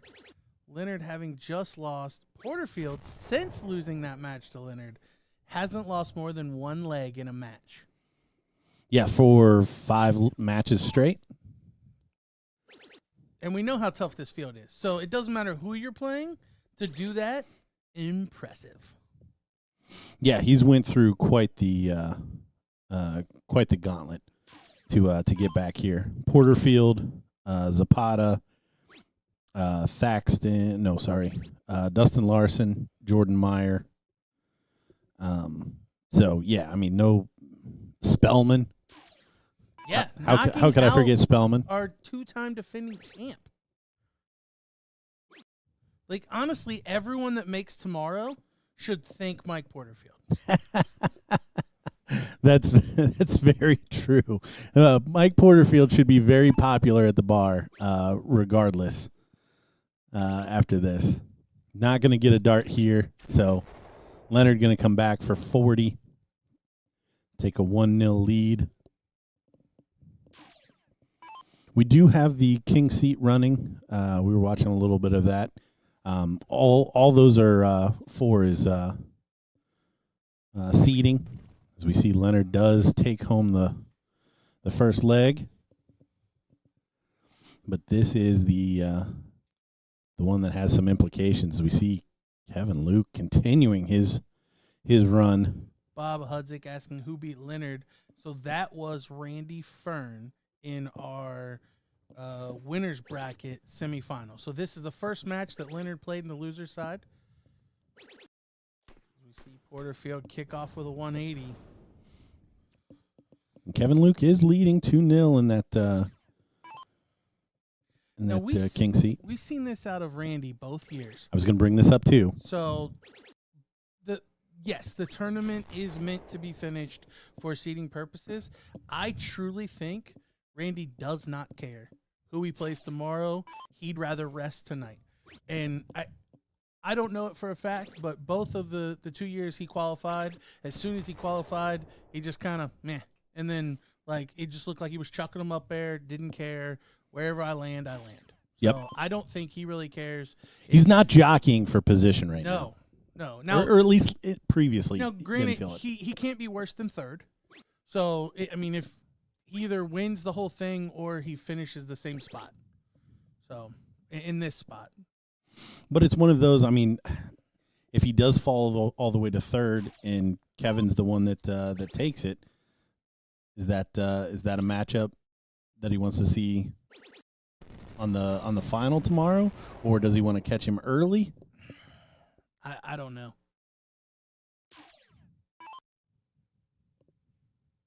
Yeah, I don't think it matters at this point. I would say with the players that are left, there isn't a player that I would want to play more than any of the others. Like I would argue last year there may have been, because Alex being the defending champ, there may be some incentive as we see Porterfield tie us up at 1 apiece. There may have been some incentive to dodge Spelman last year. I don't know that same scenario exists this year. Yeah, I mean, maybe the only one you can make that for would be Kevin, just the level that we saw when he took down Spelman the first time.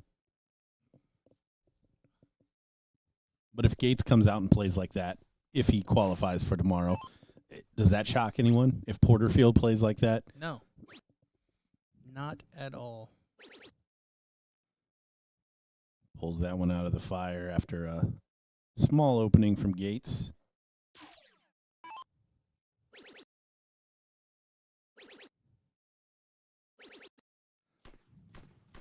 .180 there from Leonard. Making up for that slack first visit.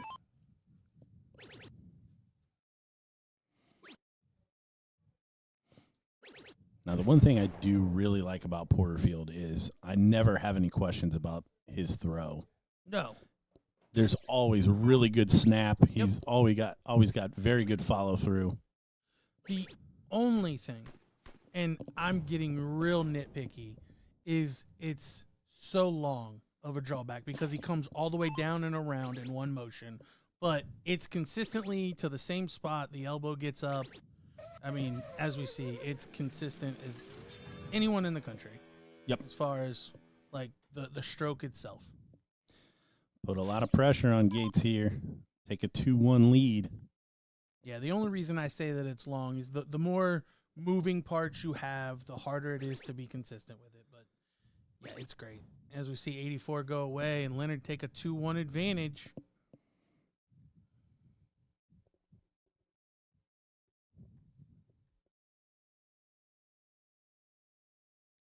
Joseph Kidder saying, correct me if I'm wrong, wasn't Luke the 1 seed and Fern the 4 seed 2 years ago and Randy won? That could be the case. I can't remember who played who year one. That does sound right. It does.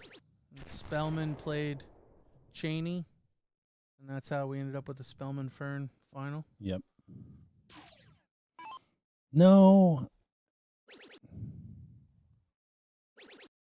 I don't know. I should probably know that, but I don't. And Hunter, I think he's just saying that they played in the top 4. Not that Fern won it all.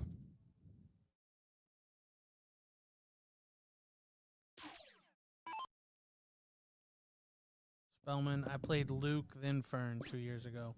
Thank you, Alex. So Spelman played Kevin Riley. Yep. Randy beat Joe. That's what I thought because we had a little. Yeah. Oh, I knew we had Joe. We liked the draw of Fern and Joe.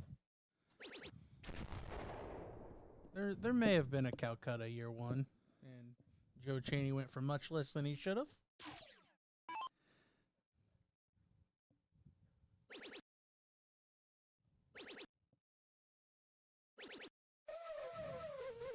And another big shot. So he will get 81 to take this home. Mike Porterfield needs to apply a lot of pressure.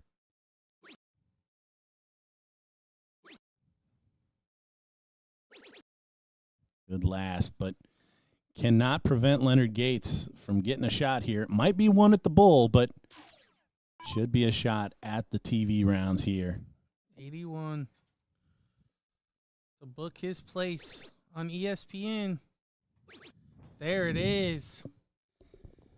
So our final 4 is decided. Last man out for Mike Porterfield. Unfortunate for him.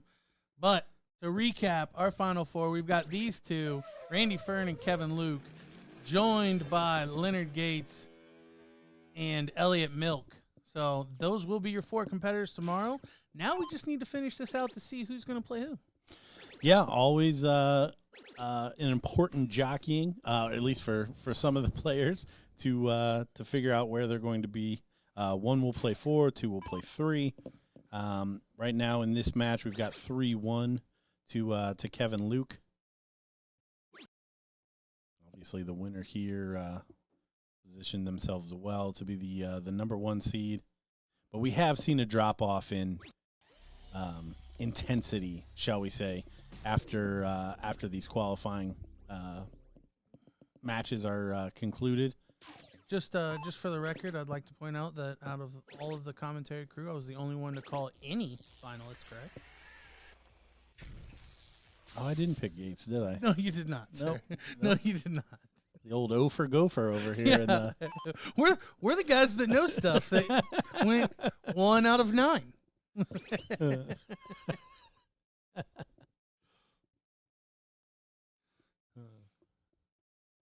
7 should be 17.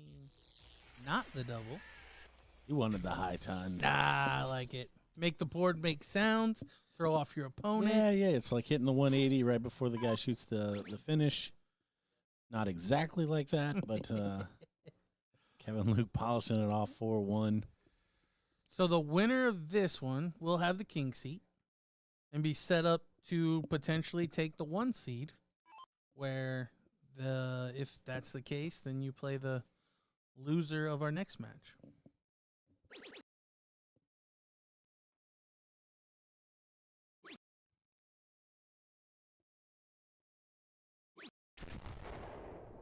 Alex Spelman pointing out that since he's out, or since his pick is out, that he's rooting for Randy to make it. I thought he had Porterfield. 3rd time's a charm.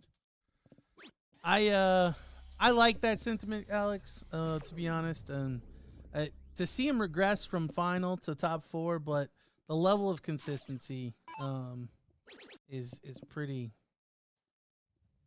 top notch from Randy. And we talked about it so many times when we've talked about Randy in the past. A guy that doesn't get out very often, but every time he shows up, he's always in contention. Yeah, well, did he come to Ohio? Yes, and played with Porterfield, and that's the only time that I can remember that he wasn't like killing it. Yeah, just start to finish. Yep. Good. Yeah, yep. He and Porterfield actually played together at the Ohio Regional, and they didn't do great, and it was shocking. Yep.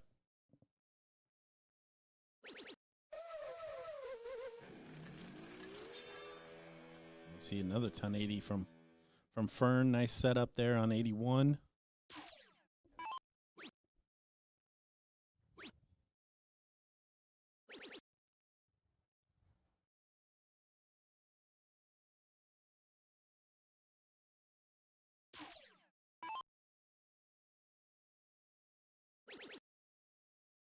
It's got to be a big weight off of Gates' shoulders. We see Randy Fern polish off that leg, 4-2. So Kevin Luke with the start now to secure his spot in the king seat. Yeah, chat, now that we know our 4 finalists, go ahead and throw in the chat there who you think's going to pull it out tomorrow.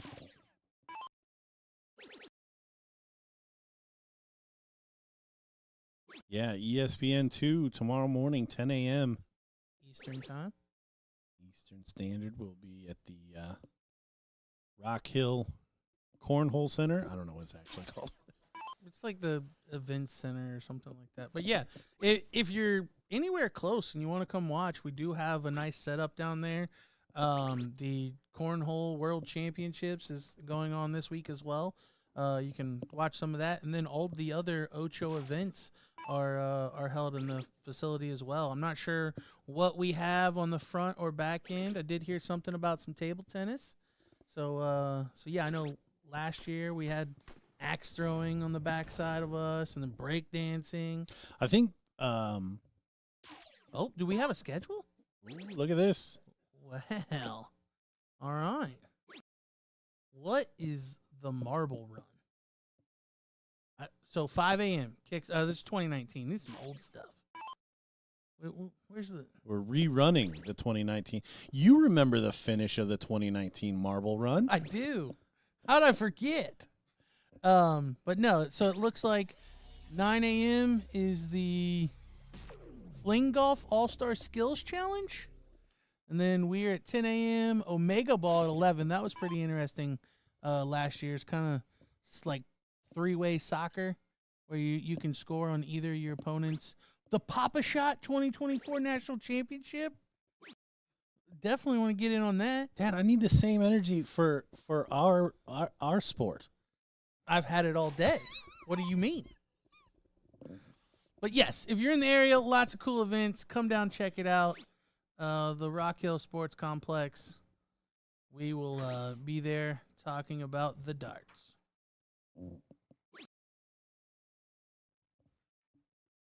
So is it our programming this time?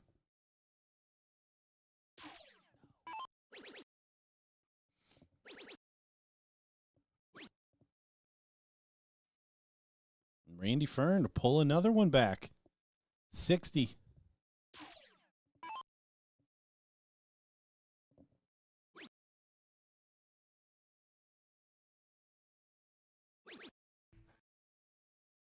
There it is. But given the format, Kevin Luke will get another chance to start and finish this off as we see Gates and Milk get started.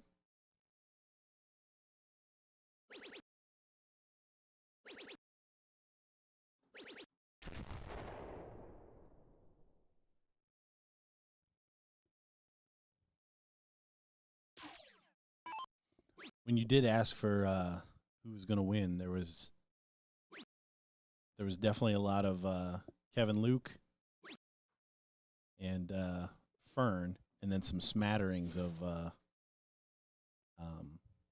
Soldier. And I only saw a couple of the Milkman's going to bring the milk home. The milk is going to spoil everyone's party.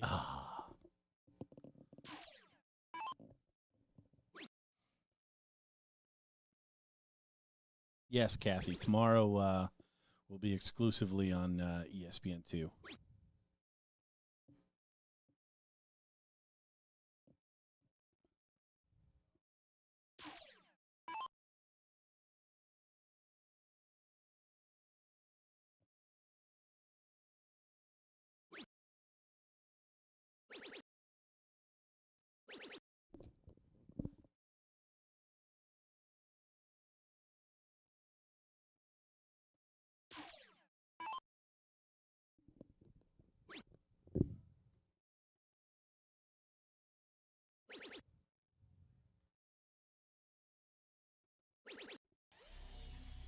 Looking like we might be seeing our last leg here. Is Kevin with the advantage going first.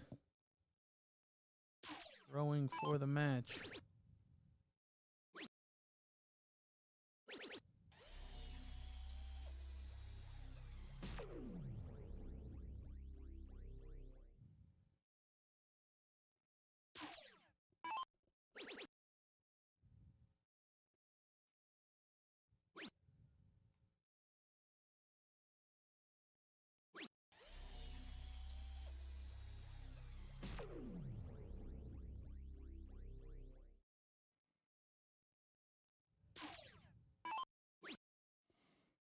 Top.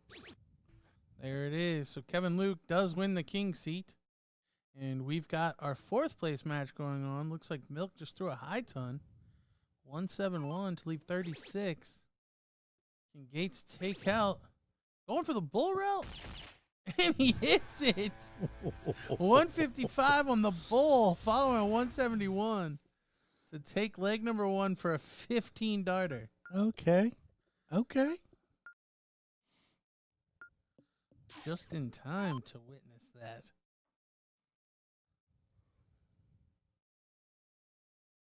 Gates got a little pep in his step again. Yeah, he was looking a little sleepy earlier, but the qualifying for ESPN definitely got him going.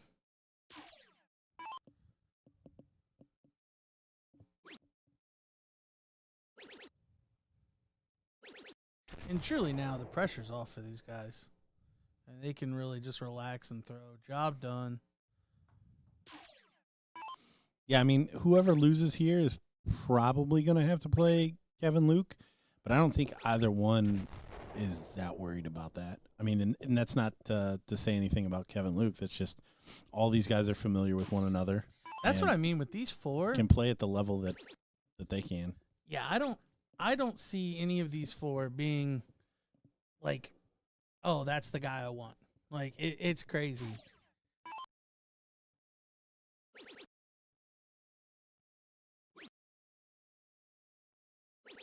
I would probably argue that Leonard may have the highest ceiling just from what I've seen, but I don't think it's so much higher. I mean, what we saw from Kevin earlier today, and then what we know Randy can do and Milk can do, it's there's no easy match in this, and that's why they're the last 4 standing. Well, and we have to remember, too, they'll be playing a shorter format tomorrow. Well, it's the same as the well. losers bracket. Yep.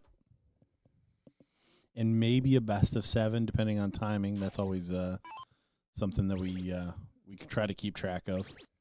Yeah, it is dependent on the TV schedule. We do have to fit in all of the matches.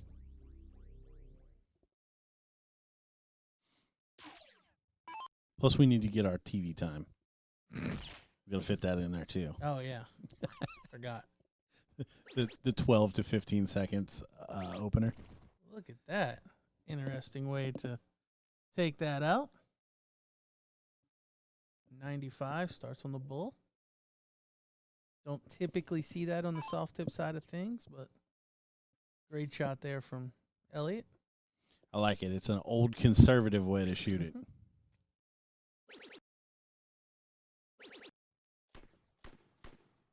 They're firing in a 180. Yeah, still getting a little. Yeah, I'm a little shocked at how excited he is.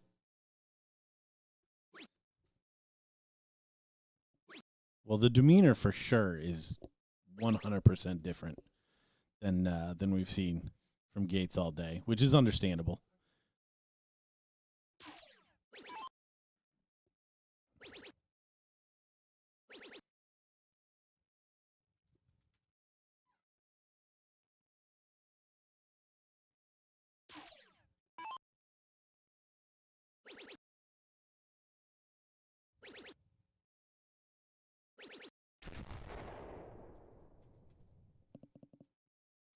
So if you're just joining us, just to recap, Elliot Milk, Leonard Gates, currently playing for loser takes 4th. Winner here will take on Randy Fern, and then our king seat holder is Kevin Luke. And those are your 4 qualifiers for ESPN tomorrow. We're just playing out the bracket to establish the seeding for tomorrow. 1 will play 4, and 2 will play 3 in our mini bracket. That will be brought to you on ESPN2 at 10 a.m. tomorrow.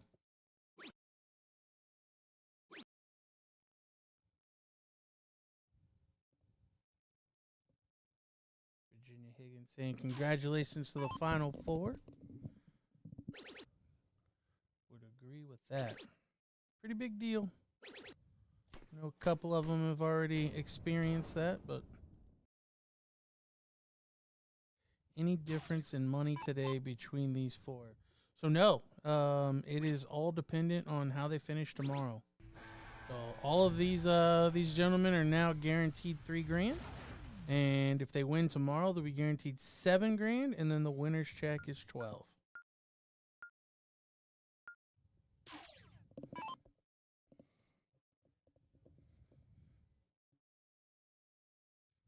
These guys are playing strictly for seeding. I feel like to put something on it for seeding, they need to do like automatic start first leg or something like that. Like give the higher seed the advantage of the start in the first leg. Ooh, that's interesting.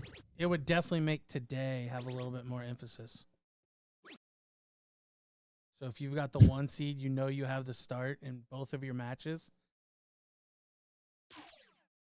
And you still want to get the 2 seed because you have start in your first match. Yeah, it's essentially playing for the cork. Mm-hmm. Yeah, no, I don't hate it. Bianca Caution asking why no separate women's bracket. Just wondering. It's a good question, Bianca. I think this only being the third iteration of this event, it's tough. I don't know. Hopefully one day. The biggest thing is we don't have 2 hours, so we can't run 2 mini brackets. I mean, hypothetically, we could do the final of the men's and the finals of the women's, and maybe that's what it'll evolve to. But as it stands, we're still just trying to grow this event, and with new ownership, new sponsors, just trying to continue to kind of keep the momentum that we've already kind of built for this event. The fact that it's continued for 3 years is awesome. Absolutely, and it's grown in popularity on ESPN. I know that our ratings, and this is thanks to you guys tuning in and everyone else, our ratings have always been sang pretty highly from the ESPN producers and people that we hear from. So yeah, it's definitely a good show, and we are happy to bring it to you. But I will add, women are more than welcome to play in this, so it's not like they're excluded. There is no separate event just yet.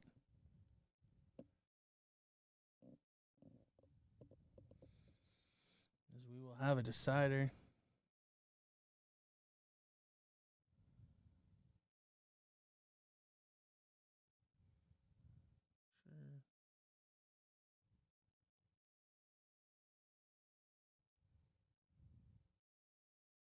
Are they sharing? I think they're sharing. Sharing is caring. I mean, what are friends for? You and I have definitely shared a drink or two.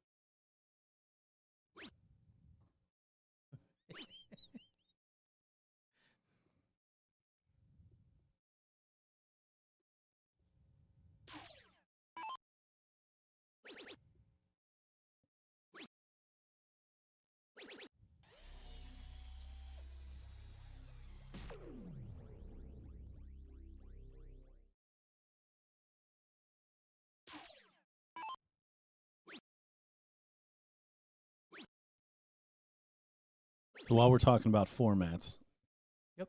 This has eventually got to go to alternating starts, right? I mean, I will always prefer an alternating start. To me, it's hard when a break a throw isn't treated like a break a throw. Like, you see a match sometimes in 2 out of 3. I guess it can't happen in 3 out of 5, but like you see a match in 2 out of 3 where the same person starts all 3 legs. And granted, they won 2 corks in that, but still, like, that's a tough one.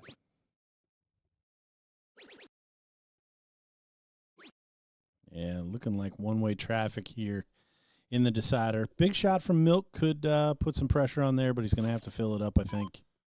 Yeah, at least a 140, 131 to leave a finish. Yeah, not going to do it. So 6 from 122 for Leonard.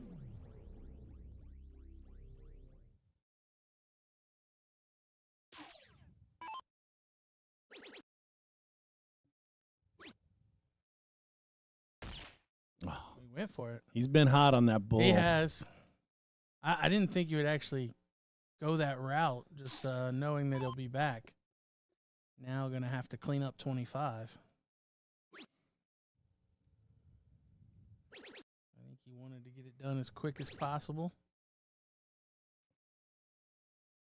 Milk still left himself with a little bit to do here. And there it is. Leonard Gates taking it out. Elliot Milk will finish in 4th place.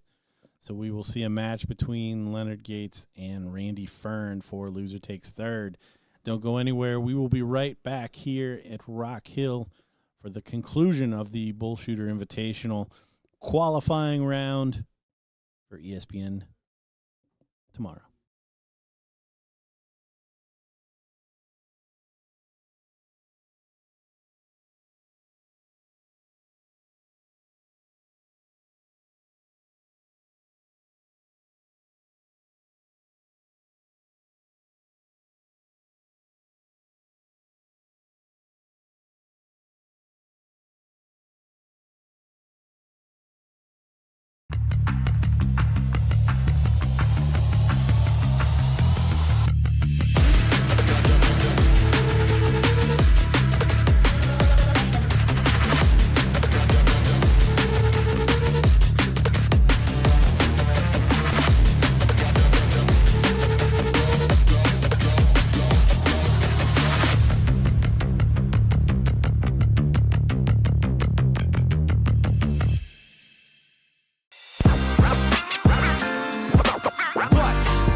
All right. Loser takes third. Randy Fern, Leonard Gates. We're winding it up.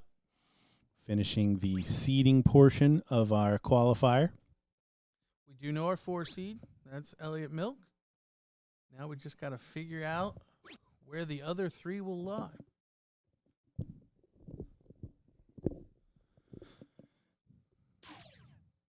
You can see Leonard Gates playful with the camera after the job done here for qualifying.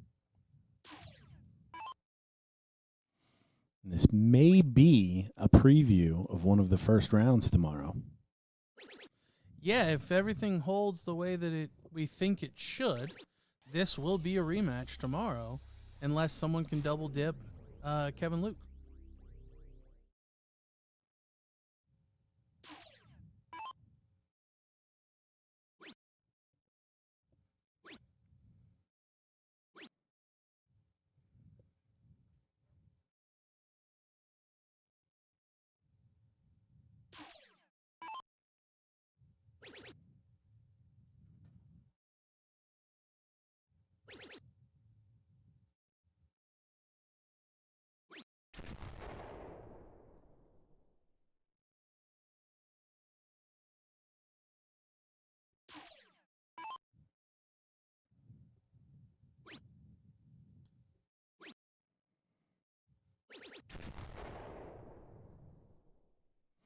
Only a ton. So Randy Fern, 6 darts from 161.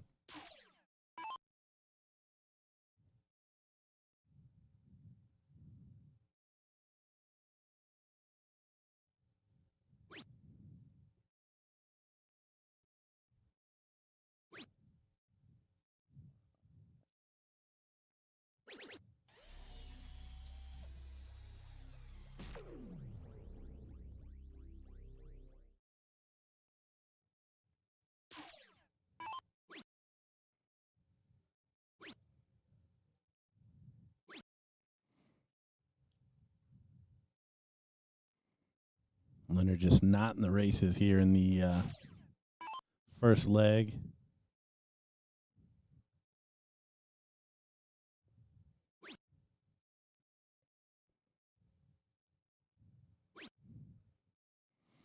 Double 16 to clean it up. And there it is. So Leonard will get us started in the second.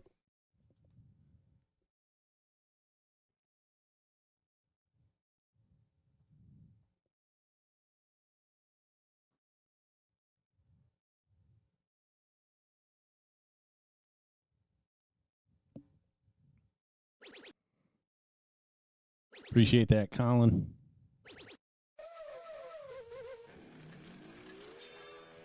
Nice 180 there from Gates.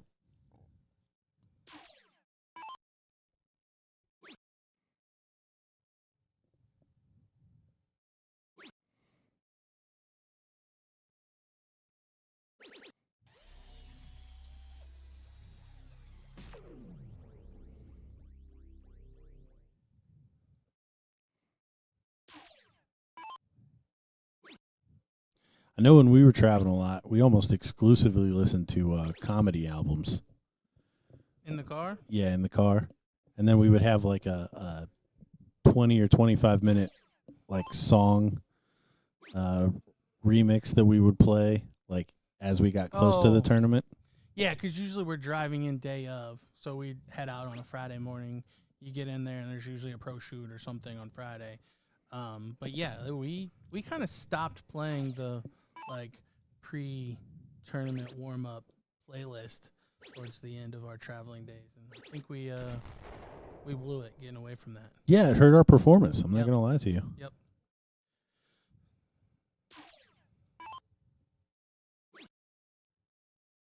Yeah, we used to. What is a couple of them? Baby Boy to Prince. Charlie Boy, I Look Fly. Charlie Boy, yep. Those were our. Which we kind of found that song before it was ever popular. Oh yeah. Like. Yeah, I would agree with that. Like we're talking when it was released type stuff, because it randomly came up like And then we're like, oh, this is getting added to the playlist. I don't know the name of it, but the inside peanut butter, outside jelly. Forgot about that one. Yep.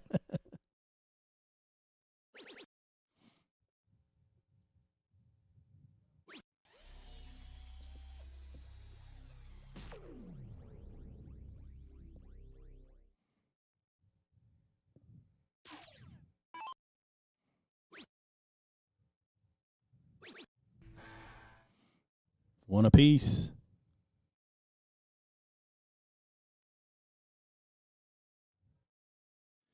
Yeah, Gary, good call. 12K for first place tomorrow, 7K for second, and 3 apiece for third and fourth. And all of these guys are still in those in the running for those. This again is just for seeding today. And another little tidbit that these guys are playing for. Granted, I don't think any of these guys would be too worried about qualifying next year, but the finalists guaranteed an invite to next year's tournament.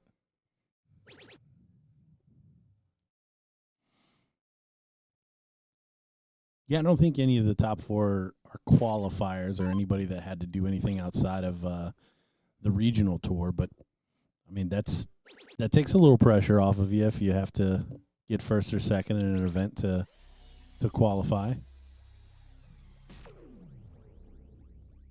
I'm trying to think. Did Randy qualify outside of? Well, he would have had to because he got top 4 last year. Yeah. Yeah, Randy ran, was it the Iowa? Indiana or Michigan. Oh, Michigan. Michigan. Yeah, That's yeah, what it yeah. was. Yep, I forgot about that one. Yeah, because he's in northern Indiana, so.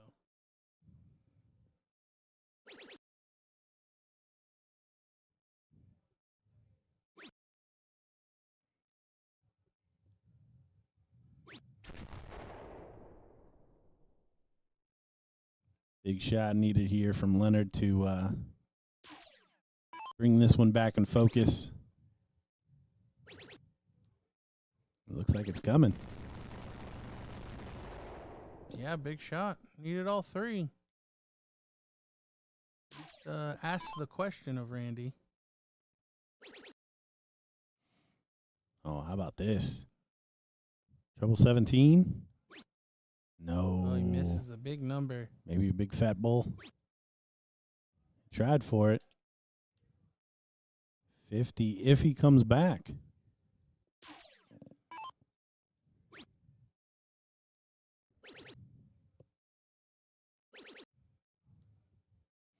Good setup shot there from Leonard Gates.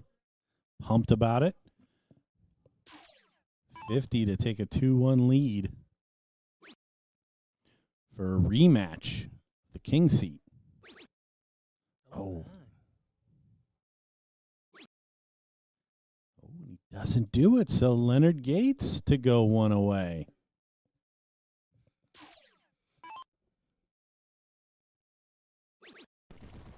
Yeah, an unlikely result there. As Randy had 6 from 127. Yeah, it all started to go awry on the 17. But does get the start here. Try to tie it up, take us to a decider.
Are they putting the split on right now?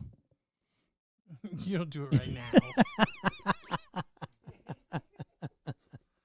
I don't know. I thought maybe that was going on. It's tough because most likely these two are playing each other again tomorrow. Yeah. So if you're gonna do it, you just do it tomorrow. Like, hey, like, split this. You just wake up, stub your toe, and give Leonard a call. Be like, bro, we got to go halvesies. You're saying after you accidentally hurt yourself? Yeah.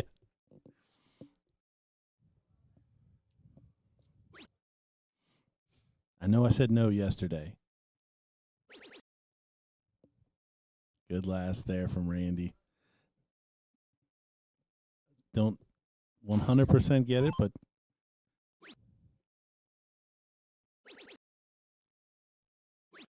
we talked about it. I don't think it's been a complete like I don't care, but you can tell the intensity is not there from Randy now. Yep. Compared to what we had saw prior to. I just think he needs something to play for, and right now there isn't as much as he makes me eat my words. yeah. But that kind of jovialness that we see there, like you don't typically get from Randy in a serious match. Oh, well, you don't get that from either one of these guys. Yes. Yeah, they're much more businesslike.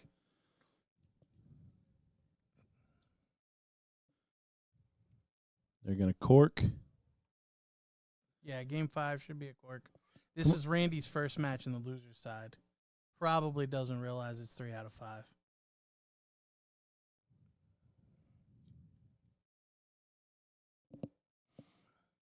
He said, I'll show you one.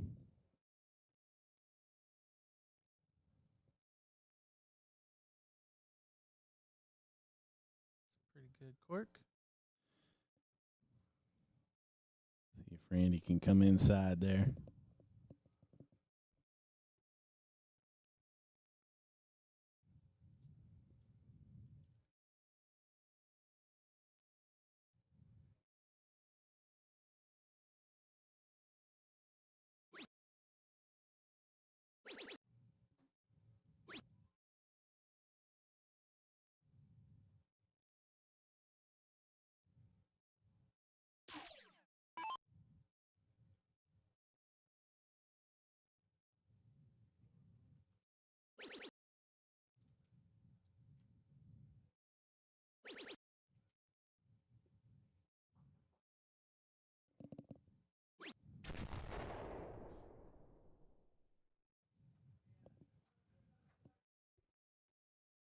Leonard only started with a 55.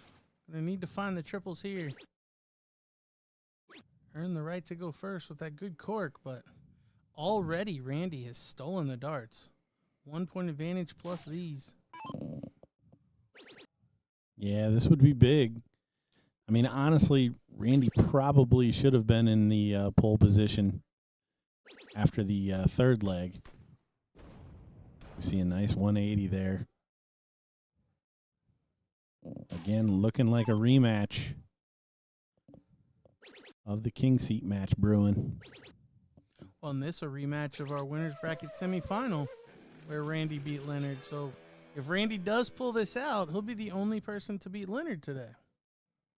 And if they play again tomorrow, you got to feel like that's in Leonard's head a little.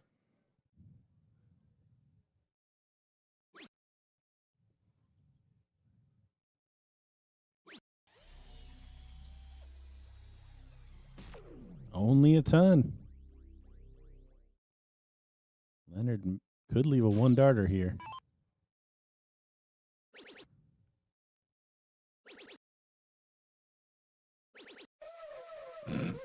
He left a one darter, all right. Oh. Silly Billy Gumdrops. Hey, we talked about it. Sometimes you throw the 180 just to make the board go crazy. Yep. Throw your opponent off. He's all smiles back there. Till he's got to come back for 2. 36 for 36. Yeah, I like the double-double. Not sure that Randy will shoot it that way. No, he doesn't. So Leonard will come back for the 2. I think it did have a A bit to play there.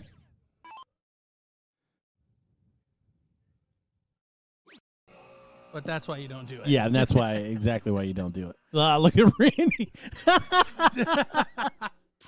Oh, that would drive me nuts. Not in this situation, it wouldn't. That fair enough. If it were a serious match, yes, of course. But these two have kind of been joking around the whole time. Yeah, it's kind of been the spirit of the match here. So 3 for tops. Yeah, definitely don't celebrate your opponent's misses in a normal situation. And there we see it. Randy does polish it off. So your number 3 seed will be Leonard Gates tomorrow.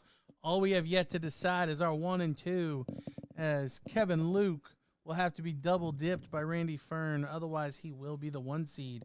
We will give Kevin a couple of minutes to get to the board, but we will have that match coming up straight away. So don't go anywhere. We'll be right back. Leonard Gates, welcome, and thanks for taking the time to have a chat with us ahead of the BullShooter Invitational Shootout. It is a pleasure to talk to you as always, but first off, how you doing? Oh man, I'm great. I'm just sitting here chilling, playing some darts tonight, staying in the groove of things, man, but everything's going fine right now. How has the BullShooter Tour this year been for you, and are you excited for playing in that Invitational Shootout? Well, so far the BullShooter it's been great. It's been a good ordeal. I'm excited to come back and play again in the Invitational, and we're gonna see how it goes this year. I see some new faces in there, some new talent, so we're gonna see how that works out. Yeah, I mean, you're talking about new talent, new faces, and there's a lot of old faces in here as well. Besides yourself, who would you pick as a favorite for this event? I would pick Leonard Gates as a favorite. The second pick, I would pick Leonard Gates as a favorite. But no, basically, with the new talent and the way these guys are throwing darts right now, it's up in the air. You know what I'm saying? You never know who's going to come out on top, you know? Certainly. And I mean, you look at this field, it is absolutely stacked, but out of all the players, you're one of the ones that's probably most experienced of playing in these tough fields. I mean, how do you stay focused knowing that there's no easy matches? Just putting myself in the environment of knowing that I'm at a big tournament, a major tournament, game preparation, game focus. So, I'm not there to party, not there to have a good time. I'm there to handle business. And so that's my focal point, We, of course, talk about the goal of this being to win it, right? But besides that, I mean, to be able to play on ESPN is a pretty cool prize. How does that make you feel? Well, that's even better because, like I say, it puts you out there, gets you more recognition, notability, and stuff like that. But definitely, you're going for that big prize, baby, that number 1 spot. You know what I'm saying? So, I mean, that in itself makes the experience much more better and much more great. And, let's say you get that number 1 spot, right? I mean, we're talking a pretty big payout for this event. What would you use that money for? Now, you win that money, you can basically just pick and choose what you want to do with it. I'll probably put it towards more going to play more darts and getting to bigger events and stuff like more big events and just enjoy it. You know what I'm saying? Helping people. So, do what I do. Certainly. And is there anything you want to say to your friends, fans, family, anybody else watching along? Hey, everybody out there, friends, fans, family. Yeah, y'all check out this ESPN Invitational. I think it's going to be a live wire, and we're going to get a lot more people watching than the last 2 years. And just so, people are going to be watching and say, hey, who's going to come out on top? The field is stacked. And then next year and the years after that, it's probably going to be even more exciting. But yeah, check it out this year and see how it goes.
All right, we are back for our final match.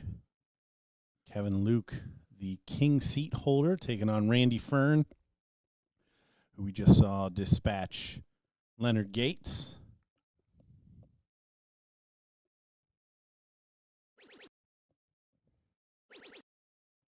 So, winner of this plays Elliot Milk. Loser plays Leonard Gates. Yeah, our ESPN coverage tomorrow is shaping up nicely here. Oh, Randy not able to match the 180.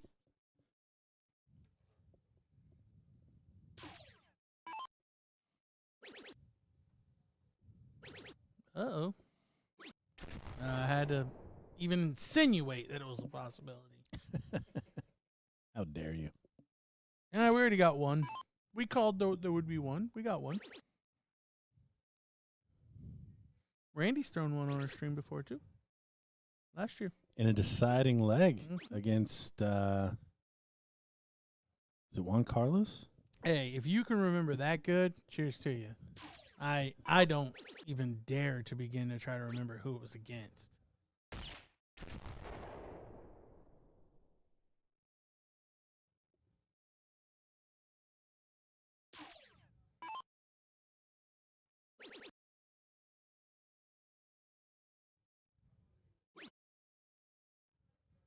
Garrett Rakowski saying, yep, it was JC. So cheers to you guys for having that good of a memory.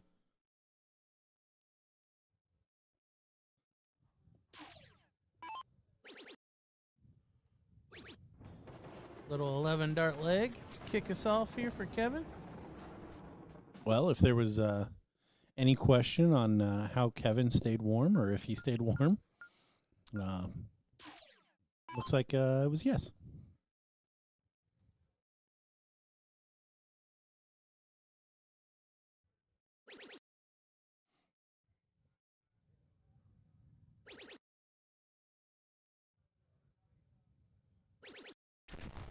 I give him a 111. Wow, just flied it out there.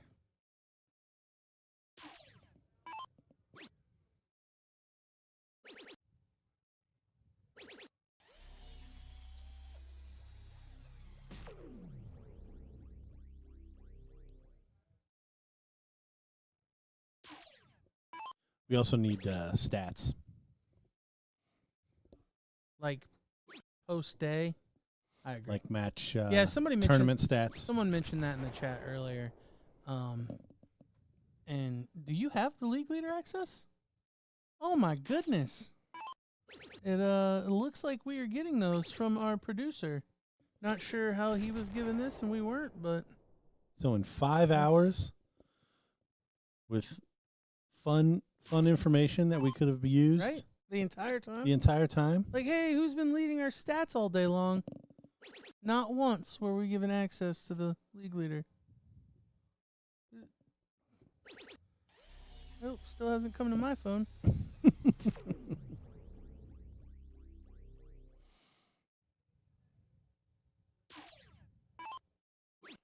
So as of 3:30, so stats an hour and a half old, so probably Who's the chat think has the highest stats? That's, and I'll just a little hint. It could surprise you. I think the clear cut favorite for best stats is Kevin. He's a king seat holder, right? Yep. That's who you would assume. But yeah, I'm curious what the chat thinks are the. Yeah, so points per dart.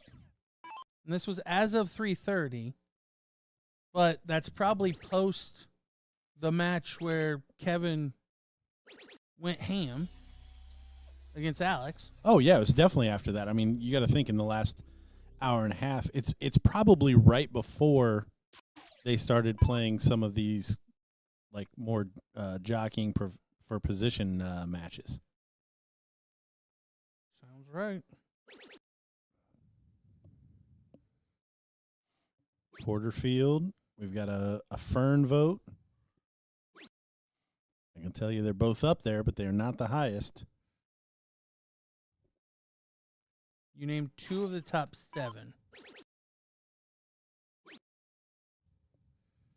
And we will get a post-day recap as well. Now, can you break them down by match? Like, you don't know if you can find them by match? Okay.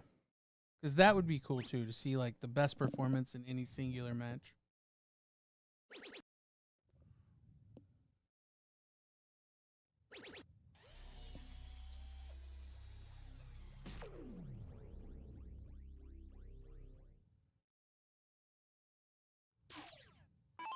And as of 3:30, there was only one 9-dart out. That's on here as well. So we did get the only 9-darter on our feed, unless one happened since then. How about that? All right, I think we've given you guys enough time. I'm seeing some milk. I do see a Gates from Cody McGraw. Ding, ding, ding. We have a winner.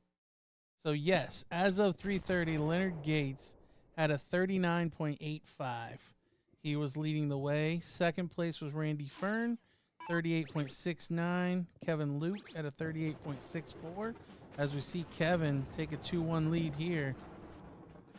Fourth place, Robert McCoy, Mr. Bob McCoy at a 38.48. Fifth was Alex Spelman at 38.04. And then just rounding out the top 10 here, we got Elliot Milk, Mike Porterfield, Ram Guevara, Mike Maloney, and Kerry Thaxton.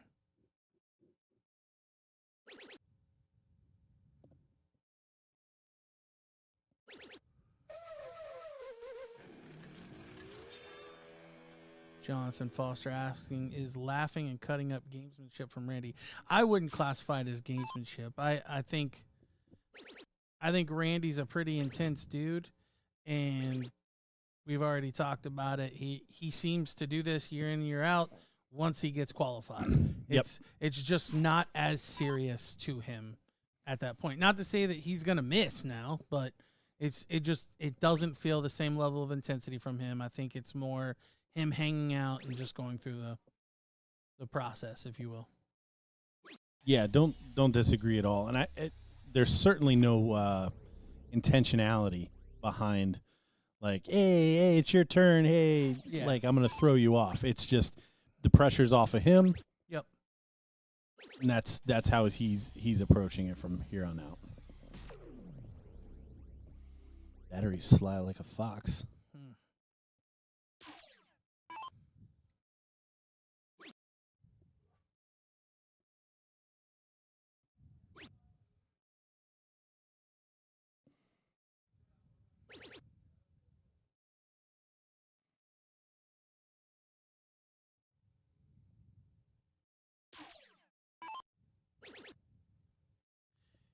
Andy Gardia asking who the top lady was stat-wise. I believe that was Taylor. I believe it was Taylor, but I think Nicole may have had the only win. That sounds right. Nicole did beat Ruben. So yes, Taylor was a 28.34. Nicole 25.9, Jillian 25.27, and Jessica 24.85.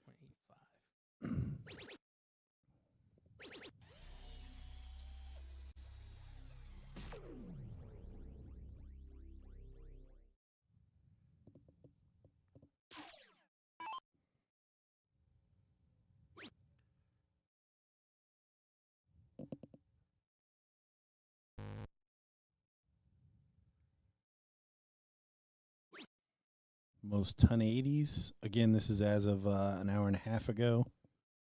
Went to Randy Fern, Kevin Luke, and Leonard Gates. So, again, your top 3 in averages. Also top 3 with a little bit of difference in 1080s. Same thing with high tons. Gates with 19. Fern with 22. Luke with 23.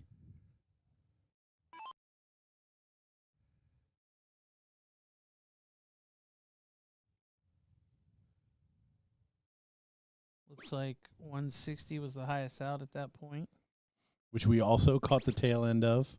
This is somebody else. So we saw Randy Fern take one out, or no, it was Donnie Lassie. Donnie Lassie had a 160. Yep. Yeah. Against Joe Cheney. Big John asking who the 4 for tomorrow is. Well, you're looking at 2 of them. They're playing for the 1 and 2 seed for tomorrow. And then we've got Elliot Milk as the 4 seed and Leonard Gates as the 3 seed.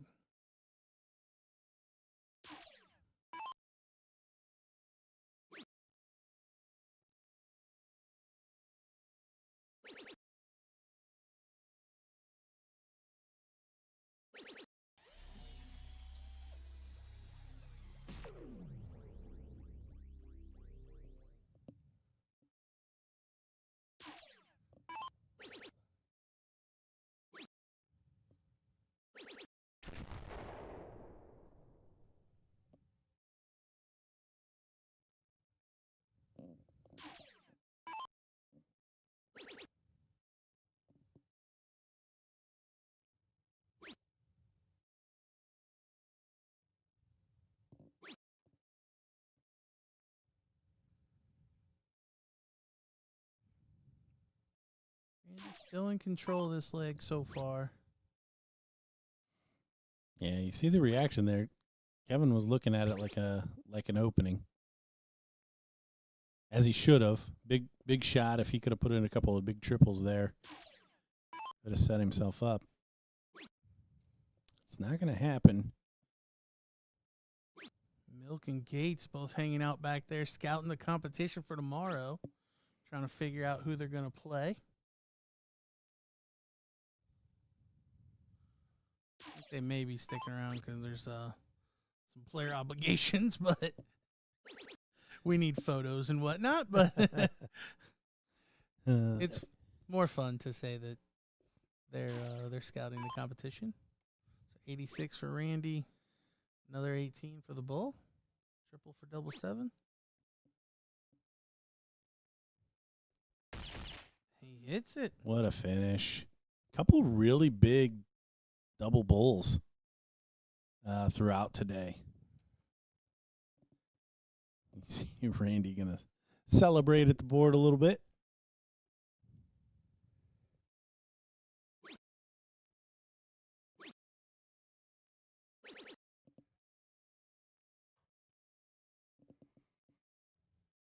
Kevin Luke will want to hold throw here.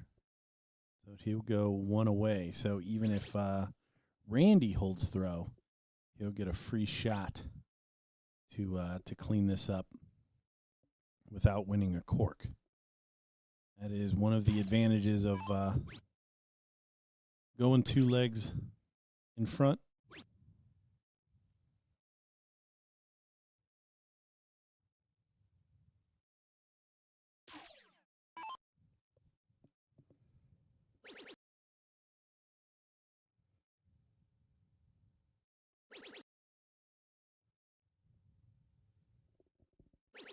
Randy kind of stealing the darts here.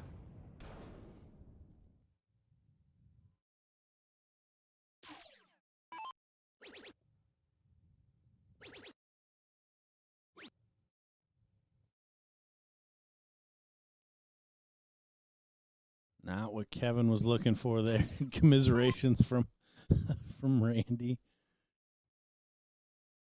Setup shot here.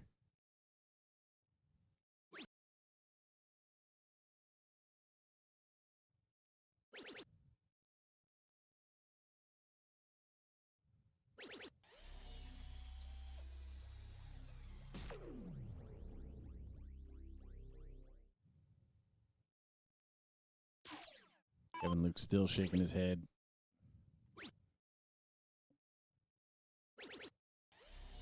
Wanted to leave a finish. Knew he needed all 3. 101 to tie us up. This is the first set of the final. Kevin Luke wins in a race to 5, and it is over. Double 16. There it is. Great finish. Tied up 3 apiece. if Randy Fern gets to 5 first. Oh, Randy now used to playing the losers bracket. He still was off by a couple of legs. Yeah, he must have thought it was best of 7.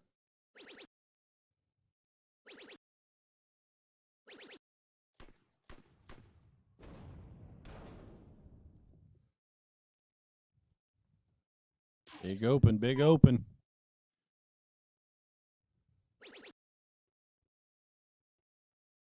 It's like Leonard's taking a little nappy nap in the background there. Long day. Oh, he might be awake.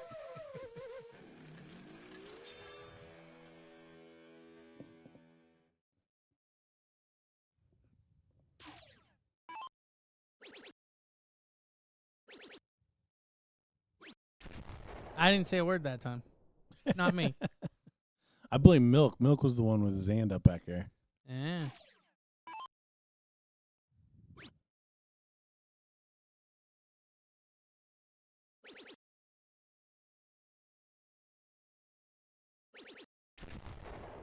Dart for dart. 180, 140, 180, 140.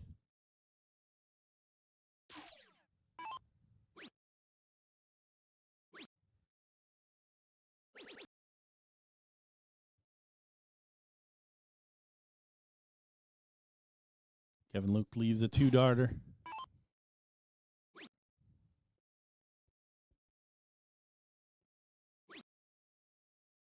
Randy still can with a triple. No, he's going to leave 140. 91 to do for Kevin.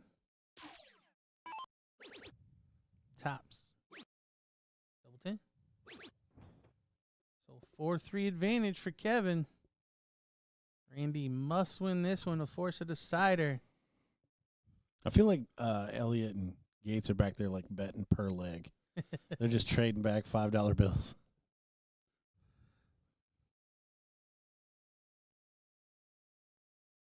I'd be interested to know if any of them would, in a moment of honesty, tell you if they'd rather have a certain matchup or not.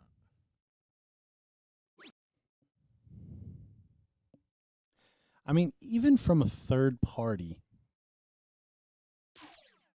like, unless there's some deep-rooted story that I'm not aware of, like, I just don't see any one of these guys being scared of or having history with any of the other 4. I mean, the only thing you could almost only say is maybe Gates and Fern, because Fern was the one that beat him both times today. Like, other than that, I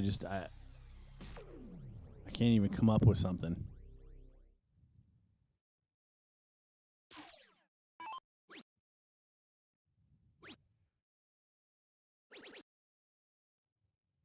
Well, we also don't know the histories offhand. I could say that Leonard and all 3 of these guys probably have a little bit of a history playing against each other. Kevin and Elliot probably have a little bit of a history playing each other, both steel and soft. So I'd be curious to know. Because sometimes there's just somebody that's in your pocket that you don't mind playing. Looks like Randy is going to tie this up.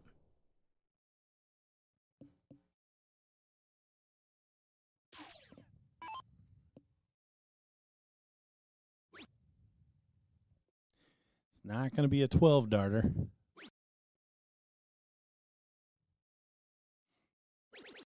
Maybe a 13.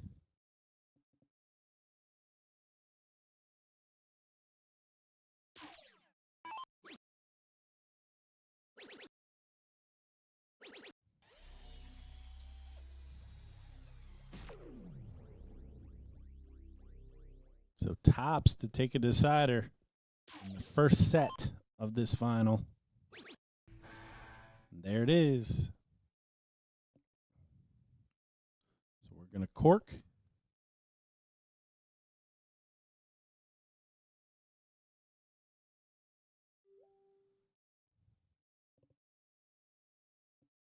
Get a Facebook message.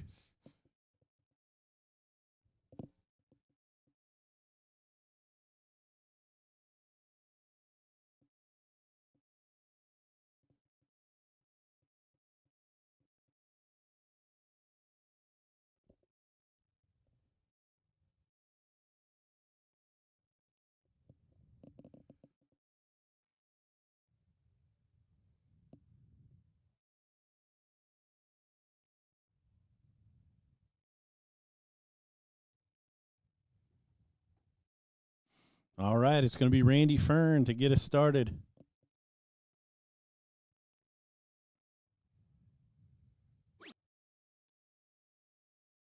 If you're just joining us, this is the final. So you're looking at 2 of the qualifiers for ESPN tomorrow. Kevin Luke owns the king seat, so he needs to be double dipped. Randy Fern wins. We'll play another best of 5. Kevin wins, and it is over. The 2 sitting behind him, Leonard Gates, taking a little nappy nap, and Elliot Milk are your other 2 qualifiers. Elliot finishing in 4th, and Gates in 3rd place.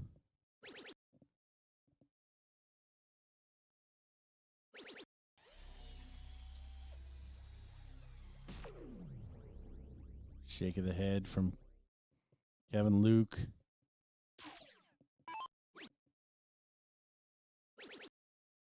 Randy Fern's putting in a pretty good deciding leg here, going first.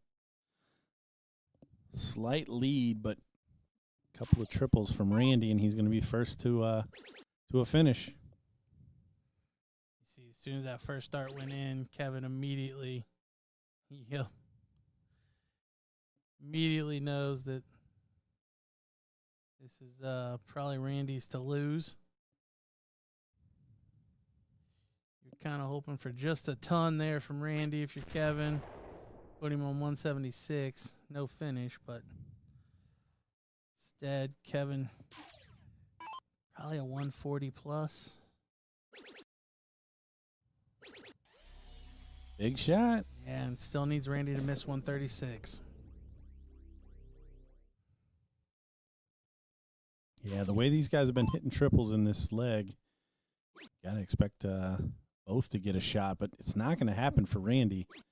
So 104